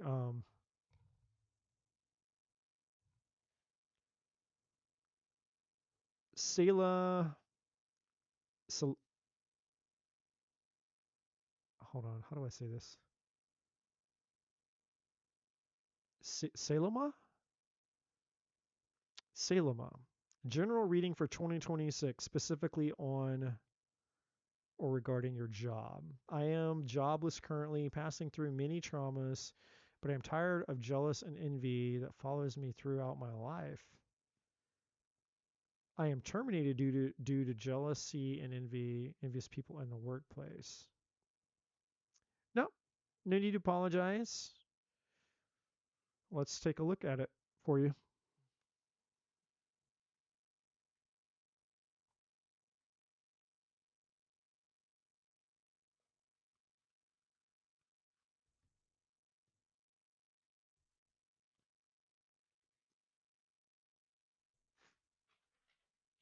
All right.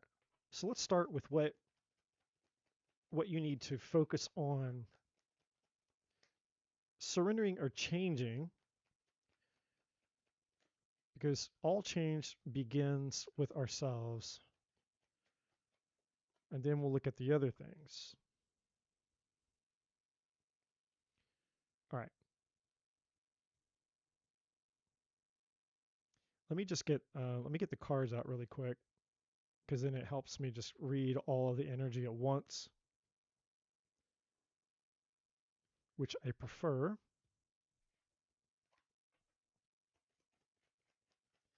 So while I'm getting these cards, we have surrender to defensiveness, we have surrender your ego, we have surrender to inner peace, we have surrender to spirit, and I will read each one of those.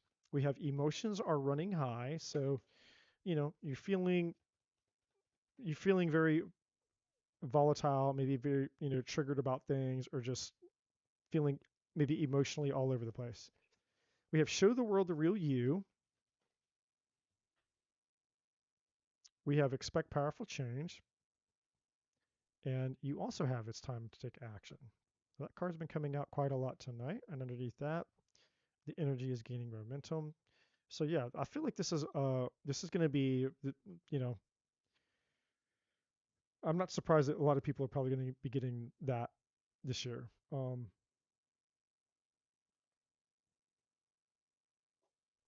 right, we'll get some job specific energy here for you really quick. And these are just these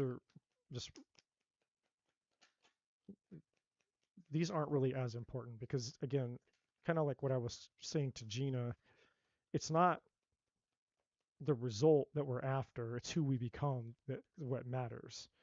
So what we should be focused on is who we're becoming, less on what we're trying to get. We have timing, we have authority, we have long term, moving up. That's good. And a wish comes true. So You have some good looking stuff here, which we'll come back to in just a second. And you have success at the bottom of the deck. So you definitely, it's not doom and gloom, but I think that you're just interpreting things as doom and gloom just because, there's some adjustments. There's some inner adjustments that need to be made here. So let's start here. You have surrender to defensiveness, and I'm just going to read the card. And obviously, this is self-explanatory, but we'll just let whatever the divine wants to say. Defensiveness is a sign of weakness. To communicate in a more empowered way, stay centered and hear someone out. Then offer a clear, non-defensive response. Now, the I'm just reading the cards because I always read the cards, but you know, really this could mean any number of things for you, but ultimately it just has to do with the reason that you're defensive is because you have an expectation. You're expecting that, like you said, that the people, are envious and jealous. Well, what if they're not? And I'm not saying that there haven't been people in your life that aren't envious and jealous, but what if they're not? What if you've interpreted people as being envious and jealous? Because the defensiveness that you're experiencing has absolutely nothing to do with them. And I know that can be difficult sometimes because what that forces us to do is it forces us to look within ourselves and take accountability for what's going on within us instead of putting it on other people, because we can't control what other people do anyways. So if people are envious and they're jealous of you, you can't control that either way. There's nothing you can do about it. Somebody's jealous or envious of you, you can't control it. Just like you can't control if somebody's gossiping or talking bad about you or talking behind your back or whatever. You can't control what other people do. You can't control what they think, what they feel. All you can control is yourself. So going through life, being defensive at the thought of what other people or what other people's perception of you is just going to drain you. It's going to make you crazy. It's not making them crazy. It's not affecting them. It's affecting you. But only if you allow it to, because you're giving your power away to something outside of you instead of you taking that power back and saying, "Hey, I don't have to believe that. I don't have to partner with that. I don't have to have the energetic agreement with whatever this thought is inside of me that is getting me all wound up with the emotions running high energy." The most powerful force in the universe is influence, the power of influence. And everything is influencing everything in this universe. Things inside of you are influencing your body that you're unaware of, sensations, desires, cravings, chemical changes, hormone changes, thousands of things that are influencing you every moment. Heart rate, your breath, things that you're aware of or not aware of in your environment, the interactions you have with people, uh, temperature, the environment, sounds, like everything. Everything in this universe is influencing something else.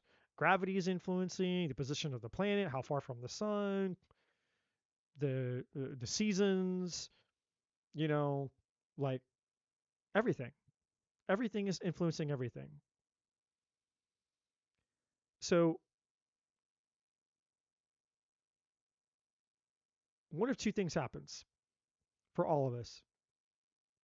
You're either aware of what's influencing you, or you are you're the more influential force. There's a word for this. It's called entrainment.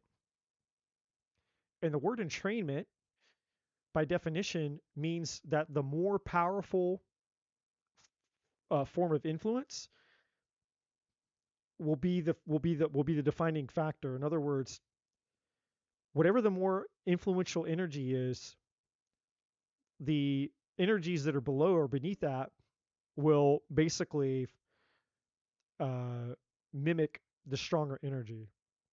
They get absorbed into it. They become like it.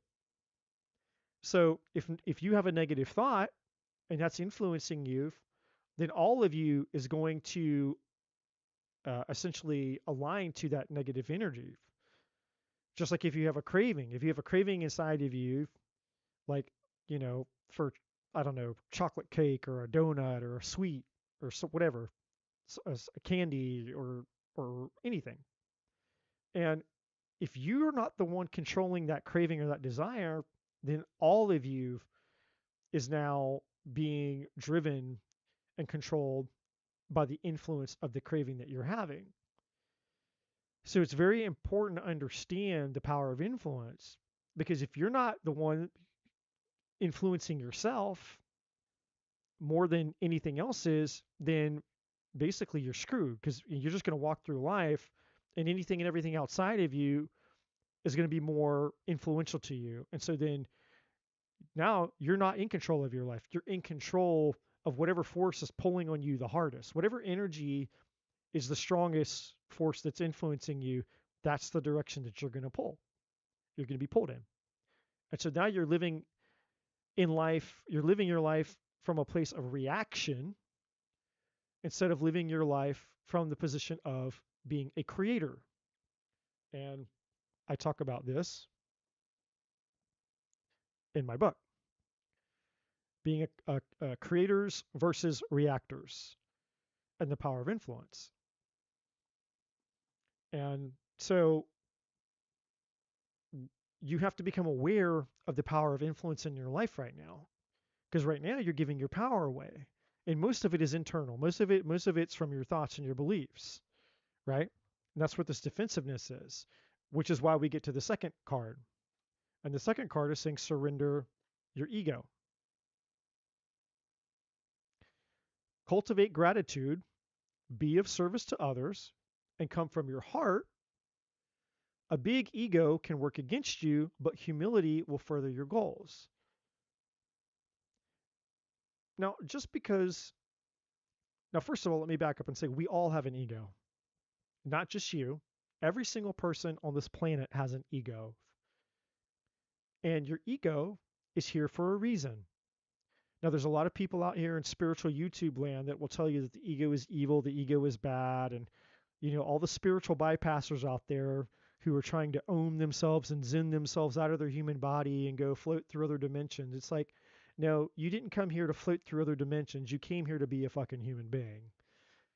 Like, escaping reality through your spirituality. That's not what you're here for.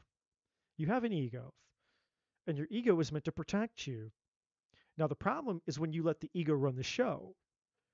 When we're disconnected from our divinity, we're disconnected from our spirituality, we're disconnected from our heart.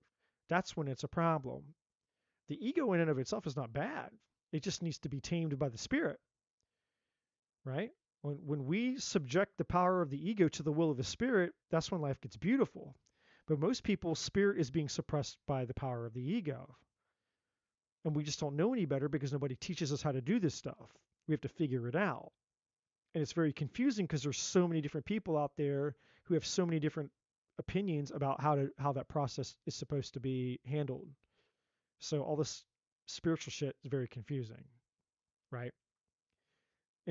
But you'll inevitably, because we all are, if we allow ourselves to be, we're all guided to the truth that is correct for us. You'll be guided to the person, the practice, the mentor, the information, the book, whatever. You'll be guided to the spiritual practice that is meant for you, because there are forces greater than you running behind the scenes and forces greater than you that are working and operating within you that are leading you towards those sources, because the divine wants you to win. But the ego is not your enemy. It's just when it's running the show because you're trying to protect yourself from threats that you believe are real, that you don't need to protect yourself from. And what do I mean by that? You're more powerful than any outside perceived threat that your ego can create for you. Most of it's fear, most of it's illusions, most of it's bullshit. And most of it is just perception of other people, right? We give our power away to other people. We make other people more powerful than we are. Their opinions more powerful. Caring about what they think, caring about their jealousy, caring about, this or whatever, right? And so in your case, based on what you're saying, is that you've watered yourself down, or a more powerful way of saying it is you've betrayed yourself. You were willing to betray yourself to make other people happy.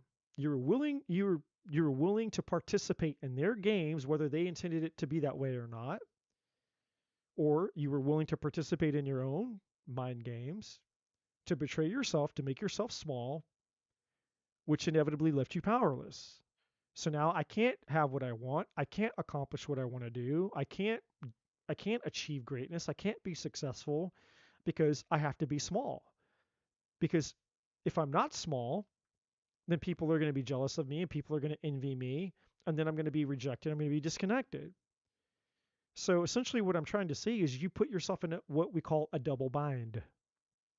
And a double bind is I'm damned if I do and I'm damned if I don't. And I don't see a third option. There's two options and neither one are very good. I'm damned if I do and I'm damned if I don't. But that's also not true. Because you can't be a creation of the divine and not have infinite options available to you. It's just you're not accessing them because you haven't done this. You haven't surrendered to spirit. And when you surrender to spirit, you surrender to your divinity. And when you surrender to your divinity, everything becomes possible. All things become possible for those who believe, as a very wise uh, spiritual master once said. And how do you get there, my friend? What is your path to getting to that place? It's through inner peace. It's when you start taking your power back and you silence the noise in your mind and you shut out the noise outside of you and you make peace your lifestyle. You protect your peace at all costs. And if it doesn't create peace, if it doesn't equal peace inside of you, then it should have zero importance to you. It should have zero value to you. Anything that makes your emotions run high, anything that makes you feel defensive, anything that gets you in your head and makes you feel egotistical has zero value to you. But right now, that's not true. Whether you see it this way or not, right now, these things have more value to you. You're more emotionally invested in the things that are stealing your peace from you than you are in the things that would actually bring peace to you. And so when you take your power back and you stop emotionally investing in the things that are taking your peace away, then you'll have all of that energy within you, that life force within you, to focus somewhere else. And that's the beginning of the process. That's step one. Step one is you protecting your peace. So this card says, cultivate inner peace on a daily basis. Daily basis. In quiet meditative moments, focus on the stillness within and enjoy this inner refuge. Others will feel your good vibes too. Others will feel your good vibes too. And your life will flow more easily because you won't be defensive. You won't be in your ego and you won't give a shit about whether people are jealous or envy of you. You won't care about what people are doing. You'll be so focused on yourself and so connected to your inner guidance system, your inner truth, your divinity, that it won't matter what's happening outside of you. You'll be connected to your power. And then when you connect to your power, you get connected to your purpose, which is also everything that I talk about in my book. It's this. Actually, well, I'll just pull this out. It's in the book, but the big visual aid out. You have alignment. That's what the A stands for. What is alignment? Alignment is our connection to our spirit, our divinity. How aligned, how attuned, how connected are we to our inner truth? And the more we're connected to our inner truth and into our divinity, we go down to P, which is our purpose. The more connected to our true purpose in life, why we're here, what lights us up, that spark inside, that thing, the creative energy, the things that we're really good at, that we want to do, that motivates us, the power, the energy, the life force. And then as we connect to our purpose and we use our purpose, we experience spiritual growth. We become a new version of ourselves. We learn, we grow, we evolve, we transform. We become a new person that we've never been before. And once we've become a new person that we've never been before, we're ready to go deeper into the next level of our divinity. There's another deeper place to go. You get to, it just goes, and it keeps repeating itself. You go deeper, you get more connected to your spirit, your soul, God, source, the universe. You get more connected to your purpose, and the more that you get connected to your purpose and you live from your purpose, the more that you grow and transform who you are. The more that you grow and transform who you are, the more you get closer in your connection to the real true you that you are, which is the divine part of you. And that's why it's called your identity, your true identity. Now we have the L and the F. One side is love, one side is fear. It's self-explanatory.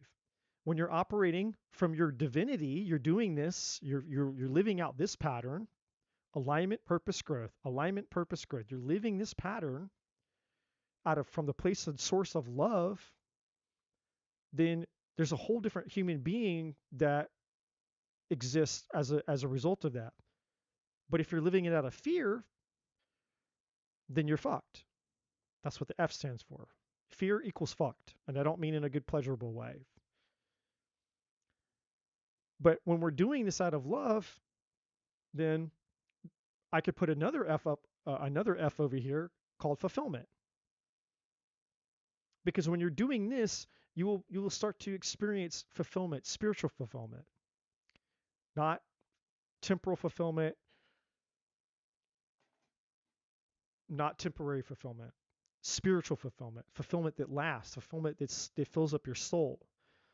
It's not dependent on people, places, things, material, money, status, titles. It's inner fulfillment. And no one can take it from you because it's not something that you got or acquired outside of you. It's birthed within you, so nothing can take it from you. And it's limitless. It's infinite. It's not like, okay, me drinking this wine, right? It's not like me drinking this wine. When the wine is gone, it's gone. Well, this is inner wine. It's forever.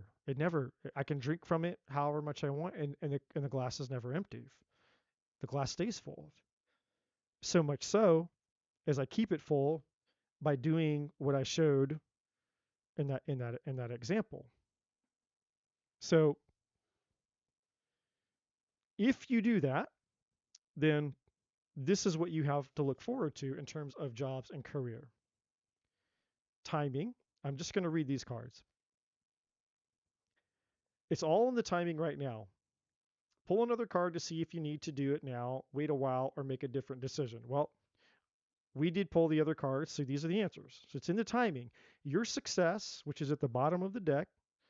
Let's read that one really quick. The path you are on will bring you success.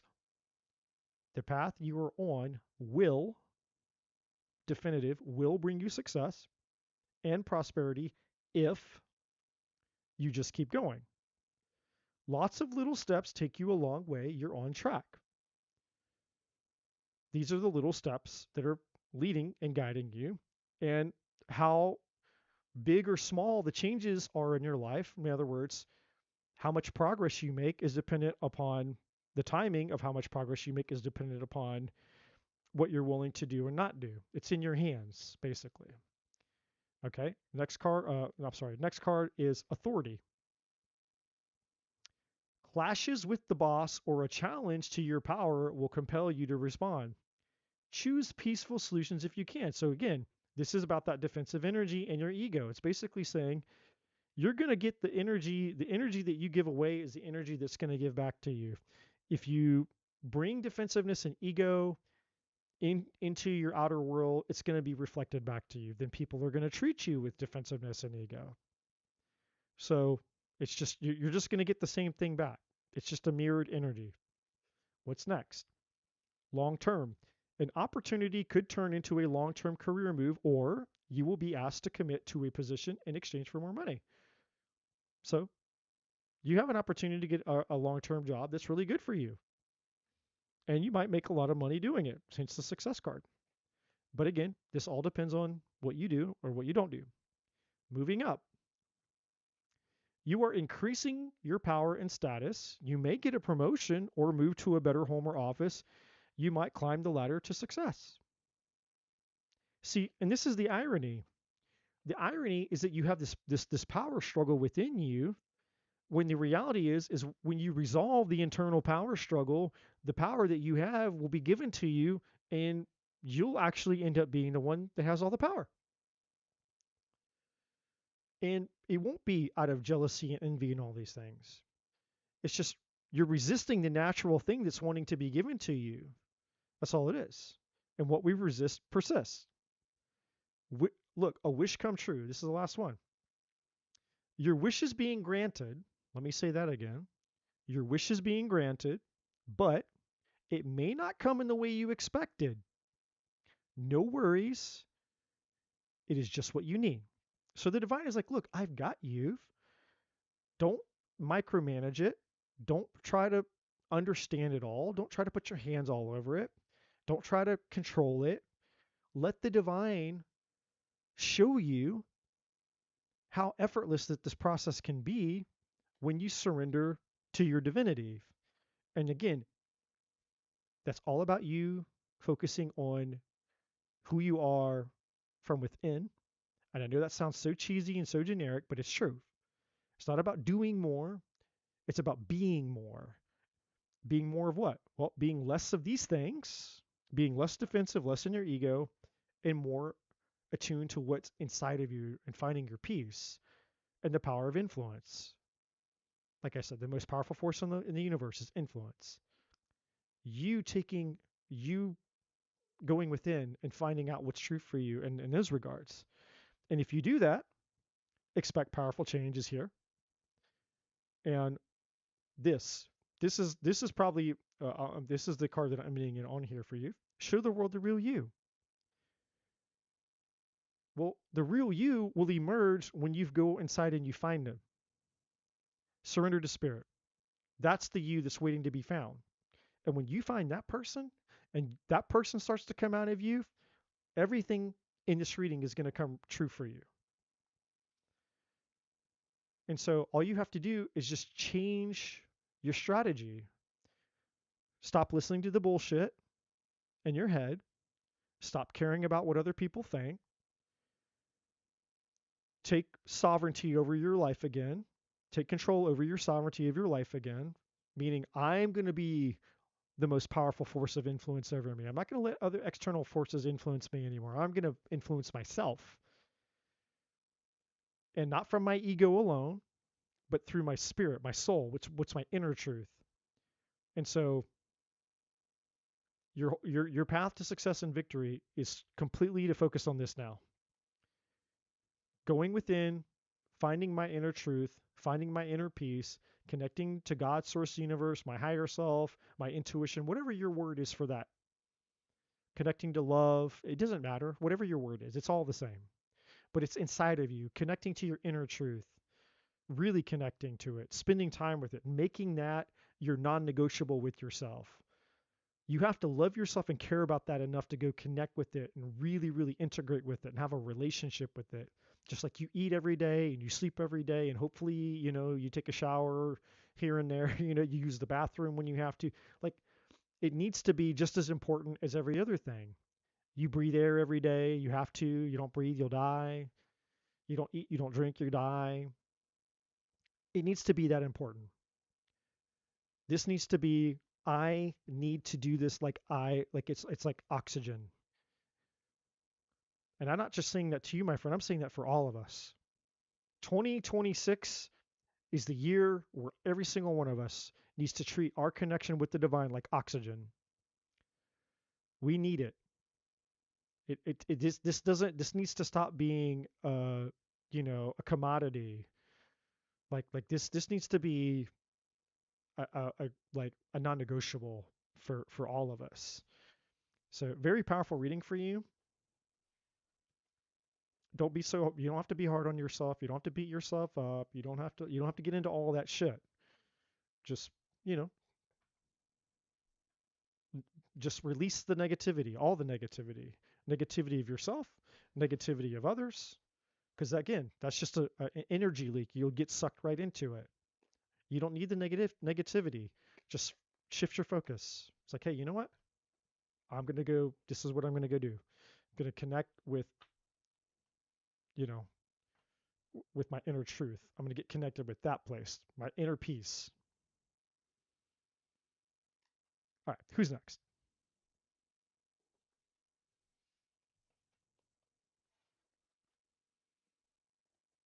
It's already 3:20. You are welcome so much.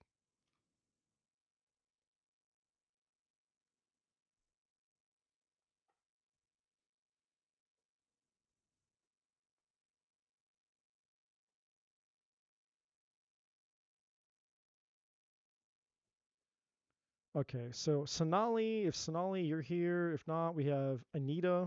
Anita, if you're here. If not, Pretty in Pink. And if Pretty in Pink's not here, then we are going to close the show, the big shebang, with the one, the only. The mod with the most mod. The mod herself. The one and the only.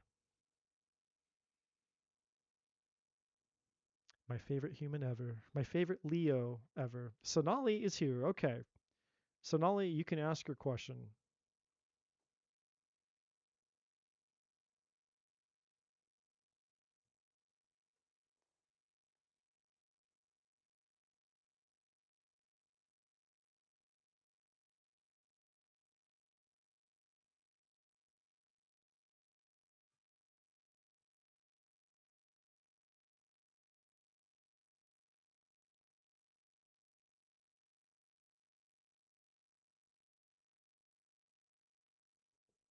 General reading. Okay.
Good night, Gina.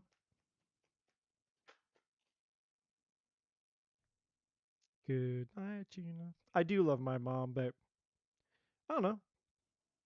You know, you're up there and you're definitely up there in the legend.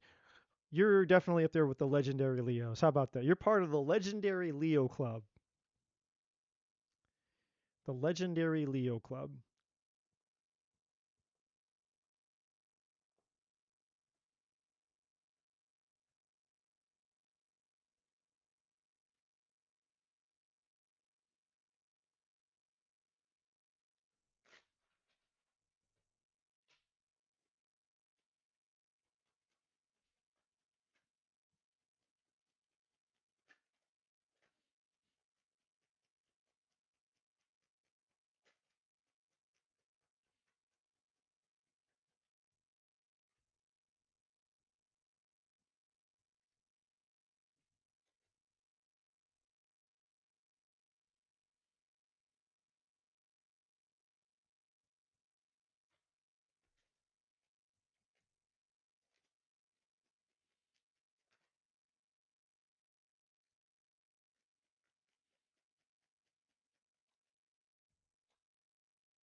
Okay, Sonali.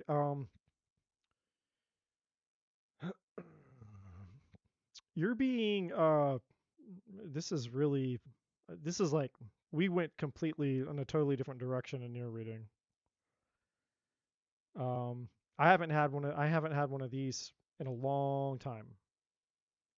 But your message is straight up a warning. You're being protected and you're being warned. You're being warned about what I think is a romantic situation.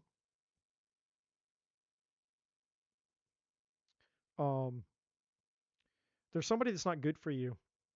I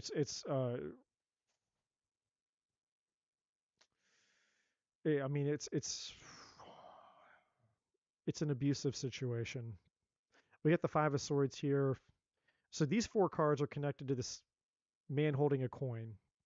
So there's this presentation of somebody here that's connected to you, and there's an attachment here. So we got the attachment energy, we have deception, deceit here, we have message of warning, we have guide, we have respect, and we have message of peace. So these three cards are basically, I mean, really all four of them, but we have a situation where basically your spiritual oversight committee, your spiritual guides, your protection, your angels, whatever you call them, are trying to shed light on something because getting entangled in this situation is, I mean, this will this will, for lack of better words, just affect your life up. Like it'll, who knows what'll happen when we have this tower down here, and that's these three cards down here are clarifying this tower. So, I mean, you're dealing with, there's a situation in your future, near future, or even a situation that could be potentially unfolding in the present. I feel it's more future-ish. I could be wrong, but I feel and sense more future. Um, that the divine wants to steer you away from. So here you are underneath the deception card twice. The thinking woman, that's you. Here you are over here with the Queen of Swords. Libra, Gemini, Aquarius energy, you don't have to be those energy. It's just saying that, it's just indicating you. Okay? That's the energy that's connected to you. Um, what's underneath that? A contract, yeah. So there's definitely something here about me, either a future relationship, a contract, a marriage. It's just something, I don't know. I mean, but the contract doesn't have to be literal. It could just mean like you end up getting entangled or ensnared in a situation where you're bound to this person essentially. And it could be literal in a literal sense, but that it doesn't matter. What matters is that this person, you know, they want to move things pretty quick. So we get the Eight of Wands here. That's progression. Like, you know, when they set their sight on something, they move on it. It's like, so this is like quick moving energy. This is also could be something that's happening at a distance. So you and this person could be at a distance right now, or you meet them at a distance, or you live in different locations, something of that nature. That's just, it could be, it doesn't have to be. That's a secondary energy. The Five of Swords is directly tied to the Tower, and this is and the Deception card. And this is where things, I feel, this is where the warning comes in. The message of warning is basically, it's like you're not seeing you're not seeing what's underneath the presentation. Like, this person presents themselves as calm, stable, mature, consistent, reliable. Like they're the package, the presentation is, hey, this person, they got their shit together, they might have a good job, they might have money. They look good on paper is what I'm trying to say. And over here There's the coin. There's the offer. It's like, oh man, wow, this looks like a really good offer. The pinnacle. There he is, and he's holding it. And then over here, next to it, you have the King of Cups. So there's this sweet side, this nurturing side. You know, there's this emotional part of this person on top of the practical side. But then there's the Five of Swords. There is this part of this person that's violent, potentially abusive, or at the very least, verbally abusive or mentally abusive. So there's something inside of this person, a trauma, or there's something inside of this person that has not been healed. It could be a pattern, it could be anger issues. There's just something about this person that's not good. And you're not going to be able to see it because of the deception here. Okay. Um, Now, what the divine is wanting to show you, we have adjacent possibilities here, and that's basically saying the divine is saying, hey, if you don't have to choose this person, there's other opportunities coming. That's what this is saying. It's saying, hey, there's other choices to other men, other choices than this person. And so it's not saying that this person is necessarily evil or bad. They're just saying they're not good for you. And if you go for it and you get attached to this person, attachment card, and then we had that contract card a second ago. If you get attached to this person, it's not going to go good for you because we have the Tower. And so the Two of Pentacles down here saying basically like you really need to be you need to weigh that you need to weigh this up. You need to really like you know you need to think about this clearly. Like the good and the bad. You know, the Three of Cups is here. There's two energies attached to the Three of Cups. One energy is this person again. There's a part of it that's fun, it's exciting. Again, they come across as a really good person, especially with that King of Cups energy there. But there's just something that you can't see, and we have the Goddess of the Moon. That's the Moon card energy. It's like there's something hidden. So you have two cards here of something that's hidden from you. But the Goddess of the Moon is also about trusting your intuition. So the divine is asking you, are you sure you're not seeing the red flags? Like they're there. And so we have respect and we have message of peace. So this is basically the divine saying, hey, you can dissolve this. You can still be respectful. You can still be kind. And there's a way to let this person out of your life peacefully. It doesn't have to be mean or ugly or anything like that. But um, if you don't, you have a Tower. This person's going to blow your life up. You're gonna you're gonna be living in terror. Nine of Swords, because you're gonna start. Eventually, you're gonna come into contact with this Five of Swords, and this is you basically living your life in fear and terror, because you're never gonna know when this person's gonna explode. They're gonna basically be the ruler of your life.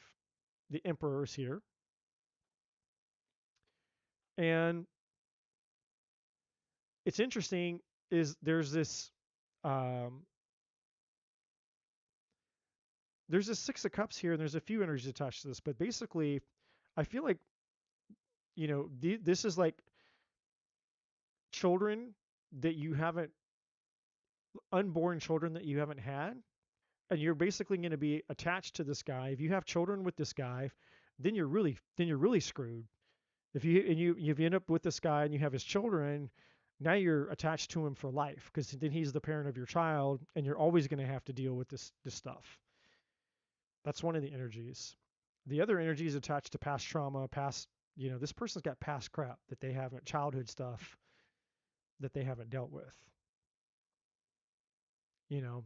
And then the third energy is that, you know, there is a strong connection. You'll feel the pull. That's the Three of Cups energy. It's like, oh, no, no. But I feel so connected. And that's why that contract card was underneath here. Right here, contract. One of the reasons. You feel like you have a soul contract with this person. But, and you might, I don't know, But your reading is about being warned. And the divine doesn't ever I never get warnings. Like my readings are never about, you know, I should say never, but hardly ever do I get a reading that comes out about a warning or negativity. Most of my readings are the same thing I've been talking about all night. You know, how to empower yourself, how to connect to the divine, how to troubleshoot what's going on inside of you so you can get what you want outside of you. Like most of my readings are very, you know, inner focus, spiritual inner focus types of things. So very rarely do I get a reading that's like, hey, you need to be really careful about this because I really feel like the divine is saying, hey, if you get entangled with this man, you could spend years of your life in fear, regret, and terror. So, you know, she's like, oh, this is my current situation. Oh, this isn't. She's like, this isn't a future situation. This is the situation that I'm in. Well, I apologize for that. If that's what you're currently going through, then I definitely apologize for that. But the message is the same. Like you need to get out of this some way or somehow. This is God telling you, God, the divine, whatever you call it, is telling you you need to get out of this. You need to get out of this situation with this man. However you need to do it, try to do it peacefully, try to do it respectfully, but you just need to get out of this situation if you can. And I don't say that lightly, but that's what the message is for you. And this is not coming. I mean, this is coming from your spiritual guide. And look what's underneath this. You can't even. I can't make this up. Underneath this card, I didn't even know this was there. Physical pain. I mean, again, I said for the Five of Swords. I said this could be some kind of abuse. This is like physical abuse. Like this is going to hurt you, whether he's put his hands on you physically, put his hands on you, or you're just feeling the physical pain because you're living in terror. Yeah, you need to get out of this. Somehow, you need to get out of this situation.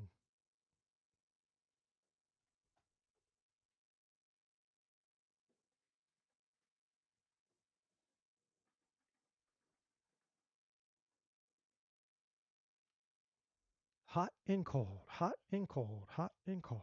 1 minute I'm hot, then I get cold, then I get hot, then I get cold. It's like my love life. Hot and cold, hot and cold, hot and cold.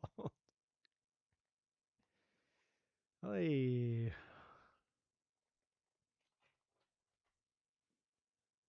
sometimes we just gotta laugh. Sometimes we just gotta laugh at life. You gotta find the sense. We gotta find the humor in life. All right.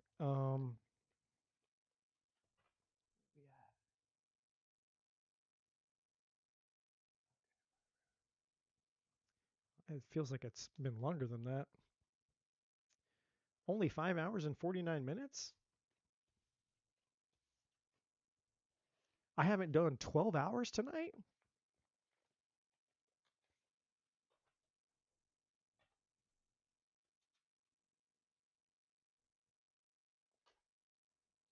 Let's see. Let's see let's just reach in here blindly about my love life for humor. Two of Pentacles for my love life. Strength card for my love life. That's Leo. Maybe I have a legendary Leo coming towards me. Oh, look at there, a Four of Wands.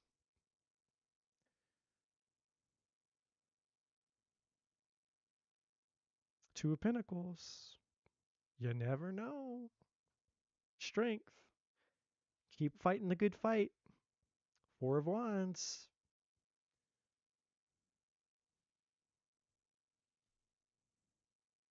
Oh, dropped it on the floor.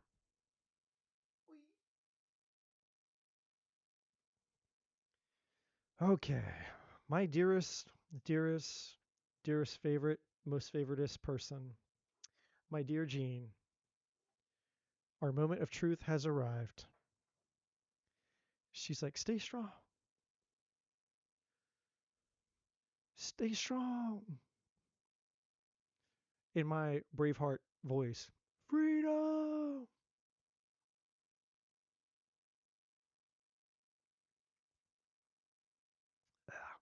Something about wine at 3:30 in the morning.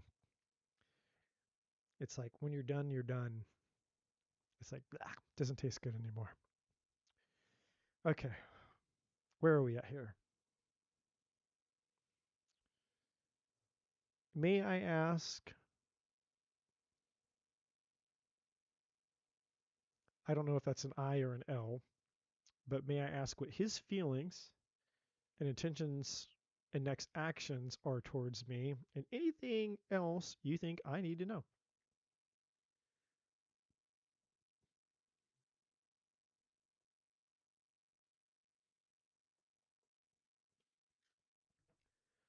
I just feel some kind of way. For some reason, there's three cards I feel like you need to get out of here. She's like, I had to lean forward and read. Look at you. I shuffled these cards, and even you get it. This energy is gaining momentum. That card has come out like 5 times tonight. That's wild.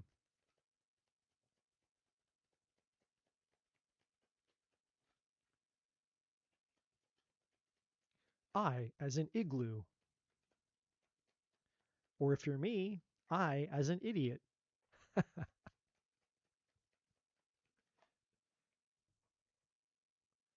Nothing is yet set in stone.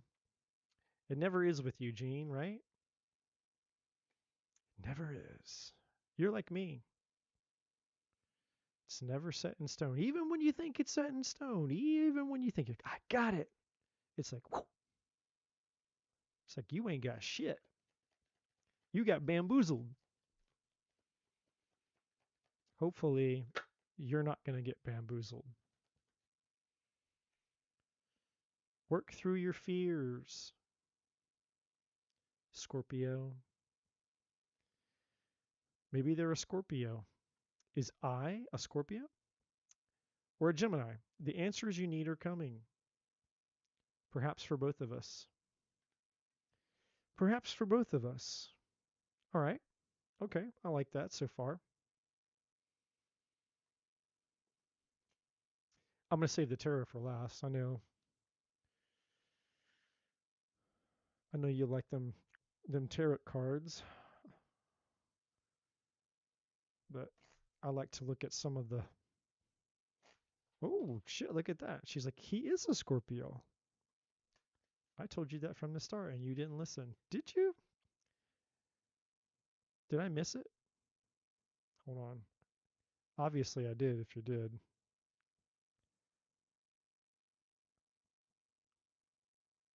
Uh, I have to squint.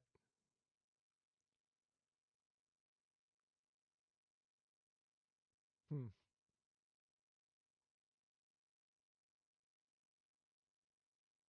Oh, maybe you weren't talking about the Scorpio. Maybe you're saying you were telling me something else.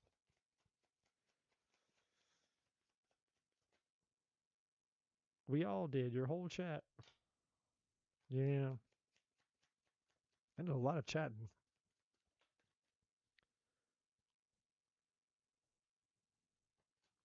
I can always tell when I got stuff to say.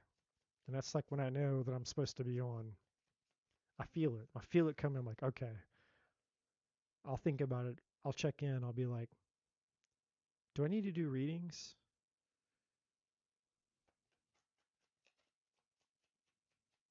And then I'll be like, this whole like avalanche of information is like, yeah. Like, okay, I should probably go do readings. Okay, so we got open up. We have gifts. I don't know if that's because it's the holiday season or if it's well, we have to check on that with the charity. And then we got patience. We do have this red flags at the bottom, but I think this is based on fear because this work through your fears and then this. It's like expecting the worst. Because underneath that we have communication. Then we have the strengths thing, which is kind of like I feel the manipulation energy or fear of that. And then we have self-worth and then we have control. So it's interesting. And then underneath that we have fear again. I do just miss you. That's why I came out here. But and then underneath the fear we do have spark and flirt, of course. And that's pretty hot when you get like that. Like there's that tension of anticipation right before you're really close and like who's going to make the first move. Okay, well that makes sense. So he has some trust issues. Well, that definitely makes sense. So all right, so let's take a look. Um,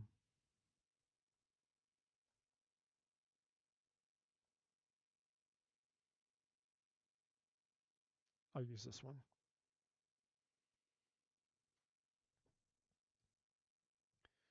I've been really. She knew I was coming on it. Yeah, yeah. I just started vacation. I got a lot of vacation, basically, almost all the way out through like I don't know, this 14th of January or something, the 14th or 15th of January. So it's almost a month. I basically save up all my vacation time to the end of the year and then I just take it all. Wait.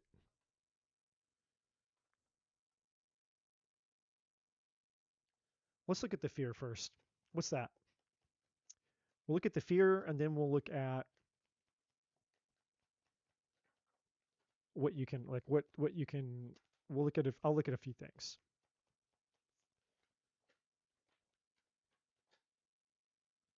Okay. Yeah, so we got the Tower in reverse. We got the Ten of Pentacles. We have the Four of Cups more or less sideways than not. And then we have the Moon. There's the illusions there as well.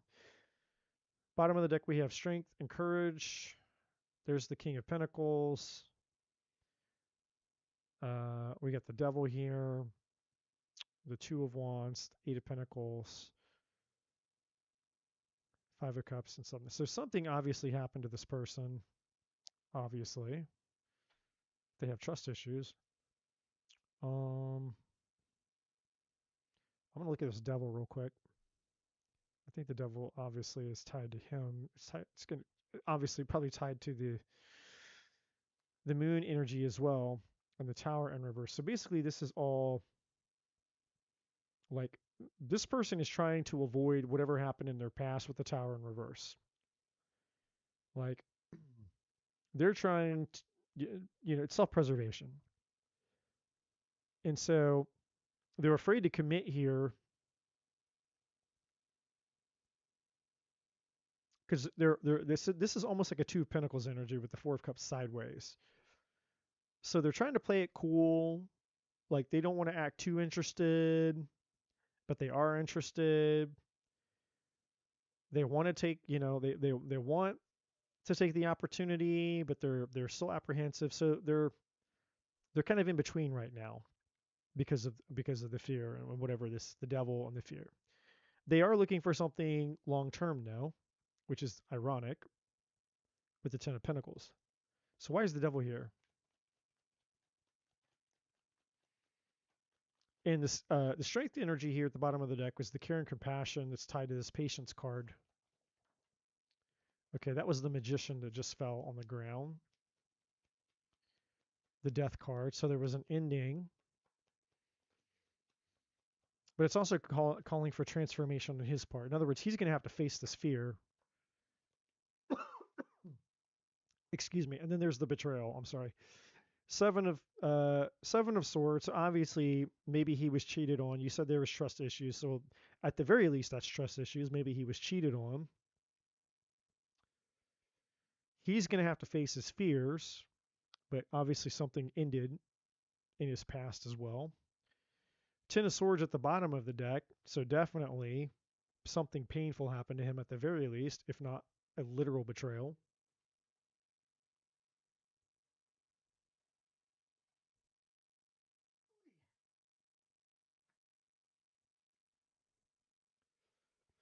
Six of Pentacles, and there's that Magician. So could have been somebody in his past was given to two different people. What's under the Ten of Swords? Oh, you can't make that shit up. Wow. Double devil. Yeah, double the devil. Devil. So double confirmation underneath that Ten of Swords. That's wild. The Page of Swords is here. He is very on guard. He's like he's very like looking for it. Like he's looking for shit. Like whatever happened to him, he's hyper attuned to it. Like, you know, and this is like him. Even if he tries to play it cool, this is him like, you know, probably wondering or thinking like, yeah, is somebody interested in them? Are they going to be faithful? Like this is them looking for things, spying and like detective, looking for it. Like, well, like who is that person she's talking to, or who's that text message? They see a text message come on your phone. I'm just giving you generic examples. I'm not saying that this has really happened. I'm just giving you examples of the energy. It's that person who's constantly like, every time they see you talk to somebody, they're wondering like, oh, she's talking to a guy. I wonder, does she like him? Do they know each other? Who is he? You know, they see your phone light up out the corner of their eye. It's like, are they hiding something on their phones? Like this person has been very traumatized by whatever happened to them, and so now they're looking for it everywhere. So trust issues is an understatement. You're on the money, but trust issues is an understatement. And so this person has been deeply affected by this with the devil out here twice. Um, and they're looking for it. What's underneath the Page of Swords? We got the Six of Swords. I think they're trying to keep their calm with the Six of Swords, but then underneath that is the truth. The Nine of Swords. They're terrified. They're terrified of going through this again. Ten of Swords. So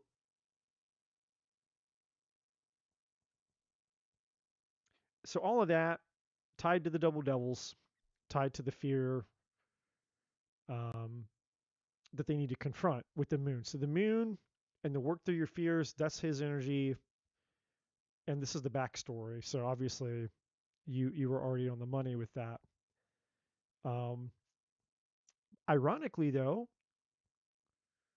there is this underneath all of this, and I want to look at that now.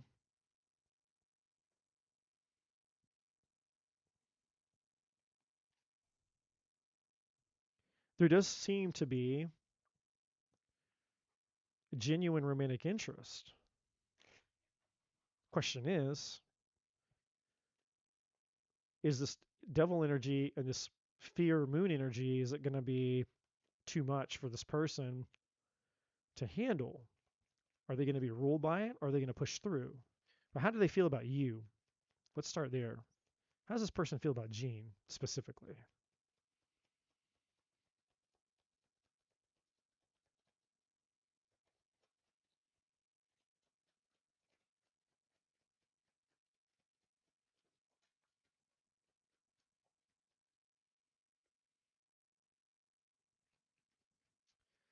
Well, I can definitely tell you,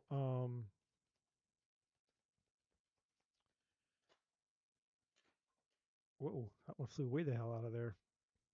As somebody who's been through multiple betrayals, somebody who's been cheated on multiple times in my life in very painful ways, it is a trauma. Like people, I don't think people really understand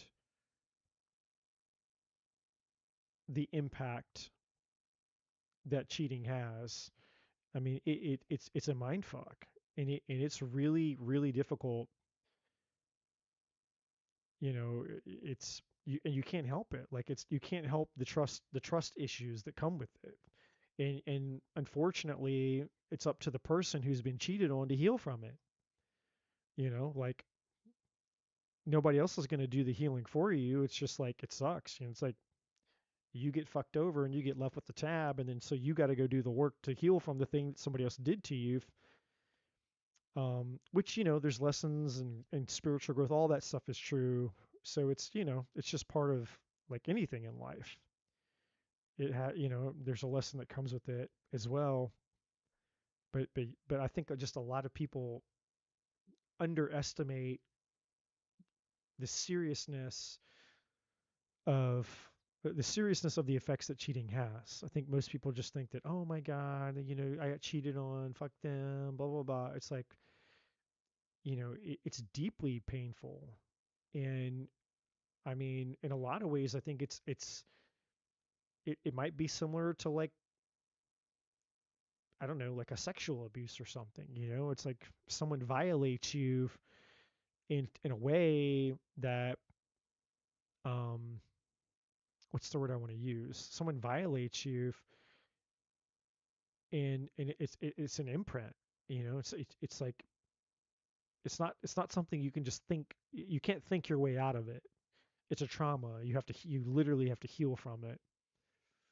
Um, he wants to get married and have children, but he thinks he needs to have a lot of money. He wants to be the sole provider. I mean, I guess if you're cool with that, but I don't know.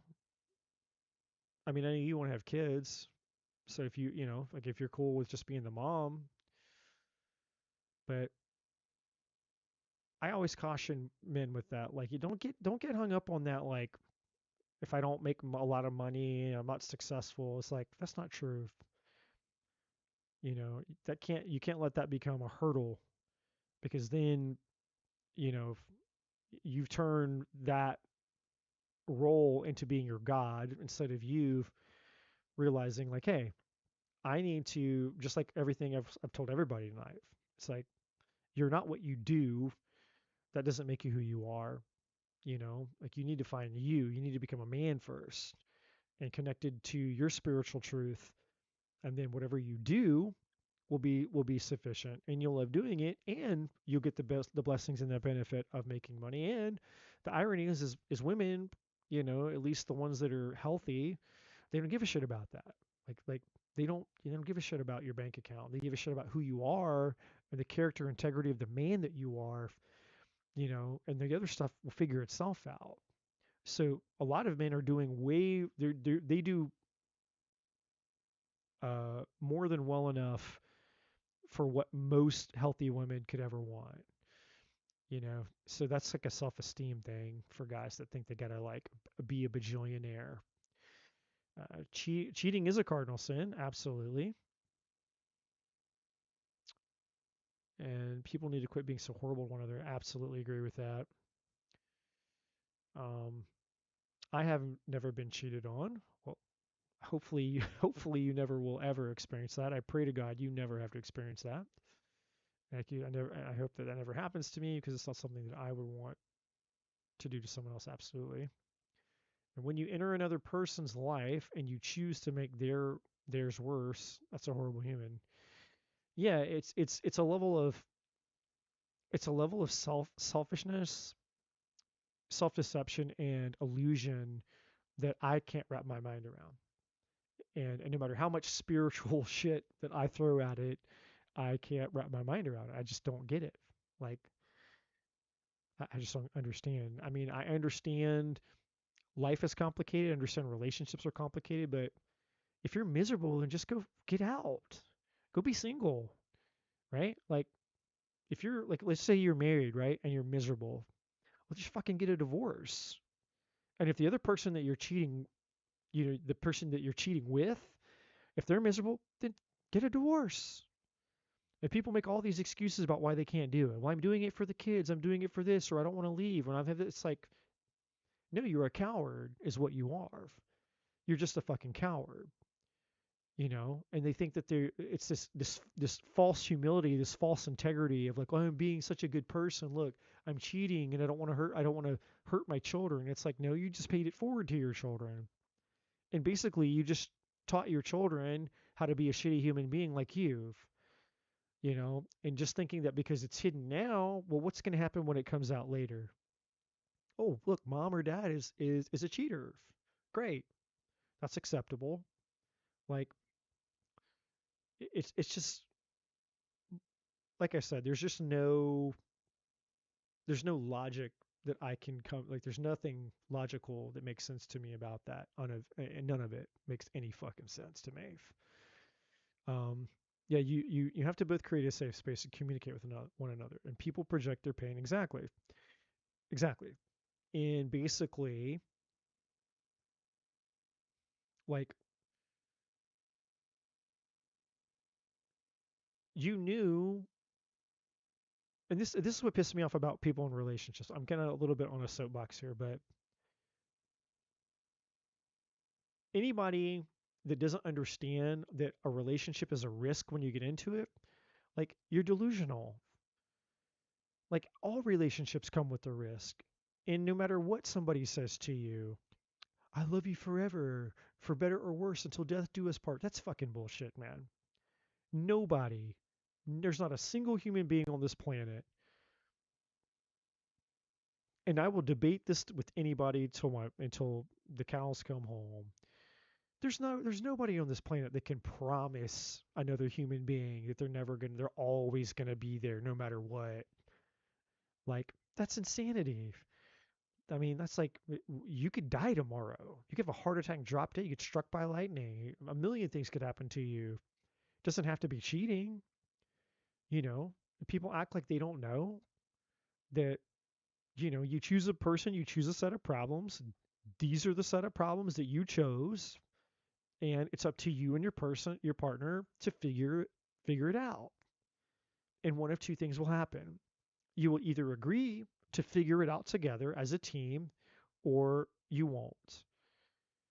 And one person will try to figure it out by themselves until they get tired of trying to figure it out themselves. And then the bitterness and the resentment and that'll kick in, and they'll be done. Like there's one way to make a relationship work, and that's two people doing the work. And there's a million ways to make it end in a way, in a sense, right? So, but what's delusional to me are the people that think that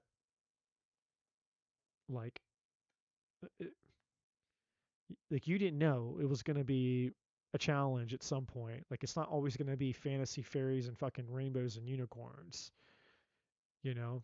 And that's how love grows. You're tested. You go through trials, like going to the gym. That's how you get strong. You tear your muscle down by exerting effort, by lifting up heavy things, sweating, breathing hard, and putting yourself in a state of discomfort. It's not fun and it sucks. And you're breaking your body down.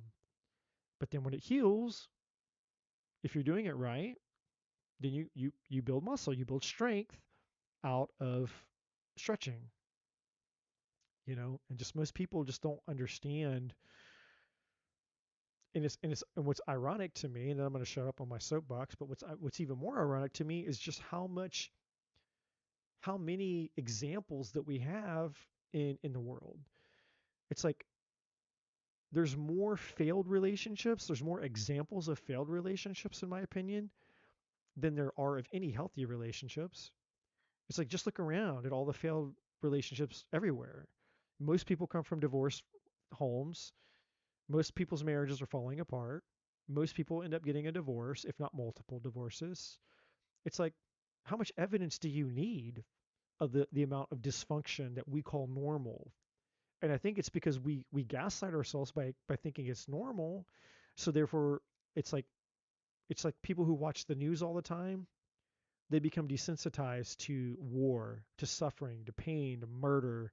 They become desensitized to genocide and all these terrible things going on in the world. It's just the news. It's like, oh wow, look, you know, 10 people were shot and killed today. Oh look, one country bombed another country and thousands of innocent children and husbands and families were destroyed and killed. Okay, turn the TV off. I'm going to go to McDonald's now. Like, we're so desensitized to the amount of dysfunction in this fucked up world in relationships that people, it's like they don't think about the fact that that's not supposed to be normal, right? Most people don't go, this isn't normal. You know, I could go on for hours about this, man. I could go on for hours about this shit. But anyways, yeah, it's a shit show out there. You can't look at a person that you choose to be in a relationship at as someone who is bringing you problems. That means you're dating the wrong people. I dated angry men who didn't love themselves and ended up trying to give, my eyes are like, try to give them all love that uh, you try to give them all the love that I could, and they still weren't able to love me back. Yeah, because it wasn't a love problem. It was an I don't love myself problem. And it's like you can pour. It's like the analogy of pouring into a cup that has no bottom. You just pour and pour and pour. It's just like just goes right out the bottom. It's like you're pouring into a void, right? It is sad.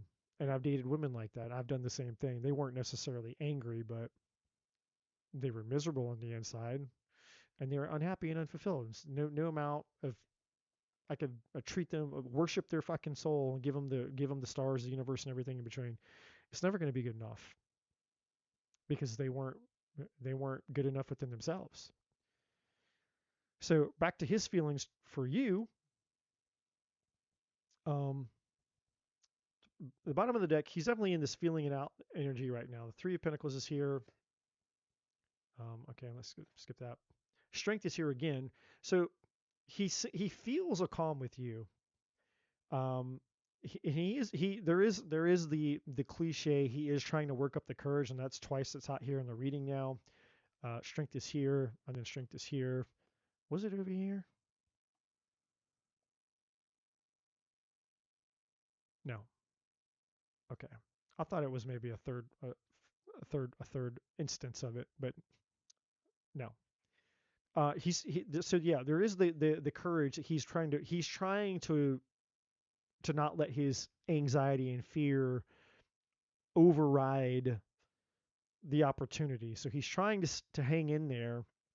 But there's also this sense of comfort. He finds you very comforting with the strength card. So there's a strong energy of he when he's around you, he feels at peace. That energy is there. But yeah, he's trying to keep it cool. And so the Three of Pentacles has a similar energy to the Four of Cups sideways, which is trying to play it cool, trying to kind of just feel it out, not wanting to like over present, but not wanting to disengage. It's like trying to just be kind of chill. And then look, you can't make that up. Underneath strength, we have that Four of Cups again. And so there you are in the back, kind of like holding that cup out, like, hey, and this is really metaphorically speaking, like you're just there. You're not, you're just there showing, like, just being yourself, like just showing, hey. And he feels that with so the strength energy is what he feels. He feels that cup. He feels the peace of your presence. So he senses that emotion, which is kind of like a radiance, your aura, if you will, whatever word you want to use. But there's that apprehension with him, which is tied to this open up energy. and the caution. So he's looking at it, but he's just apprehensive because he doesn't want to get hurt. But he's being shown something here with the hangman at the bottom of the deck. And so while he's suspended in this, I'm trying to, you know, figure out my emotions and deal with all my baggage. There's this illumination that's happening inside of him, which is good because that brings us over here to these other cards. So, and again, all these cards have to do with what his feelings are towards you. We have the death card, that's his card, his energy, Scorpio. So this is the transformation, and it was out here again up here. And so while up here obviously had to do with endings, the Ten of Swords and the Death card, that is the surface level energy, but there's the deeper energy. And this is tied to that hangman energy. He's going through a transformation. And that's also tied to this opening up energy. So he feels a part of himself. He feels the energy. This energy is gaining momentum. He feels that part of himself. He feels the hope coming back, for lack of better words. He's starting to feel the hope coming alive again. And that's putting him in this momentum energy again with the Eight of Wands. There it is. Energy is gaining momentum. There it is.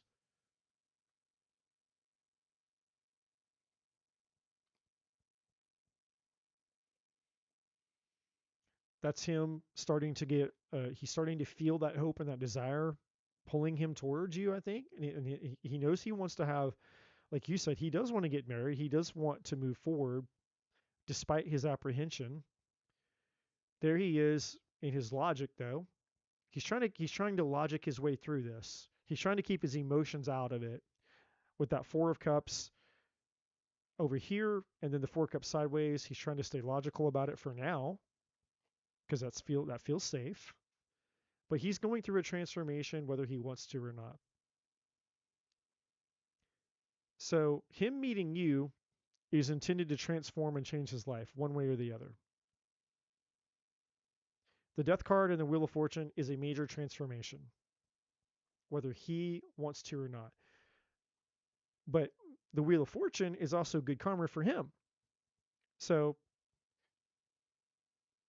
it's like, if he can push through his fears and not self-sabotage, then there's a really strong opportunity, strong chance for you guys to have something here, something meaningful. So let me ask now what the future potential outcome is.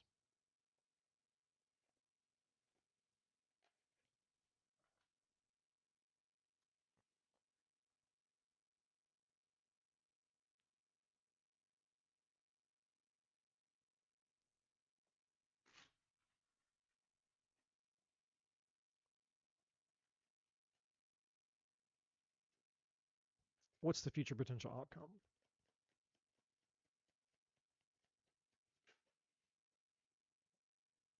Man, you can't make that up. Death came out again. Transformation is inevitable for him. Knight of Wands. So there could definitely he might work up the courage and push through.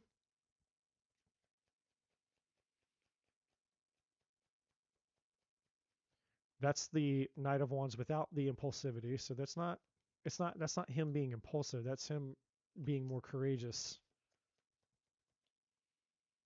and feeling inspired, like feeling driven because he wants to be.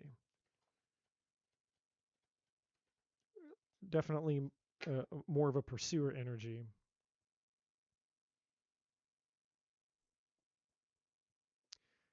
So there's still rawness though.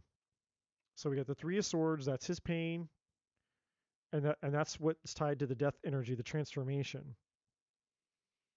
Here you are. So you're now embodying kind of the healing energy, which is what I was saying about that Four of Cups a second ago was out here. So this is you. Whether you intend to be in that energy or not for him, you're going to be very healing for him. Your energy is going to be very healing for him. We have the high priestess here. Um, there's there's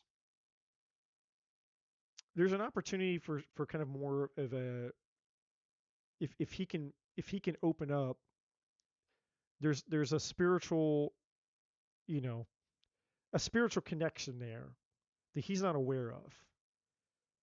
But this is also him learning a lot about himself through this transformation. So it's tied to awakening. So the high priestess here is really just more about spiritual awakening tied to the death card, but it's also tied to him feeling the more that he allows himself to get to know you, the more he's going to feel what's true. Like it's going to, the truth will pierce through the fear so he can actually sense clearly what it is that he really feels about you, which ultimately will lead to him sensing and feeling. He starts to see the big picture with the Three of Wands. Like, hey, I think I can have a future. And but there is this confusion. So we have the Seven of Cups,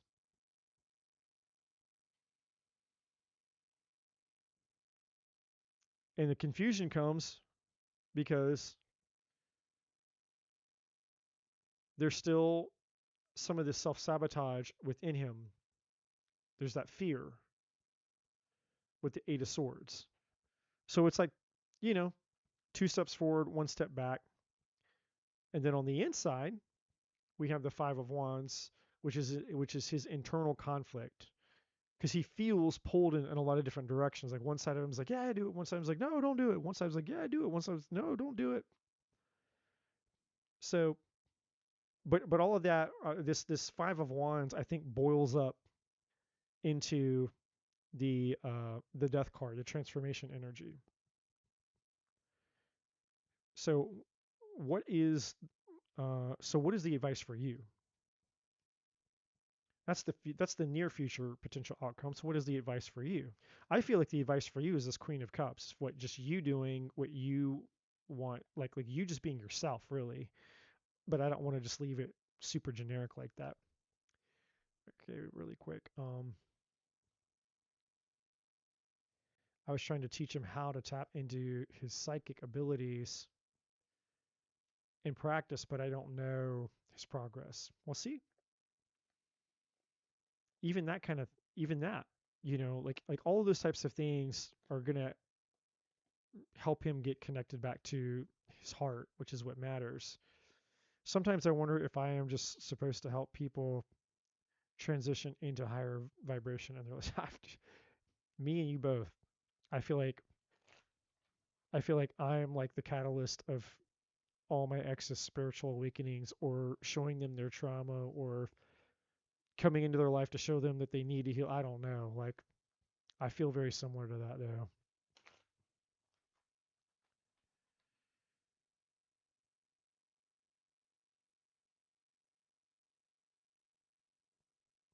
Yeah.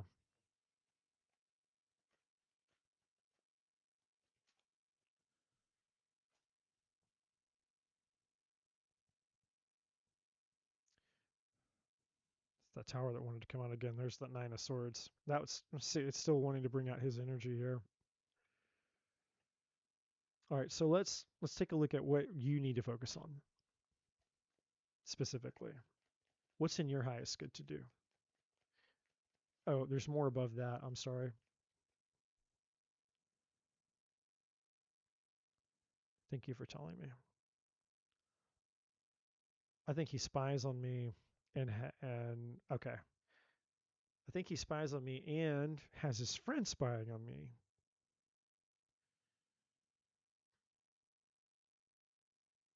Well, yeah, that makes sense. I mean, that's what that Page of Swords was. That would definitely be trust issues. You can't make this up. Look what just came out. As soon as you said spy, first fucking card that came out. The Page of Swords. Tell me that the universe doesn't have a sense of humor on that. Confirmation. You don't need to think that he spies on you, boy. He's full. He's like, yeah, I know he's spying on you. That's true. You can't make that shit up. I don't think that's ever happened before. Literally talking about the card, and the first card that flipped out was the card that I was just talking about.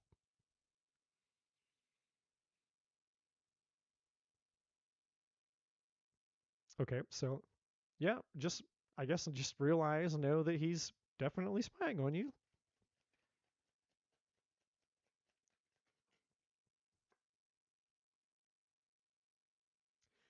So we got the Four of Swords. This is like basically saying like for you to not worry about his antics. I know that's a really weird energy for the Four of Swords, but it's really a card of saying like pay no attention. Like this is you focused on your spirituality in a way. Like this is you. You're you're at peace and at rest within yourself, right? That's really what this is. It's like don't worry about him. Don't worry about what he's doing. Like don't get caught up in his shit. Just stay in your peace. Protect your peace. Stay in your energy. Stay focused on yourself. When I say focus on yourself, I mean focus within yourself. In that regard, yeah. And then of course just be aware of the obvious. Now that we have the devil three times, now I am going to say that there's another energy besides everything that we've talked about. So obviously, we've talked all about the devil here, and it's out again. But um, when it came out this time, it's just saying, hey, just to be also aware that the chemistry might get, you know, with that Knight of Wands that we had out, like you guys, if you make it that far, like if you make it to the bedroom, it might be really good, surprisingly good. You might be shocked. You might be shocked at how intense your sexual intimacy is. So it's not just bad. It's not just your typical bad toxic devil energy with this with for this one. These two we were talking about his past and his patterns and his shit.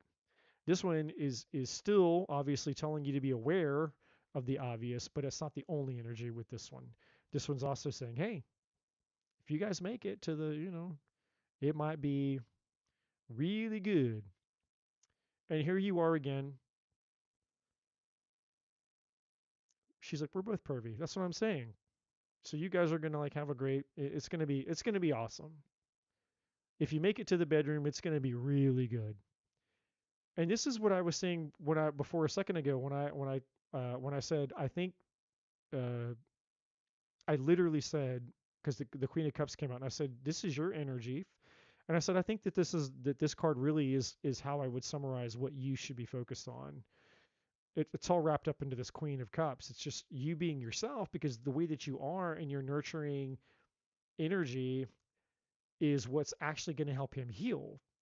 So this is also saying for you to stay in that open heart energy, for you to stay in your nurturing energy, for you to stay in this Queen of Cups energy. And the way that you're doing that is by being in that Four of Swords energy. So most of this has nothing to do with really anything that you need to do other than just you being yourself and not worrying about what he's doing. Now, at the bottom of the deck, we do have the Queen of Swords, so there's obviously the logic here and boundaries and not taking bullshit if if said bullshit comes towards you.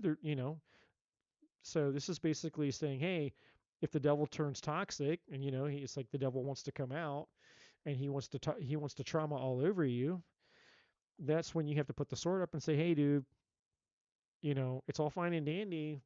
I'm here to care about you, but I'm not here for you to trauma all over me. That's where I have a boundary. You know, I can care about you. I can care about what you've been through, but I'm not going to be your dumping ground, right? And so that's what the Queen of Swords is here. I can nurture, but I'm not a dumping ground for your trauma. And so there might be some times where you got to kind of gently put him in his place. And then we have the Six of Cups here, and there's a few energies attached to this for you in terms of advice. Um, One is the obvious, which is just for you, you know, if and when you have to put him in his place, just try to be aware to the best of your ability. We're all humans, we all get triggered, but just try to be aware of, what he's gone through, um, in yourself. It's the awareness. It's like, hey, we've both been through shit in our past. Let's not get caught up in it. Let's not let our pasts predict or determine our future because we're having a moment, you know. Um, the other energy is to just, you know, to not to to try to be playful and to not be, you know, if you find yourself where it starts to feel like it's feeling serious all the time, and there's a time when it needs to be serious, obviously. But if it's starting to feel like it's serious all the time, or if it's deep all the time, or if it's spiritual all the time, like the the Six of Cups is like, encouraging us to play and have fun, to be like kids, bring that childlike energy into it, where you can just hang out and listen to music or be goofy or silly or do weird shit or talk about stupid stuff or funny stuff or watch funny things or just being like a kid, being a nerdy, being dorky, being whatever that means for you, bring that type of energy into it. And then underneath that you got the Queen of Pentacles, which is, this one's for you. So these two over here had a lot to do kind of with the effect that you bring to him, but this one's specifically for you. The Queen of Pentacles is saying this is you being grounded within yourself. And the specific message here with the divine wants you to know is like, hey, you've come a long way. You've learned a lot of things. You've been through a lot of things. You've been through a lot of relationships, a lot of things, and you've come this far. Like, use the knowledge, use all of the knowledge that you have and that you've learned from all the experiences that you have. Bring all of that into yourself and into the relationship, and ground yourself in your truth, and stabilize yourself in that. And if you're grounded in your truth and you're stabilized in your truth, then you'll never, no matter what happens, whether it's him, doesn't matter who, you'll never lose yourself. So that's really what that card is saying, is just no matter what, never ever lose yourself. And don't allow situations, whether they work or they don't go, whether they go the way that you want or whether they don't go the way that you want. Don't allow the outcome to take your desire away from you because you think, oh, well, see, another one didn't work out. And I'm not saying it's not. I'm not trying to put like some kind of like, this isn't to say anything negative. It's just me saying that no matter what happens, you want to be like her and you want to protect your desire, like she's holding onto this pinnacle. She's fixated on it. She's holding it, it's fixating, it's glowing, it's levitating. It's like, no, this is my desire.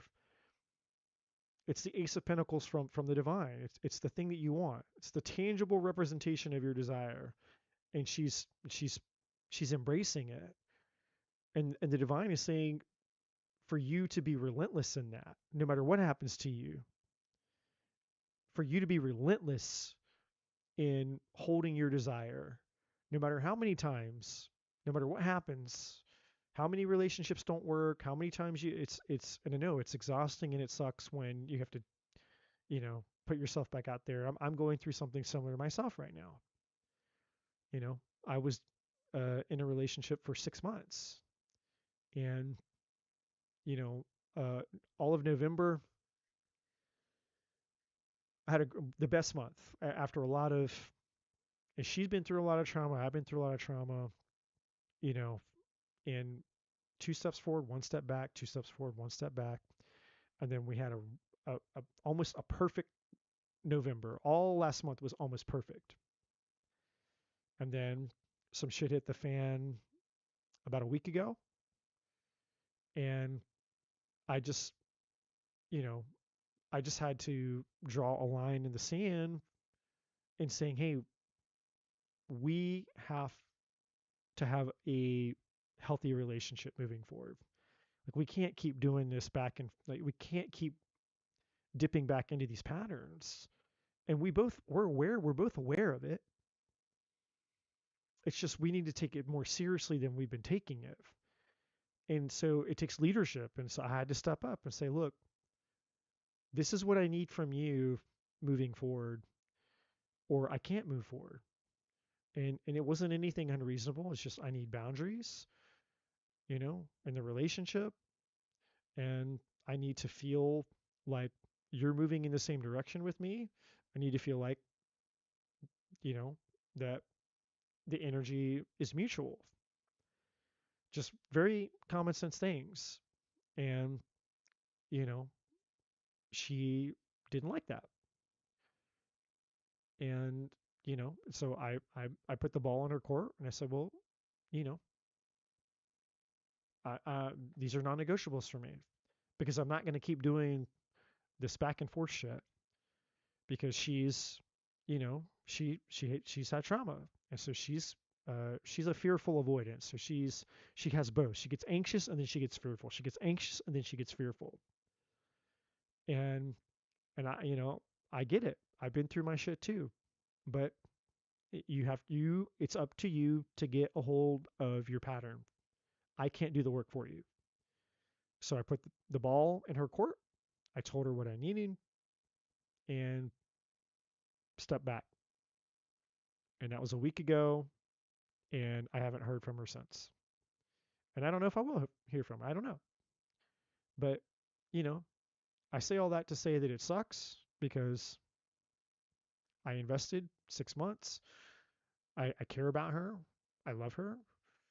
But I'm just, I have a non negotiable with being in a toxic relationship. And it's not that we're toxic, but I'm not going to be in an unhealthy relationship when the pattern is right here. Like we both, she knows it and I know it, you know? And it's like, okay, well, you can either join me in resolving it and fixing it, or you can, you can go your own way and I can go my own way. Because otherwise, it's just we're going to end up hurting each other in the long run, and I'm not willing to do that. So it's hard, but it's a hard choice. But we got to do what. So I'm just saying all this because I relate to the fact that I know you've been through a lot of shit. I know that you've had a lot of starts and stops, and yeah. Um, she's like, I'm always childlike. I don't know how anyone takes me seriously. I told him the other day about my telepathic connection with my nieces and how psychic abilities run in my family, and he went silent for a day. He's like, fuck that. I'm ghosting you for a day. I don't know what to do with that. This is an incredibly difficult relationship. They, I'm sorry, that is an incredibly difficult relationship. They tend to be cheaters and need external validation from various options just in case. I just get tricked easy. Well, I'm naive myself. Like I'm super naive until you give me a reason not to be. I'm super trusting until you give me a reason not to be. And but I'm pretty good when it comes to the pattern when it comes to patterns. Like once the patterns start to unfold, like my Virgo ass, we're super detailed with the shit. Like I start seeing it. And um I haven't always been honest with myself with it. Obviously I bullshit myself like everybody else does in life. You pretend when you want something bad enough, you'll convince yourself all the reasons why, you know, you hypnotize yourself out of reality. It's like, no, I'll just pretend that this isn't. I'll pretend those red flags aren't here. You know, I've certainly done that. So I'm guilty I'm guilty of making my plenty of mistakes in that regard, but this time I'm not. This time I am not. And it sucks, but sometimes it's like how I got to come out here and I got to take my own medicine. I can't come out here and be a hypocrite and be the messenger and tell other people, you know, what you know what the resolution is for their lives. It's like I'm right in there with everybody else. I'm no different. I'm no better. It's like I'm, you know, I have to learn my lessons and actually live and do the work, not just, you know,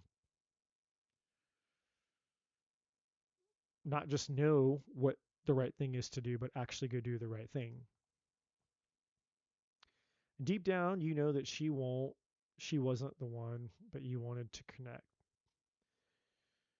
It's hard, man. I don't know if I try to stay out of that type of thinking. I try to stay out of is she it or is she not it. I try to let people show me who they are because that's one of my many lessons is how I if it's up to me to just to discern how I feel about people, I'm just going to see the good in everybody. And that's been my pattern is I see, you know, I'm a rescuer. I see the damsel in distress, I see their potential, and I see who they can become, and I try to love that person and ignore um, all the other parts that are hurting me until I can't take it anymore. And so I learned that lesson, and now I let people show me who they are. And when they show me who they are, I choose to believe it. That doesn't mean that I still don't see the other parts of them that are inside of them. It just means that I don't try to have a relationship with it. And so that's where I'm at with her. It's like, I love you. I know you've been through a lot. You're no better or worse than me. I would like to move forward with you. Here's what I need from you to do that. And if you can do that, I want to move forward with you. And if you can't do that, no harm, no foul. I still love you, but I have to love myself for a change. And I have to say no to the thing that I want so I can break my own patterns so that if it's not you, I can grow and evolve to become the person that I need to become to attract the person that's good for me. You you deprived yourself for so long that you had to satiate your desire to connect emotionally with someone. Last week,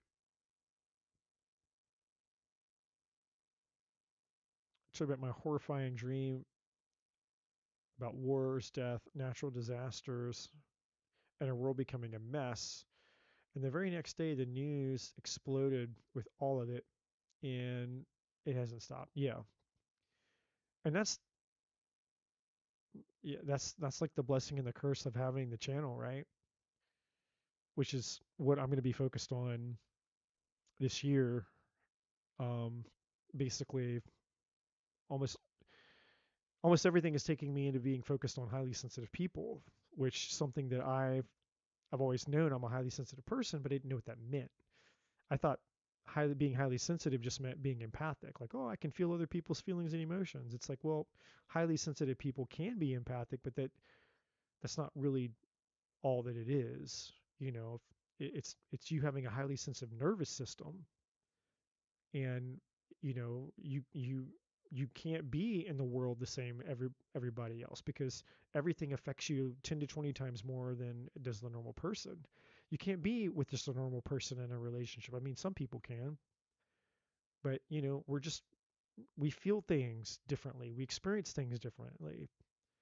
And there's not a whole lot of help out there for people like us who have these weird, bizarre gifts and do all this weird shit.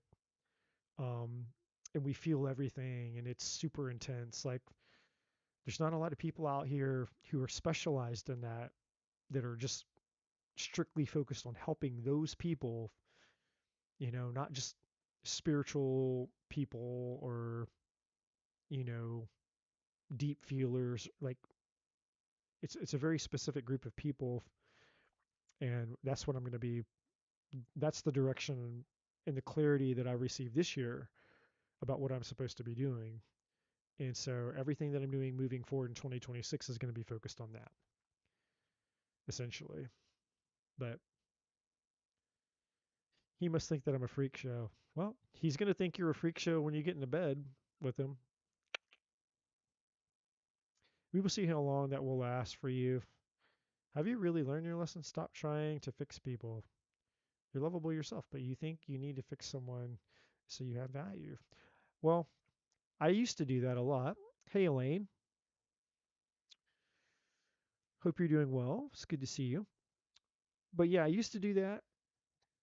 And that's why I pumped the brakes this time. And so I don't know. I don't know. I just know that I learned so much shit this year. It's mind blowing how much I've learned about myself and my own spiritual journey. So I'm just, I don't know. I'm kind of excited about 2026 in a way, um, but also neutral. Also kind of neutral. It's kind of like, I don't know. It's this year's been, it's felt like 5 years rolled up into one, at least in terms of the learning experience. Like, I didn't have anything major outside of me happen, but I had tons of internal major shifts happen. Elaine, you're gonna donate. I'm glad. I'm glad you're doing it now because you're getting all I got left. You're getting all I got left. All I got left to give. I got one more in me. I got one more in me, Elaine. Anyways, I hope that that was helpful for you, my friend. I know that that was a lot, and I know I rambled a lot. Is he genuinely single? Okay, let's ask.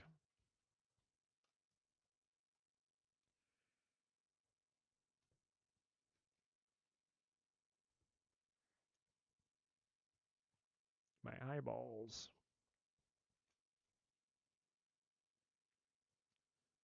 My eyeballs are failing me. Is he genuinely single or not?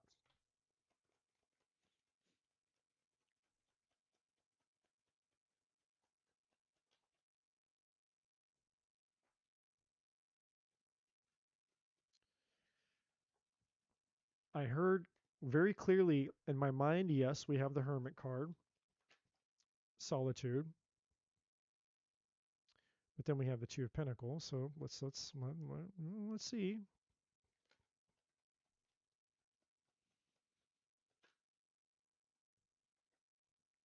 Star, Six of Wands, Six of Pentacles. Why is the Two of Pentacles here?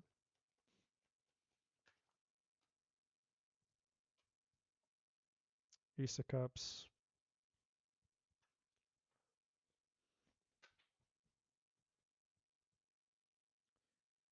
Ace of Wands, Page of Swords,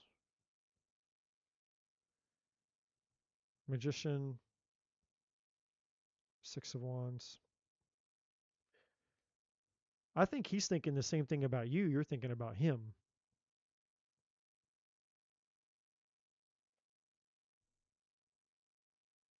That's what this is. He's thinking the same thing. This is you're so it's the same thing. This is him. I do think he's single.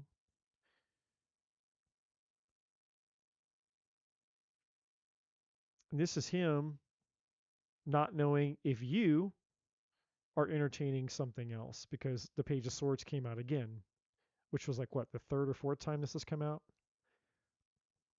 So he's trying to figure out if you got something going on and you're wondering if he got something going on. So you're both there's definitely a trust thing. Why is the star here? I'm curious about the star.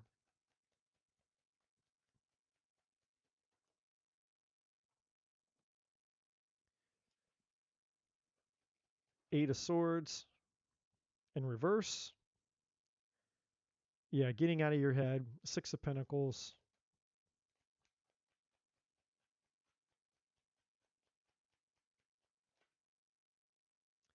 The Nine of Wands. Yeah.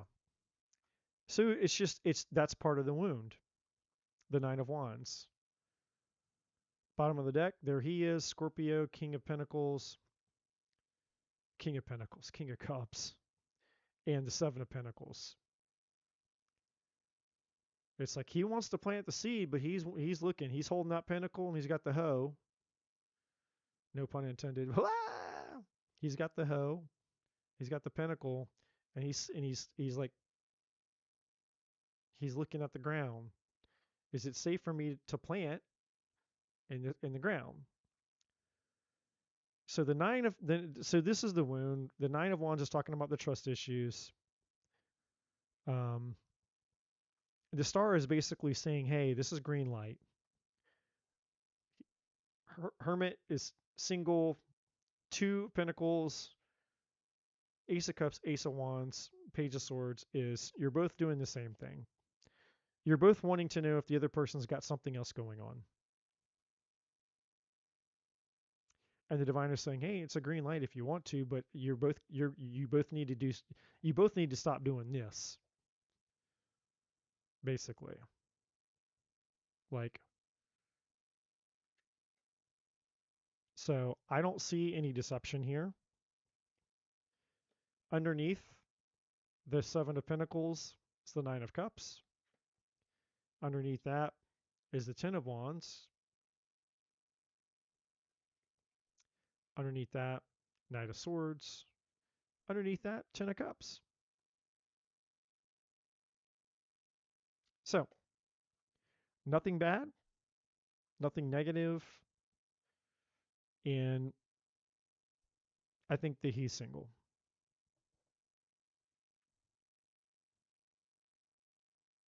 He's been through too much shit to not be single. And his apprehension, like you're both doing the same thing. Like he's single. Yeah. I'll put my I'm gonna put my answer, my reputation as a reader on he's single.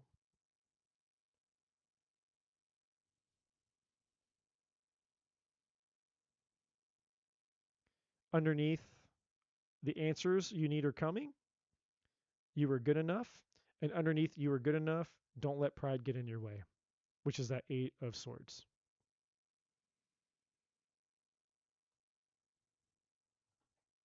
The only thing, only deception energy is his past, what he's gone through, his trauma. So I think you're safe. I'm almost, at least in terms of any other females or cheating or anything, I feel confident that you're safe. You are so welcome. Thank you, my dearest moderator, for always coming on and hanging out and being here through the wee hours of the wee hours with me, riding the midnight train. Okay, I will do Elaine, and then we'll see who else came in here. Aqua something. Aqua. Aqua. Aqua Amy. Aqua Emmy. Okay, Elaine, you can ask your question, and then if Aqua Emmy donated, I will do yours as well, and then I am done. I got two left in me. I will do you both.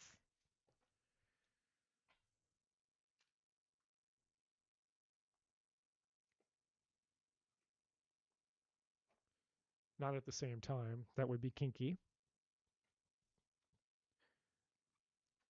I will do you both, but not at the same time.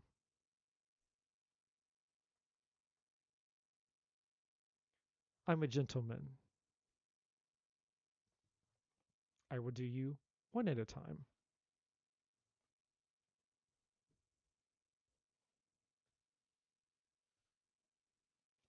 That's what James Bond would do.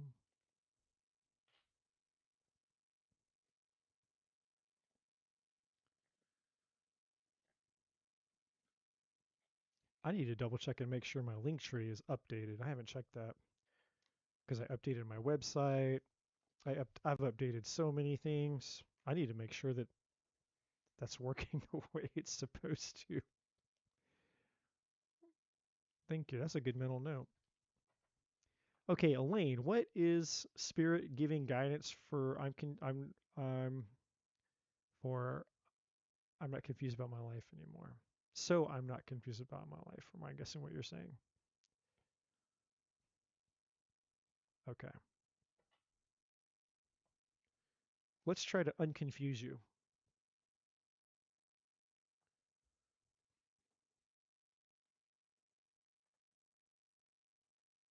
But first, a drink. In a stretch. Oh my God.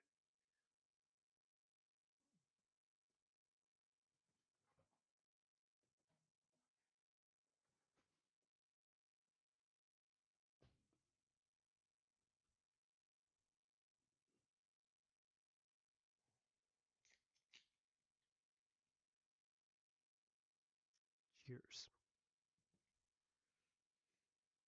Oh, all right. Let's kneel down for a second here and assume our prayer.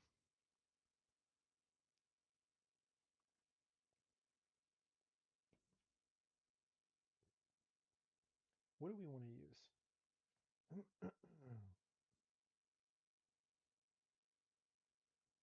These.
One thing you might want to do, Elaine, once once this video stops, or the live stops, is go back to the beginning, all the way to the beginning, and there was some messages at the beginning for like everybody, and there may be something in those messages for you. All right, so we have believe, we have you swinging in the swing set in a really beautiful place in somewhere and swinging into the light here. This is you coming into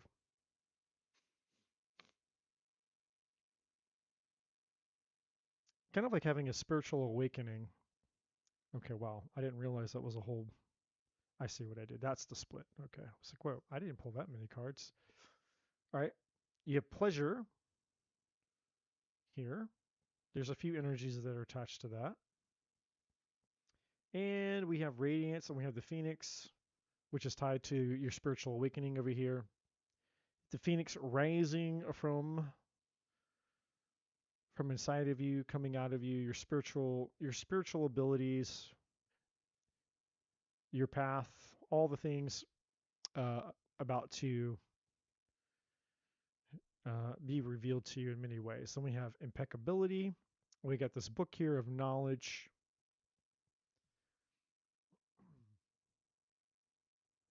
And for you to start feeling enthusiastic about what's coming up for you. All right. So I'll go through that in just a second.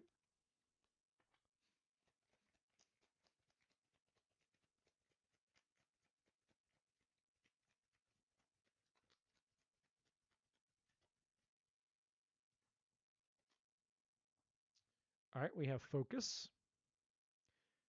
And the very first thing on this card is that saying of you can't see the woods through the trees.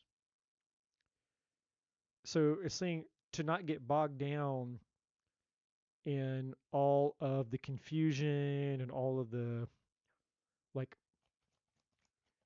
it's not like it feels more complicated. Like if you're it's like over an overcomplicated energy. Like you're overcomplicating things. You're turning I shouldn't say it like that. To be careful to not overcomplicate your spiritual journey or the things that you think that you're supposed to do. And sometimes information overload, it's like adding all these extra pieces. Like you have a jigsaw puzzle and the jigsaw puzzle is 500 pieces, and it's like you're trying to add more pieces than the puzzle came with. It's like it has 500 pieces, and that's it. And it's like, yeah, but I want to add like 100 more, and it's like you can't, because it's not, you know, it's not a 600 piece puzzle, it's a 500 piece puzzle. And so the divine is saying to not overcomplicate your mission, and to not overcomplicate your purpose, and not overcomplicate your relationships, and not overcomplicate the meanings of things,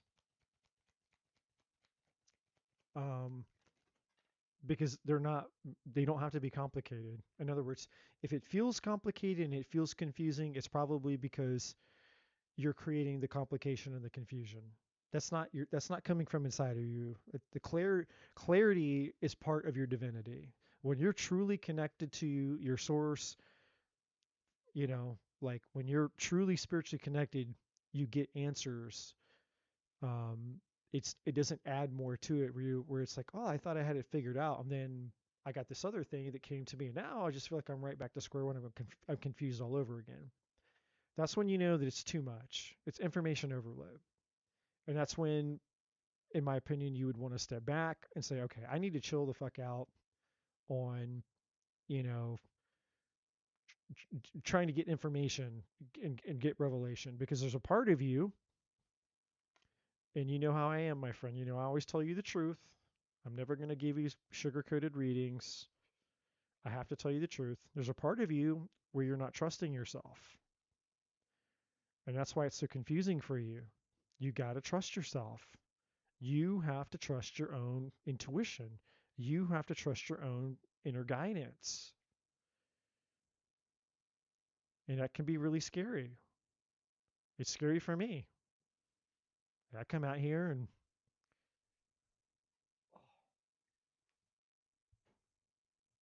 I come out here and put put it all on the line for people, complete strangers who are coming to me with questions that have like next to no details.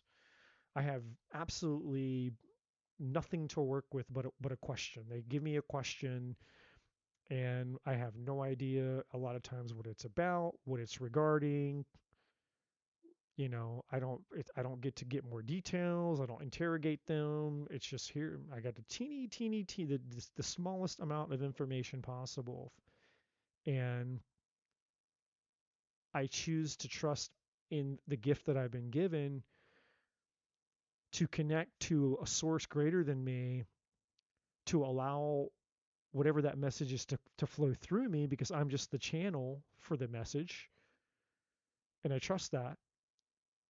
And I keep myself out of it. And it's faith. It's a trust. It's a spiritual trust fall. Like, you close your eyes and you fall backwards and someone catches you, but it's scary as shit when you're doing it. That's what it is. I do a spiritual trust fall every time I come out here, because I don't know. I have no idea if what I say, besides what I see in the chat, sometimes people give me confirmation that it's resonating, and sometimes I don't hear anything. So I really don't have a clue. But I can't think about that. I can't worry about that, because I'm not here to be right. I'm not here to feed my ego, to prove something to myself that I have this gift or that I don't have this gift, or that am I being accurate, am I resonating or am I not? That's not why I'm out here. I come out here because I know that there's a force inside of me that is operating through me, because I feel it. And I choose to surrender to that force, and it just comes out of me. And it comes out of me effortlessly. And I do it until I can't do it anymore.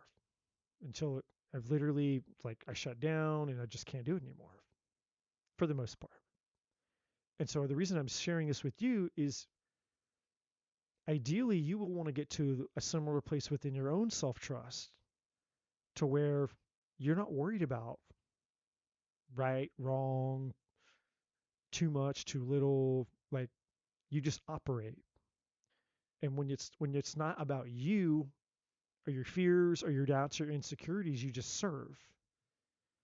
And then that's where the beauty and the magic happens, is you just shut all that shit off, because you know that somebody needs what you have, and that's the blessing. It's the gift. And that you have this thing inside of you that you have no idea how powerful or profound it could be for somebody. And the ability to touch somebody's life in a way that could be eternal. It could be transformational, life-changing, could change the trajectory of their entire life. That's powerful. It's beautiful. And it's an honor. And so when you make that the focus, and you let go of all the other shit, and you trust that even when you are wrong, you trust that even when you do drop the ball, or you do make a mistake, or it wasn't exactly whatever your gift is in that regard, the divine somehow, I don't know how, but somehow the divine takes that thing and spins it, twists it, flips it, and changes it, and somehow, even from a mistake, the divine will make it work. Like you can't, you literally can't fail, and you can't fuck up when you're surrendered to your higher power, because it's already been accounted for. Like, the divine has seen every mistake you'll ever make in advance. It knows every mistake, and it already has a plan for the mistake that you're going to make now, and the mistake all of us that are going to make now and for the rest of our lives. It's like, yeah, I knew you were going to do that. Yeah, I knew that you were going to say that. Yeah, I knew that was going to be off, but it was accounted for.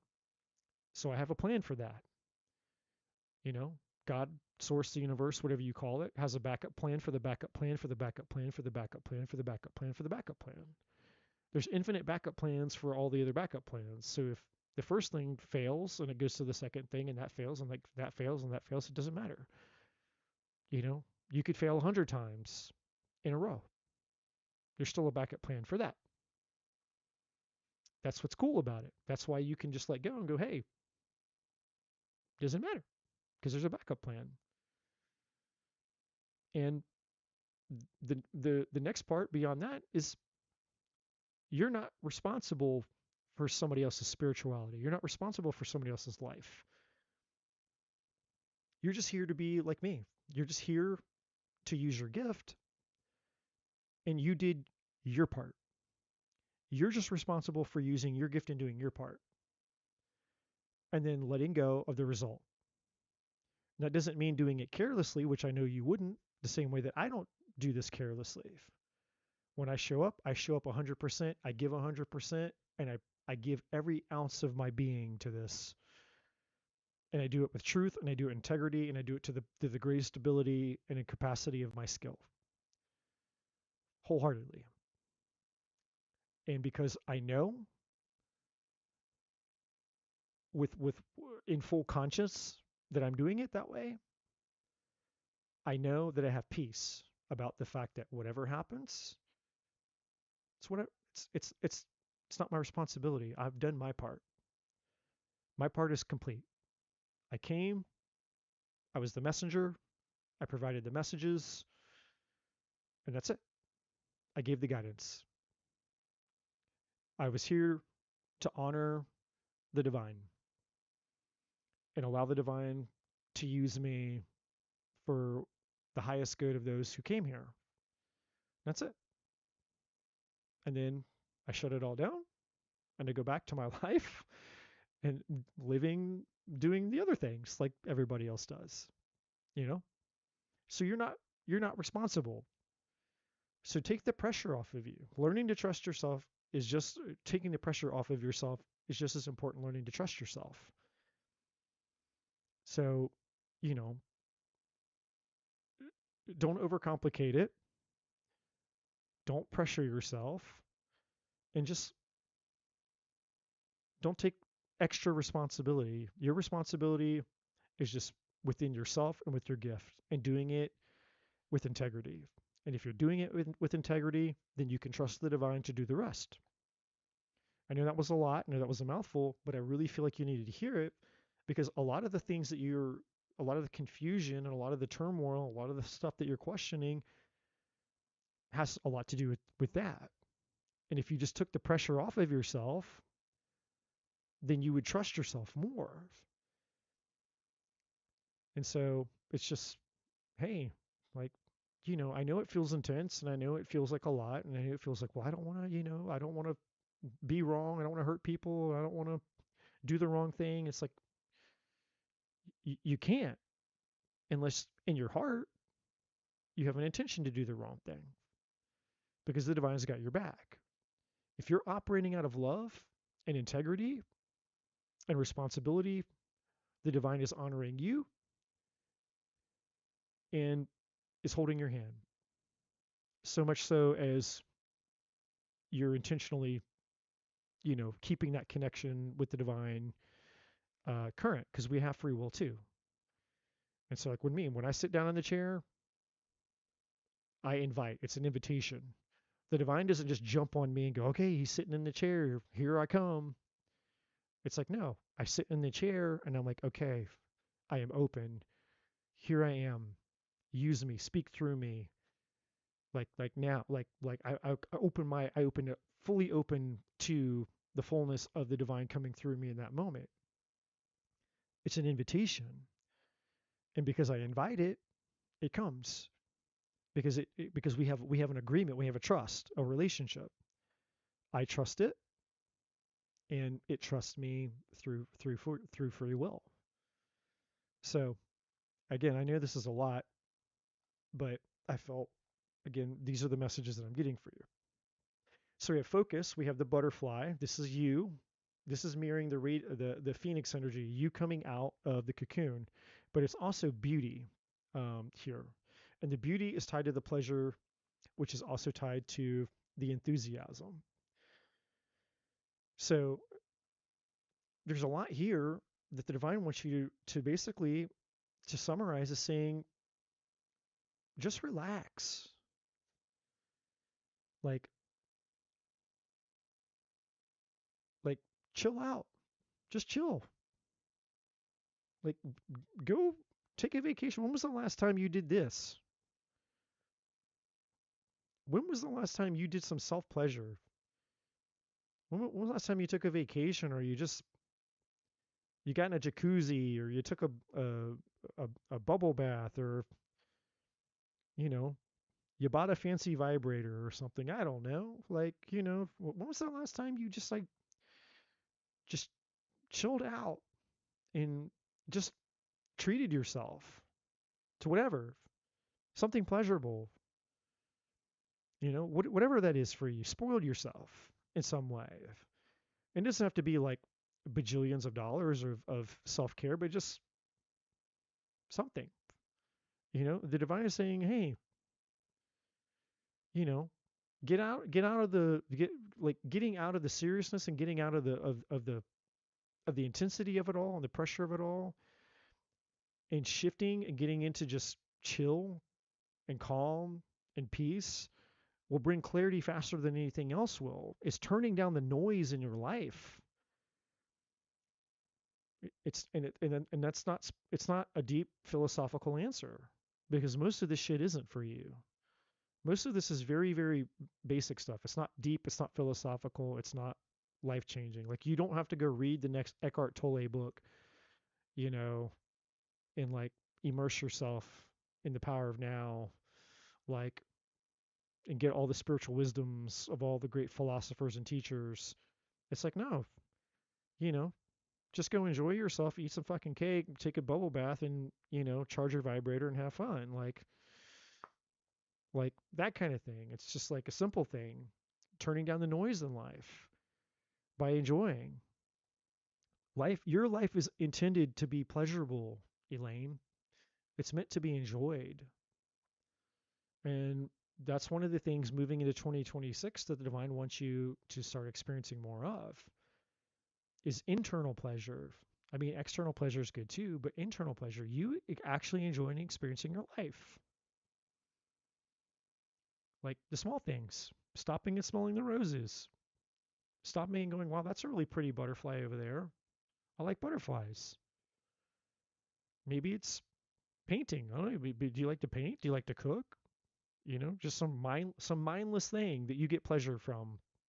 What is something that doesn't require you to do a lot of thinking, a lot of philosophizing, you know, basic shit that helps you turn down the noise in life, that's also pleasing to you?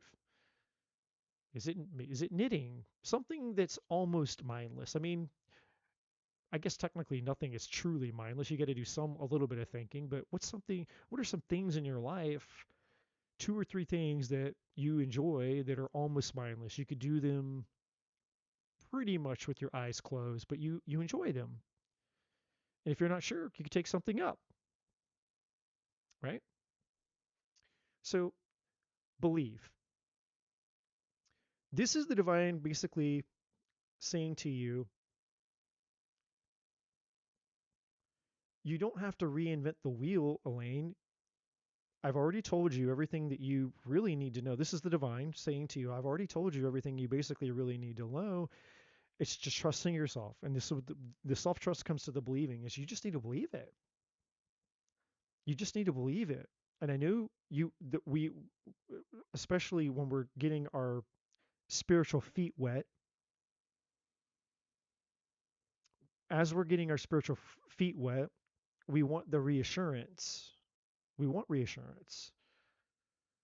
You know, we want to feel confident, but confidence doesn't come overnight. Confidence comes from doing. Confidence comes from, like anything in life. The more you do it, the more comfortable you become. It's like people who are deathly afraid of public speaking. Me, when I came out here in 2022, I think. Yeah, 2022, when I had my first tarot channel. And I didn't know what the hell I was doing. I just knew that I was learning tarot. I wasn't very good at it, but I knew that I felt called to come out here into YouTube land and do tarot readings. And I just kept doing it. And I wasn't very good at it when I started. And it changed and evolved. I thought I was going to do the same thing all the other readers were doing. And it changed and evolved, and it grew and it changed, and I grew. And, it's like, and the more that I grew and the more that I practiced and the more that I did, the more that I learned. And then it evolved into what it is now. And what I'm doing now is what I was was intended to do with this tool. Almost. There's one more formation of it for me, which is doing it in person. And that's where I'll be going this year. So 2026 is going to challenge me to not just do it behind a camera in the comfort of my room. There's nobody in this room but me. I'm talking this microphone. I'm looking in this tiny little black dot called a camera, and I see what you guys are typing in a chat. I don't have to see you. I don't have to hear you. There's no other distractions, and I'm not on the hot seat. I'm not looking right at you. So there's a level of comfort here, and I'm used to it. But this year, I'm going to be, I already know what I'm supposed to do. I'm going to be taking these tools out into, public forums. I'm going to be teaching. I'm going to be talking about things that I've written about, concepts, teaching people shit. And then I'm going to be helping people in real life, telling people to come up, have a seat. And I'm going to give them a reading right in front of everybody. So, it's even going to be more high stakes because it's not just going to be me and that person. It's going to be me, that person, and everybody else watching. So if the divine doesn't show up, then I'm going to look like a fool. So, you know, but I'm not concerned about that. I'm just like, hey, I feel like when I'm ready for it, the divine will call me to it. And I'm starting to feel called to it, so I know I must be ready for it. It's the same thing for you. If you're feeling called to it, then the divine is telling you you're ready for it.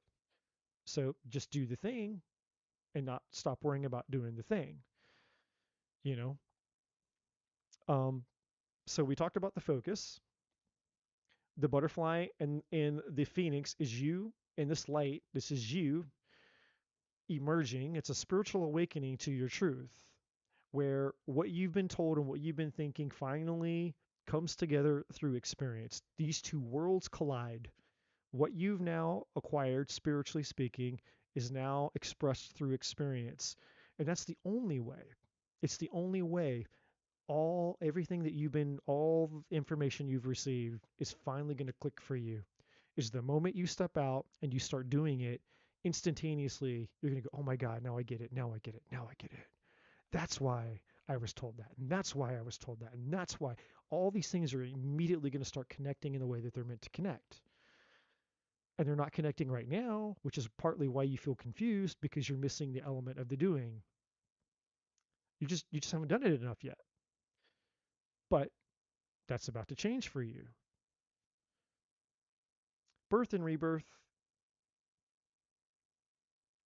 butterflies, cocoons, phoenix rising out of the ashes, birth and rebirth.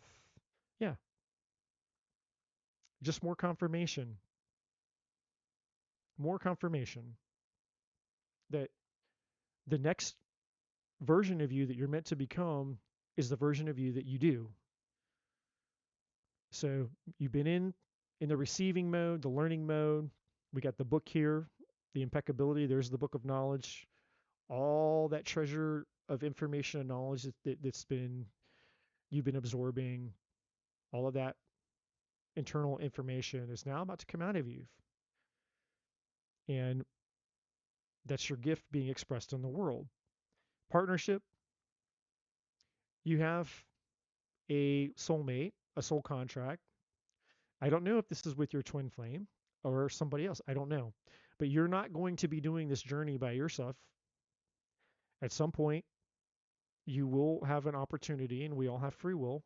So I'm obviously this isn't a, like, you're not, you're forced into something. Nobody's forced into anything, but you will have an opportunity here um, for partnership coming towards you, especially in 2026. So you're gonna have an opportunity to be partnered up with somebody. And then you have the dog. This golden retriever in this card is loyalty, sincerity, and unconditional love. There's two energies attached to this. One energy is the gift that you bring into the world. That's your sincerity, your loyalty to your calling. And this is also there's three energies attached to this. That's the first energy. The second energy is your partnership. The person that you're going to be with is going to be loyal to you like a dog's loyal to you, like a best friend, like, and they're, that kind of thing. Like, they're always there for you, and you make them happy no matter what. So there's that loyalty. And then the third is your connection to the divine. Like, the divine's never going to leave your side. Like, a pet, a loyal pet. The dog that sleeps right there, sleeps at your feet. It's there when you wake up. It's there when you come home. It just follows you everywhere. The divine is there. So you don't need to worry about that. And then I felt led to get you 3 cards here. The past is the past is the past, and the past is over. You've been, you know, this year, 2025 is a 9-year. It's all about closing out the last 9 years of our lives. So what behind you, Elaine, needs to close out here at the end of this year? Here we are, about 2 weeks out. What do you need to make peace with? What do you need to say goodbye to? So that you can turn this from looking at the past into becoming the lens of the future.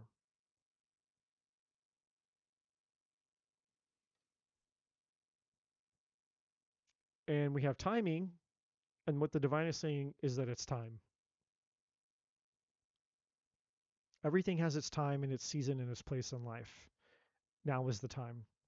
Now is the time to let the past, what needs to die and be gone in the past, to let the past go. And now is the time to embrace what's ahead of you and coming up for you in the future. It's time for you to step into this phoenix energy, this rebirth energy, this butterfly energy.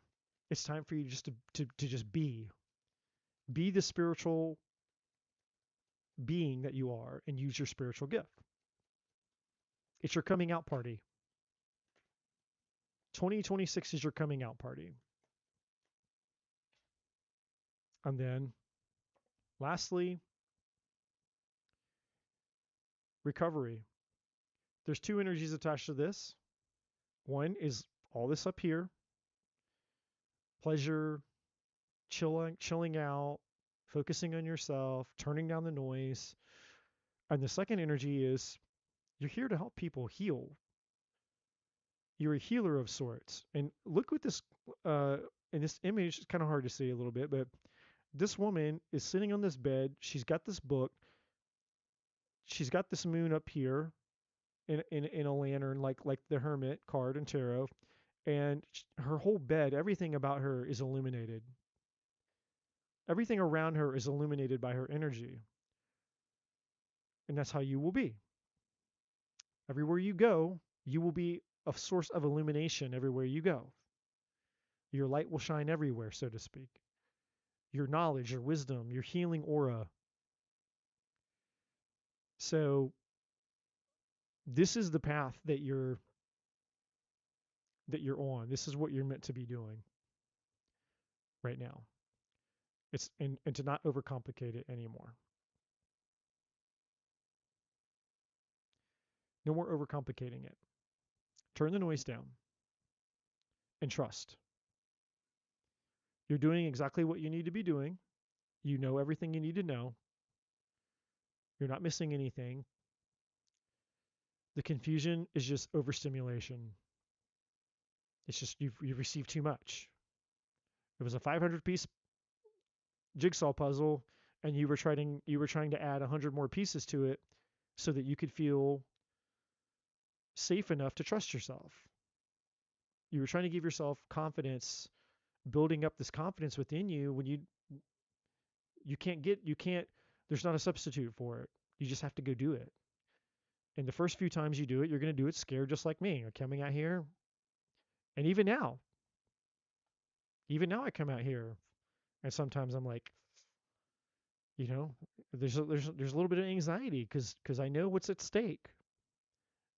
But that window of me feeling that little, you know, that little bit of tension gets smaller and smaller and smaller. Whereas I just sit down, and that's usually, honestly, if I'm being honest, that's why I have a glass of wine with me. You know, like calm my nerve a little bit. I don't have to get I don't have to get piss face drunk. It just takes the edge out a little bit and helps me shut my overthinking down. And eventually one day I won't need it. I won't need the wine, you know?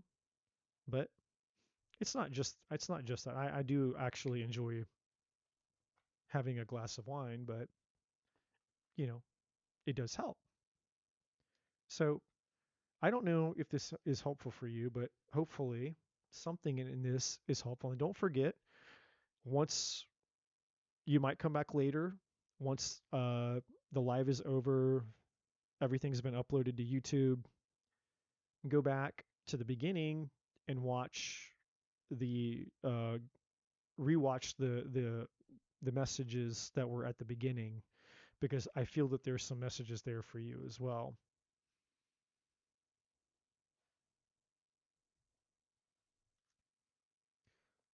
Okay, we had Aqua. Aqua, you donated. You may ask your question now. Thank you for your patience. And Elaine, thank you. Thank you both for your donations. You're going to be awesome, Elaine. You're going to do the awesome things. I knew it. I've known it forever. And I can't wait for the things that are coming up for you this year and all the cool shit that you're going to do.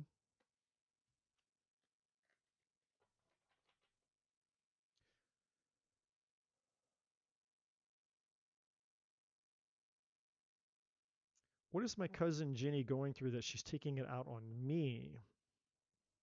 Okay, let's see if we can find out.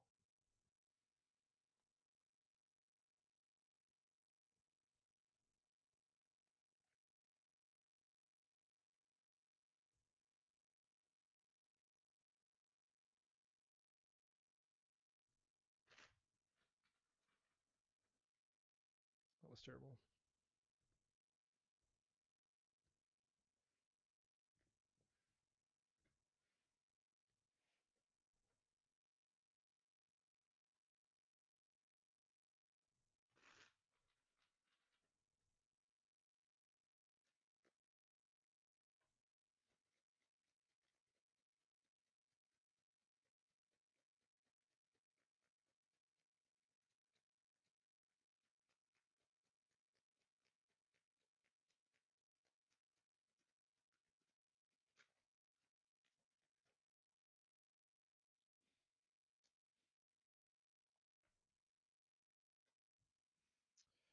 Well, I don't know if your cousin is married, but we have some commitment. We have commitment here. We have jackpot. I mean, that screams marriage or commitment, serious commitment or marriage or something, relationship stuff. Emotions, we got the cup here. Emotions are running high for her.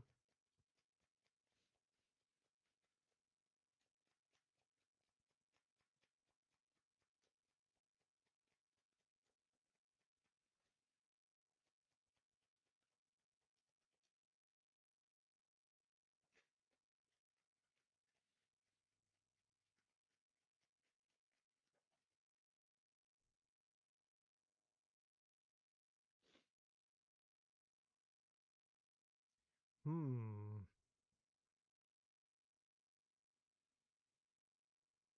Okay. She's struggling spiritually in some capacity. I don't know if she's a religious person or a spiritual person.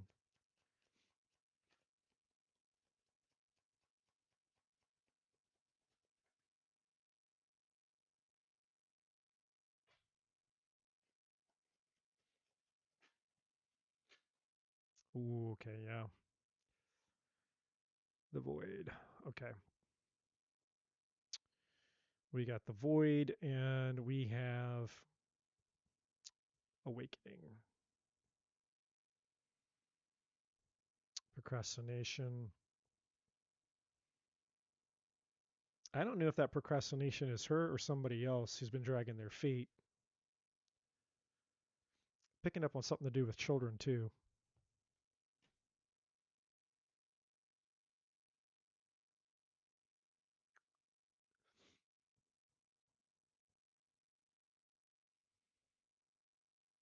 Okay, I'm picking up on children vibe. And underneath, so we got the matrix at the bottom of the deck. That's just cultural programming. So there's an expectation or a program she's got. We got some type of uh, fear or pattern or trauma, and then underneath that we have family. That might be what I'm picking up with the kid energy, the children, and then we got creation here. Captain, that could be a male energy, potentially.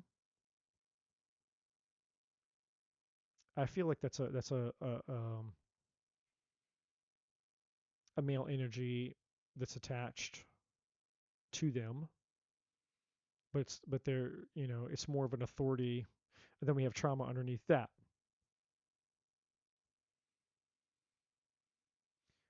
So I'm gonna get the tarot here, see if I can get specific. Because there's definitely some stuff going on here, and I feel like it's definitely a relationship. At least some of it's relationship related. It may not all be. It could be a mixture of things, but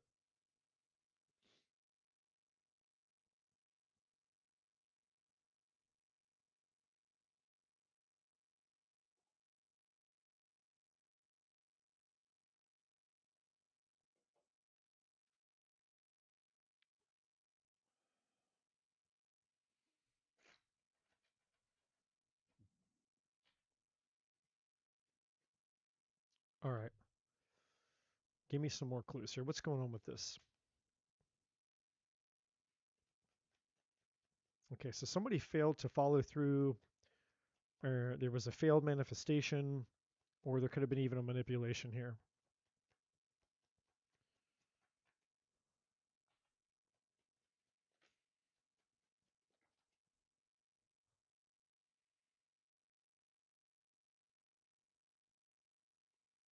Okay, well, that's tied to the awakening and the higher power.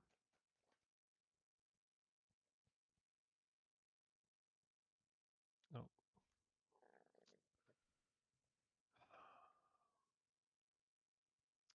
technically, okay. Yeah.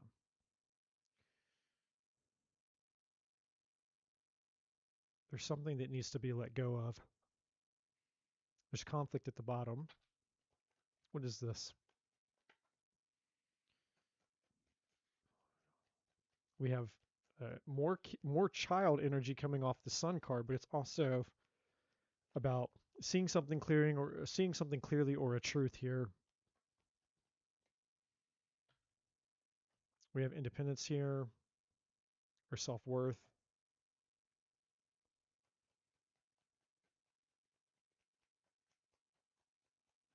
Somebody who's been focused on themselves, on themselves rather.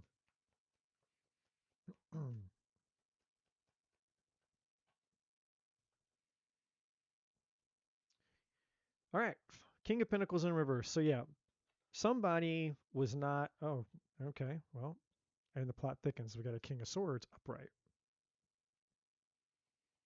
I don't know if this is the same person or two different people, but whoever this King of Pentacles is somebody whose life is not stable. Why is the King of Pentacles in reverse here? And that's tied to the Magician in reverse. So again, this is so there's an energy attached to her that's not stable, and that could be, I mean, that could be many different things, but it's not stable. All right, we got the Ace of Swords. She's seeing this now. She's starting to realize, starting to understand that the divine is trying to show her. So, judgment is the divine sending her a wake up call. We have awakening here. She's not wanting to do something. There's a procrastination energy, but there's two energies attached to that. One of the energies attached to the procrastination is this King of Pentacles in reverse. So I don't know if this person, again, they're just not stable. They're inconsistent. They're lazy. They're a deadbeat. I don't know, because we have the void here. And what the void is about is the void is anything that we put energy, time, energy, and effort into, but we get nothing back, right? It's like pouring water into a cup that has no bottom. It's a bottomless pit. And so that could be lots of different things to, for lots of different people. The void could be I lose myself in alcohol. I could lose myself, in success and in hustle culture. A lot of people that it's like, or the gym. I got to get the perfect body. And it's all these things that we do thinking that once we get that thing, once we achieve that success, once we get the perfect body, once we have sex with enough people, once we have enough alcohol, enough drugs, enough partying, enough whatever, you know, finally I'll have fulfillment. Finally, I'll fill that hole inside my soul, the void. And you can't.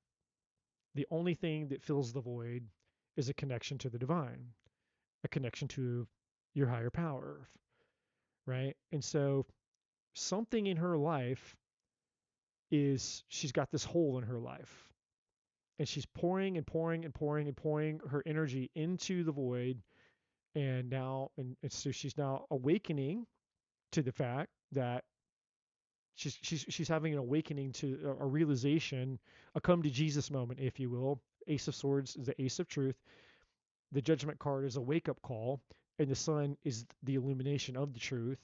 All these cards basically representing the fact that the truth is being shown to her whether she likes it or not. Like she can't deny the reality of what she's experiencing anymore. She can pretend if she wants to.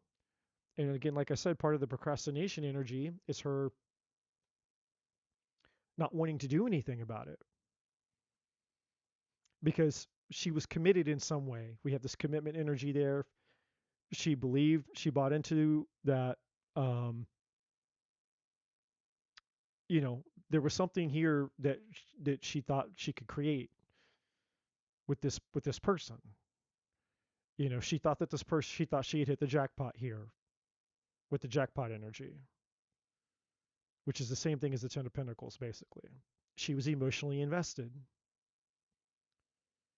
And a part of her thought that potentially this was something like, hey, this was the thing that I've been praying for, I've been hoping for, it's spiritual, but it's not.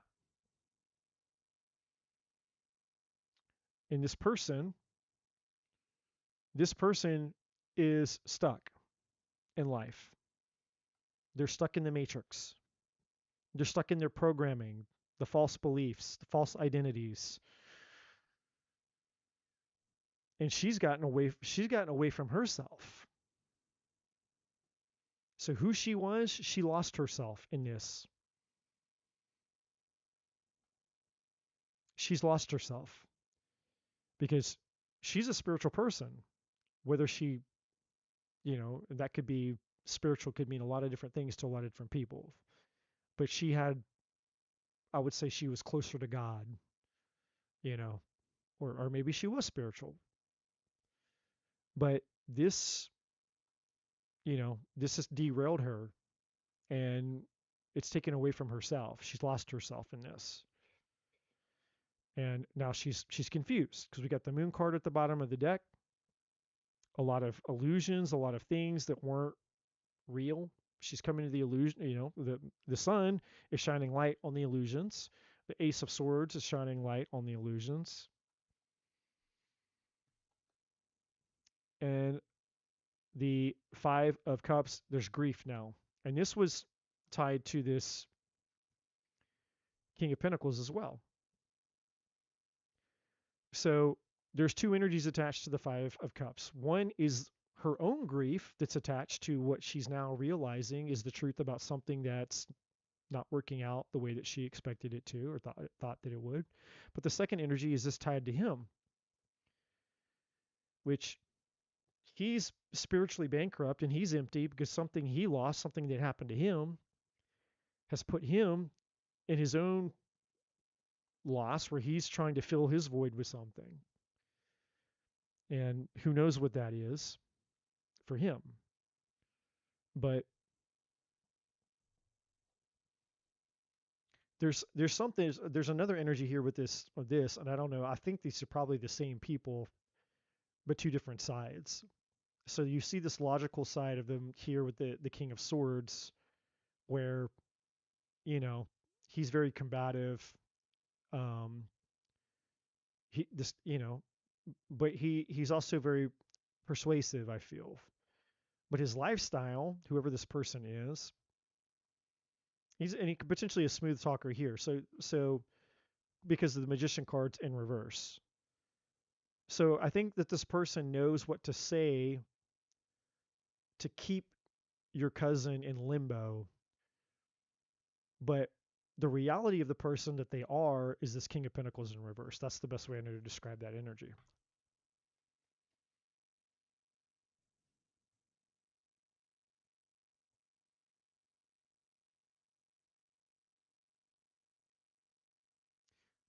Okay, let's take a look at this real quick.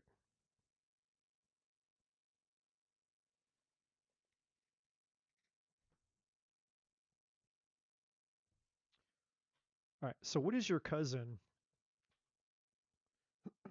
What is she in denial of? Because an energy of denial. She's in denial about I mean probably several things, but let's take a look. The first card out for her is pretending. You act like it's all fine, but you aren't happy. Unpack those emotions to see what's true for you. So yeah, so she's downplaying what's really going on. She's trying to act like no, everything's fine, but she's reaching a breaking point in the dark. You're keeping yourself from knowing. So this is what she was doing. That's why we had the moon card out here a second ago. Well, we have the tower at the bottom of the deck, but the moon card was out here a second ago. That was her gaslighting herself. And there's a reason for it. I'm not saying that to be an asshole. That's the card there. You're keeping yourself in the dark. You have the answers. Let yourself remember. And so, because she's been gaslighting herself, because again, she was emotionally invested, she was committed. She thought that this was going to lead to something that she wanted with this creation card. There's that dude underneath there. There's the captain energy again. There's the jackpot.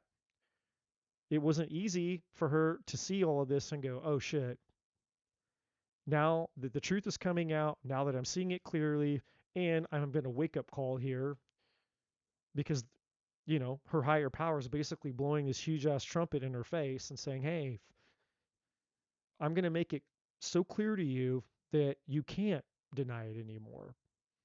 But she's trying. She has been trying to pretend that she's happy and trying to keep herself like, no, if I close my eyes, if I pretend it's not there, it'll just go away. That kind of thing. It's willful ignorance, basically.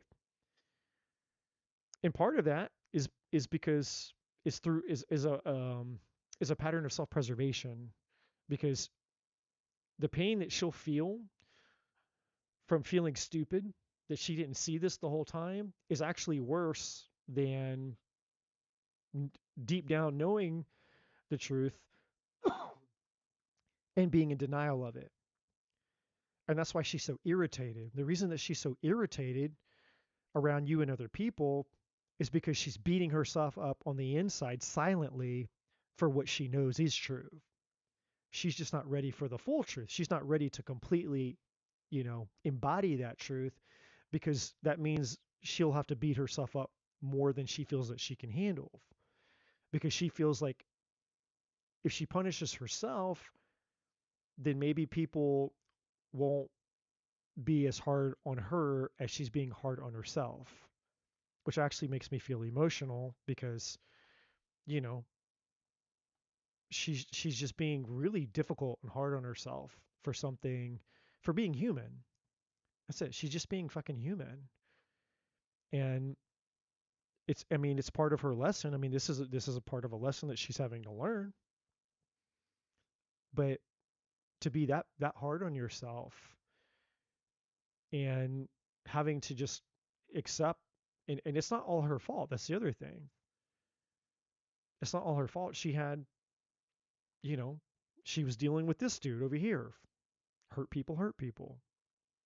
And whatever happened between her and this person who hurt her, this person made her believe things that weren't true. And now that she's seeing it for what it is, it's extra painful. So not only is she beating herself up really hard, she's also having to swallow the bitter pill of how much shit this person told her that wasn't true. So it's like it's the weight of all of it that she's having to embrace at once. And here's procrastination card number 2. Wasting time. You're too busy escaping from reality to succeed. There's the procrastination. And so she's trying to escape from all this. Well, I'll just check out, figure out what matters, and drop the distractions, is what it says. But it's really more about she's just, again, like, I'll just pretend it's not happening. Everything is fine. Nothing to see here. Out of sync is at the bottom of this deck. You feel like you can't keep up with all the changes, which really just means she can't keep up with all the truths. Like, wait, that wasn't real. That wasn't real.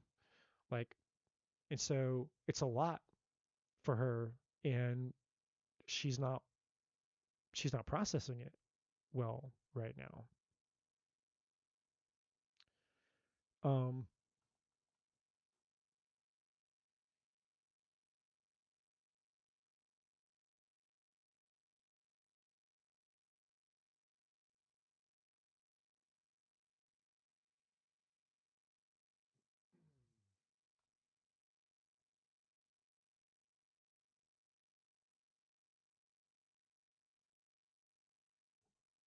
Give me a second here to figure out which one of these decks I need to use for this next question.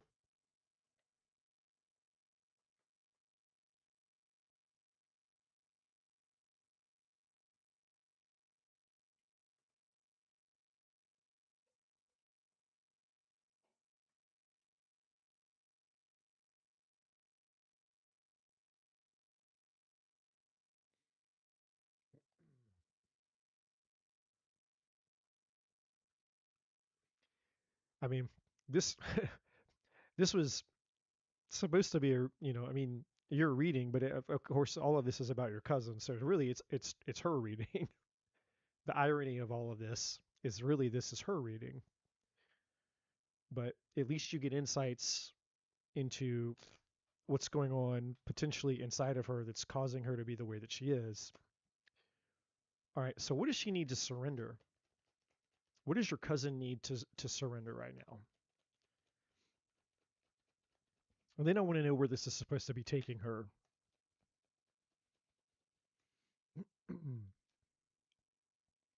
All right, yeah. The first card is surrender to complete healing. Open fully to the loving, compassionate forces of the universe, meaning her higher power. She needs to get back to God, whatever that means to her. She needs to come back to herself. She's lost herself in this. The divine is saying, hey, she just needs to come back to herself and heal from this. And it's probably not going to be easy, but the longer that she puts it off, the more there's going to be that needs to be healed, which means the more pain that she's going to have gone through.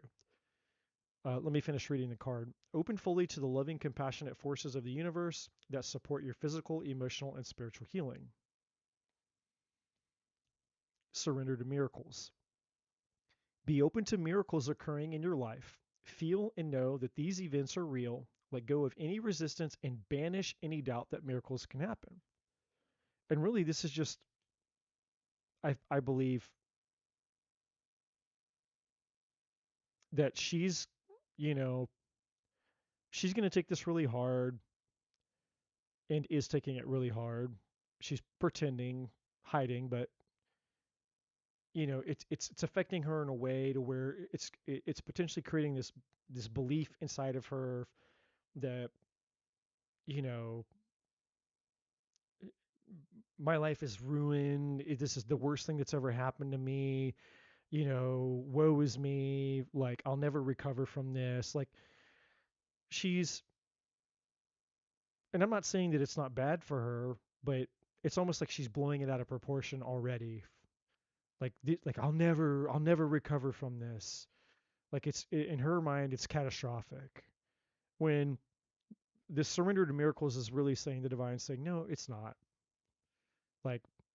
Like, on the other side of this, when you get on the other side of this and you heal from it and you learn from it and you integrate what you've healed and learned from, you're going to meet somebody else. Everything's going to be fine. And you're going to look back on your life at this moment and you're going to be like, wow, I'm so glad that that didn't work out.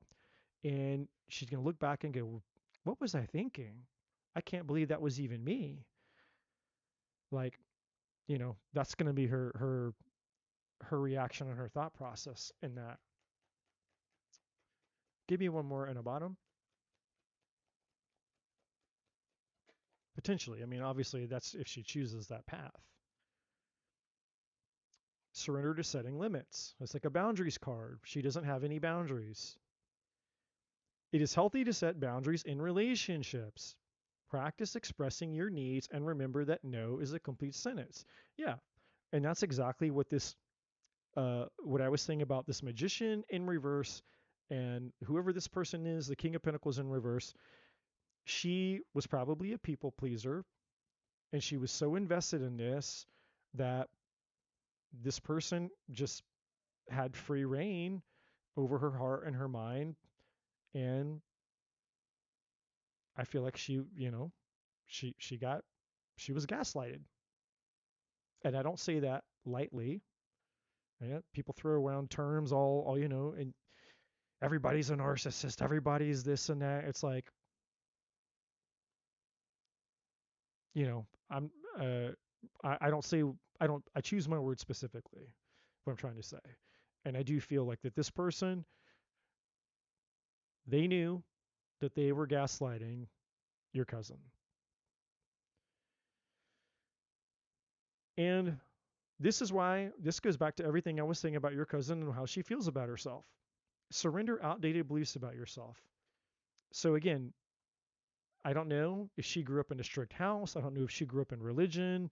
I don't know if it's perfectionism, if it's expectations of her family, her parents, her, the people around her. But she's very, very hard on herself. And she's very image oriented in the sense of she worries about what other people think about her. And so, having gone through this, it's like in having the perception of people seeing into it, um, you know, that's she worries about that a lot. It's very important to her. Somewhere in her value system, it's very, very, very important to her to not look like she's a failure, that she's not a fuck up, and that she's not, all these things. That's why she's pretending that everything's okay. Like she's trying to fake it till she makes it until it's like, well, how can I cover this up? You know, to minimize what she perceives as damage upon herself and her reputation. Like, oh my God, I failed. Like it's something like that. I mean, I may not be saying it exactly, but it's something in that arena, but it's definitely some type of outdated beliefs that she has.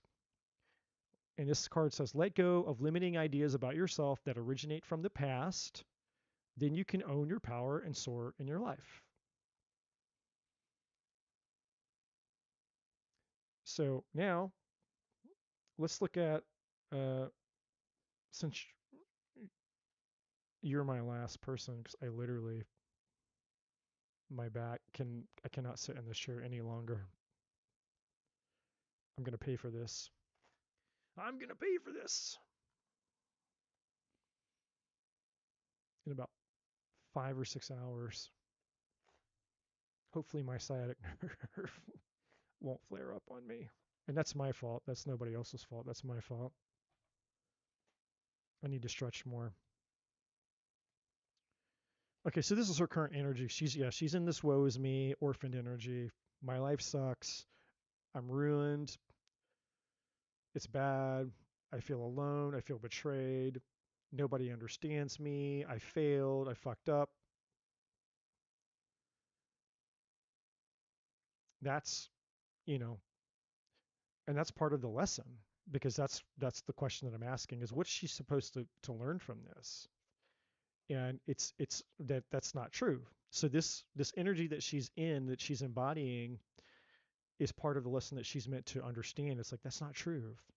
That you're a human being, and we all go through, we make terrible, we all make mistakes. We all fuck up. We all choose a toxic person. We all have expectations of ourselves, and and we all, to our own, in our own way, we criticize ourselves and hold ourselves to certain standards. We all betray ourselves, whether we intended to or not. She's human. That's really what this card is saying here. It's like, no, sweetheart, you're just human. That's it. You're a human being living a human life, experiencing human things. And if you find the empowering meaning in what you've experienced, it'll change everything, because you just lost yourself. And that's another energy tied to this orphan. She just lost herself. And I would say that perhaps that was a version of her she needed to lose, because part of this outdated things, not just her beliefs, but other outdated things, were things that needed to be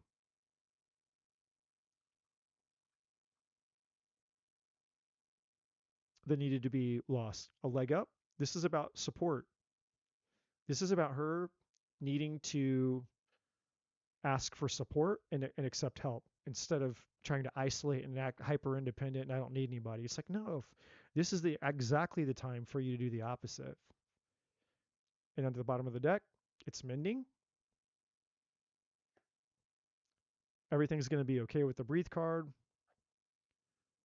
And we have the fates here. And this is basically saying that God, source, the universe, is working on her behalf. So what towards you specifically?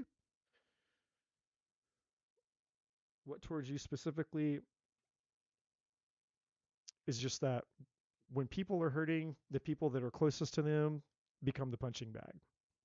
But I'm going to pull for you specifically on that. But it's just the people that are closest end up you're the collateral damage. Like when the bomb goes off, if you're close enough, you're going to get blown up too. And it's not because she intended to blow up on you or to treat you like shit. It's just that, you know, the people that are inevitably are closest to you, when they're going through hell, it spills out.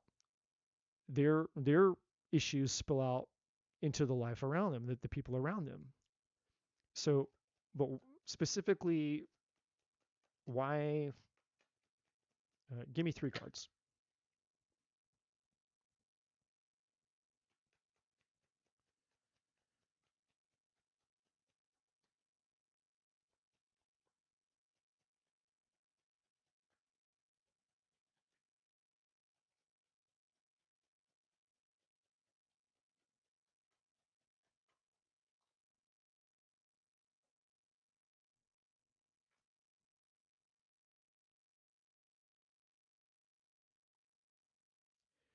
She doesn't feel like anybody understands her, and it's not their fault.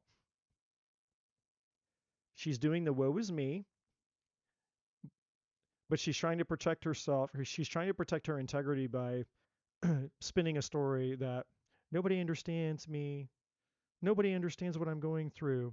That's what the 8 of Cups is here for. And so we have the Queen of Pentacles. So this is her being completely out of sorts. She's not stable.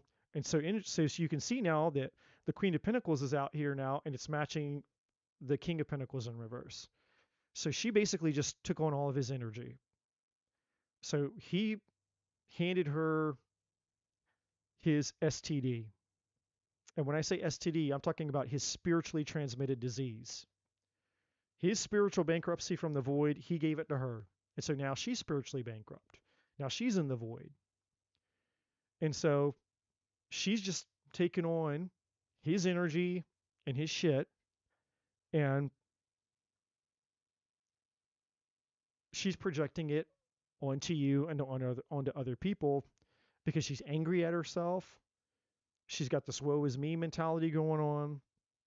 And while he's way over here, checked out, walking away because he's got other things to do, she's sitting here looking inside of this empty cup, and she's beating herself up.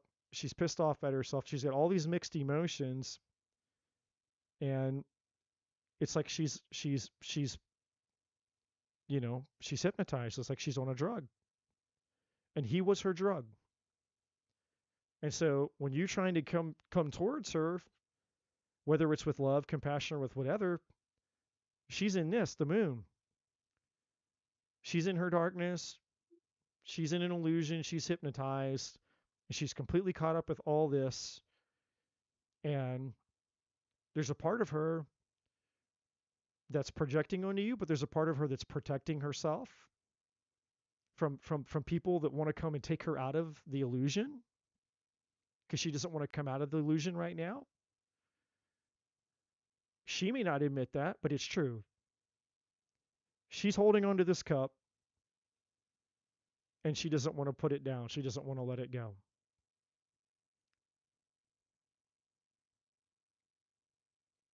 And so anybody who comes towards her right now to try to comfort her, to try to, be compassionate or loving or caring or respectful or understanding, anything that you try to come towards her, she's going to perceive it as a threat, because she's not ready to put the cup down. And deep down inside, she already knows everything that I said the rest of this reading. The judgment, the sun, the truth, she knows. It's undeniable now. She knows that she's going to have to put the cup down, but she's not ready to do it. It's like those people who have a pet that dies, and they just hold the dead pet in their arms, or somebody who has a child that dies and they just hold the child, and they're just crying and crying, and they can't let it go. They can't let it go. It's like it's dead. It's dead. They're not there anymore. The animal, the soul in that animal's not there anymore. The soul in that child's not there anymore. They're just holding it, and they won't let it go. They won't let it go. And that's what she's doing. And so you're interrupting a process that she's going to protect. She's going to protect, and she's going to project. And so my advice to you would be to not take it personal, even though it's shitty. And that's going to be another thing that she's going to have to deal with. When she gets on the other side of dealing with him, then she's going to have to deal with herself. And then she's going to have to deal with how she treated other people while she wasn't herself.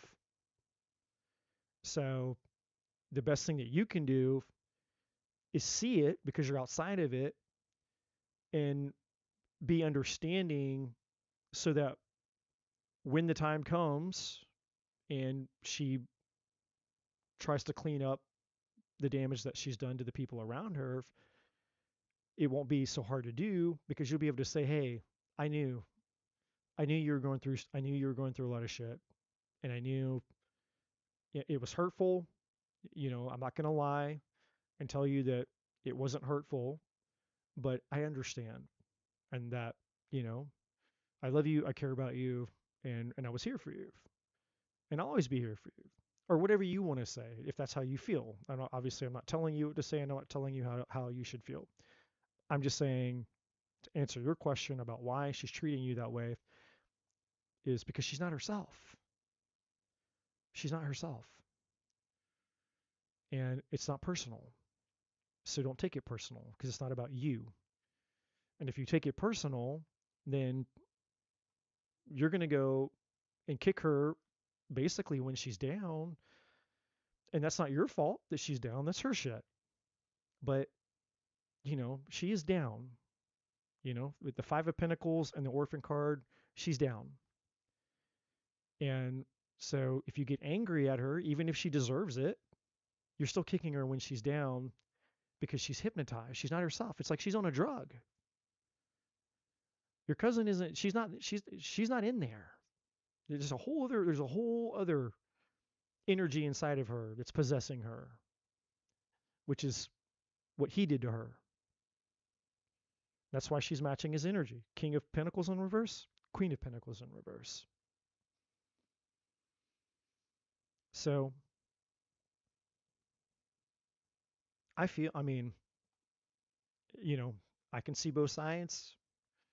Cause and effect is cause and effect. We all have to be accountable for our choices. There's that side of it.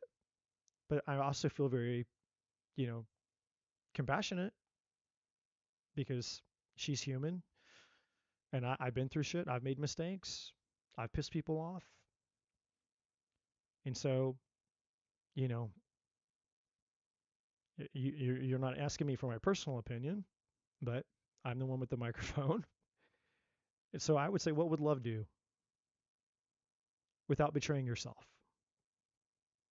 What would love do without betraying yourself? Because if you have to betray yourself, then it's not love. Love is capable of doing both. Love doesn't require you to betray yourself while also doing the thing that love is calling you to do.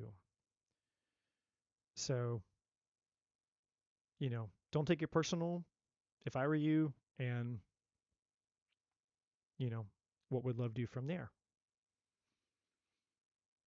But she's in a mess, and she's going to be in a mess for a hot minute because she's holding on to this. And the longer that she holds on to this, the worse it's going to get. And then we have a tower out here a second ago. Yeah, yeah, we did. So this is what she has coming, and I'm not laughing because it's funny, but I'm laughing because this is what's coming up for her. She's holding a bomb that's got a timer on it, and once that timer hits 0, the bomb that's in her hand, which is that cup that she's holding onto, which represents him, it's going to blow up. And that's what this judgment energy is here. The wake up call. It's saying it's the timer. It's literally God screaming the countdown. 10, 9, 8. It's like, throw the fucking bomb. Throw it. Get it out of your hands. Run. Throw it and run. Take cover. That's what this is screaming. And she's just holding it, staring at it. And it's eventually the bomb is going to blow up. And she's going to be forced to let go of it. And it's going to get worse than it already is, because that's what a tower does. A tower is you don't control the tower. It shows up when it shows up. And it forces you, it blows up your life on purpose to force you out of being stuck in something that you're not meant for. It's really a blessing in disguise, but it doesn't feel like it when you're going through it. So that's a lot. But since you were my last person and you donated, I wanted to give you as much information as I could. And hopefully there's something in there for you. I hate that your cousin's going through that, and I hate that you're going through it because your cousin's going through it. But you do seem to care. So that's really empowering and beautiful that you cared enough to come ask about it, because that means it was important to you to know. So just don't take it personal. You know, it's not anything that you've done. She's just got her own shit going on right now.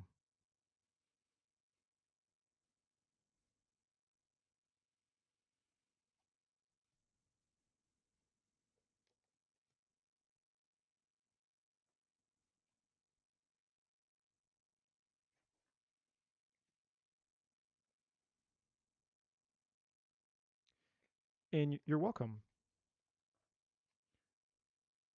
And for those of you that are still here or maybe here, if you haven't already, as you're heading out the door, please like and subscribe and come back and let's do it again.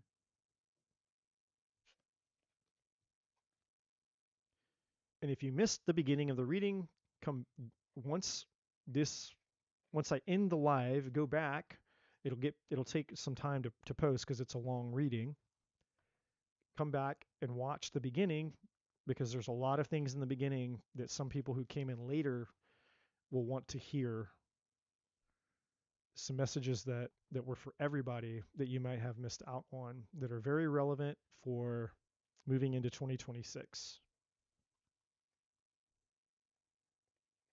And you're welcome. And on that note, I appreciate all of you. I appreciate you, especially Jean, for hanging out with me as always, forever and ever.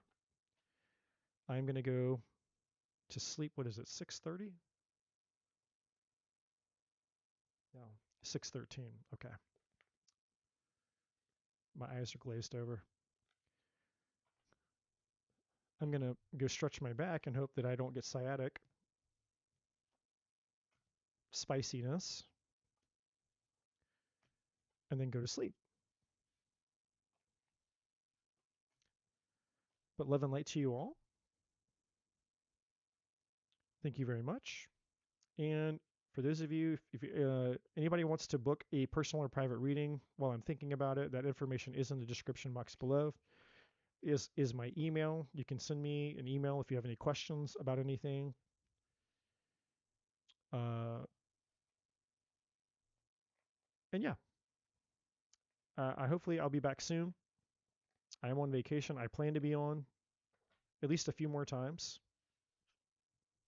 this week, maybe next week, depending on if I go to visit my family or not, which I probably will. But yeah, I do need one of those massage guns. That's actually a really good idea.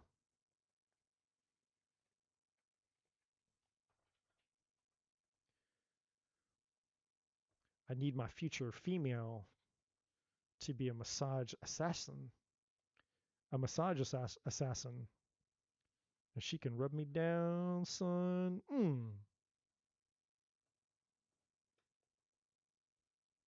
I'm probably dreaming on that. I dream of Jeannie. Jeannie's not here. Thank you guys so much. Hope you guys have a great night. I appreciate all of you. I am off to sleep, Jean. Love you, my friend. I will catch up with you soon. You guys have a great week. For those of you that are doing the back to work today or whatever, I guess technically it's Monday. And I'll see you guys shortly. See you guys soon. Good night.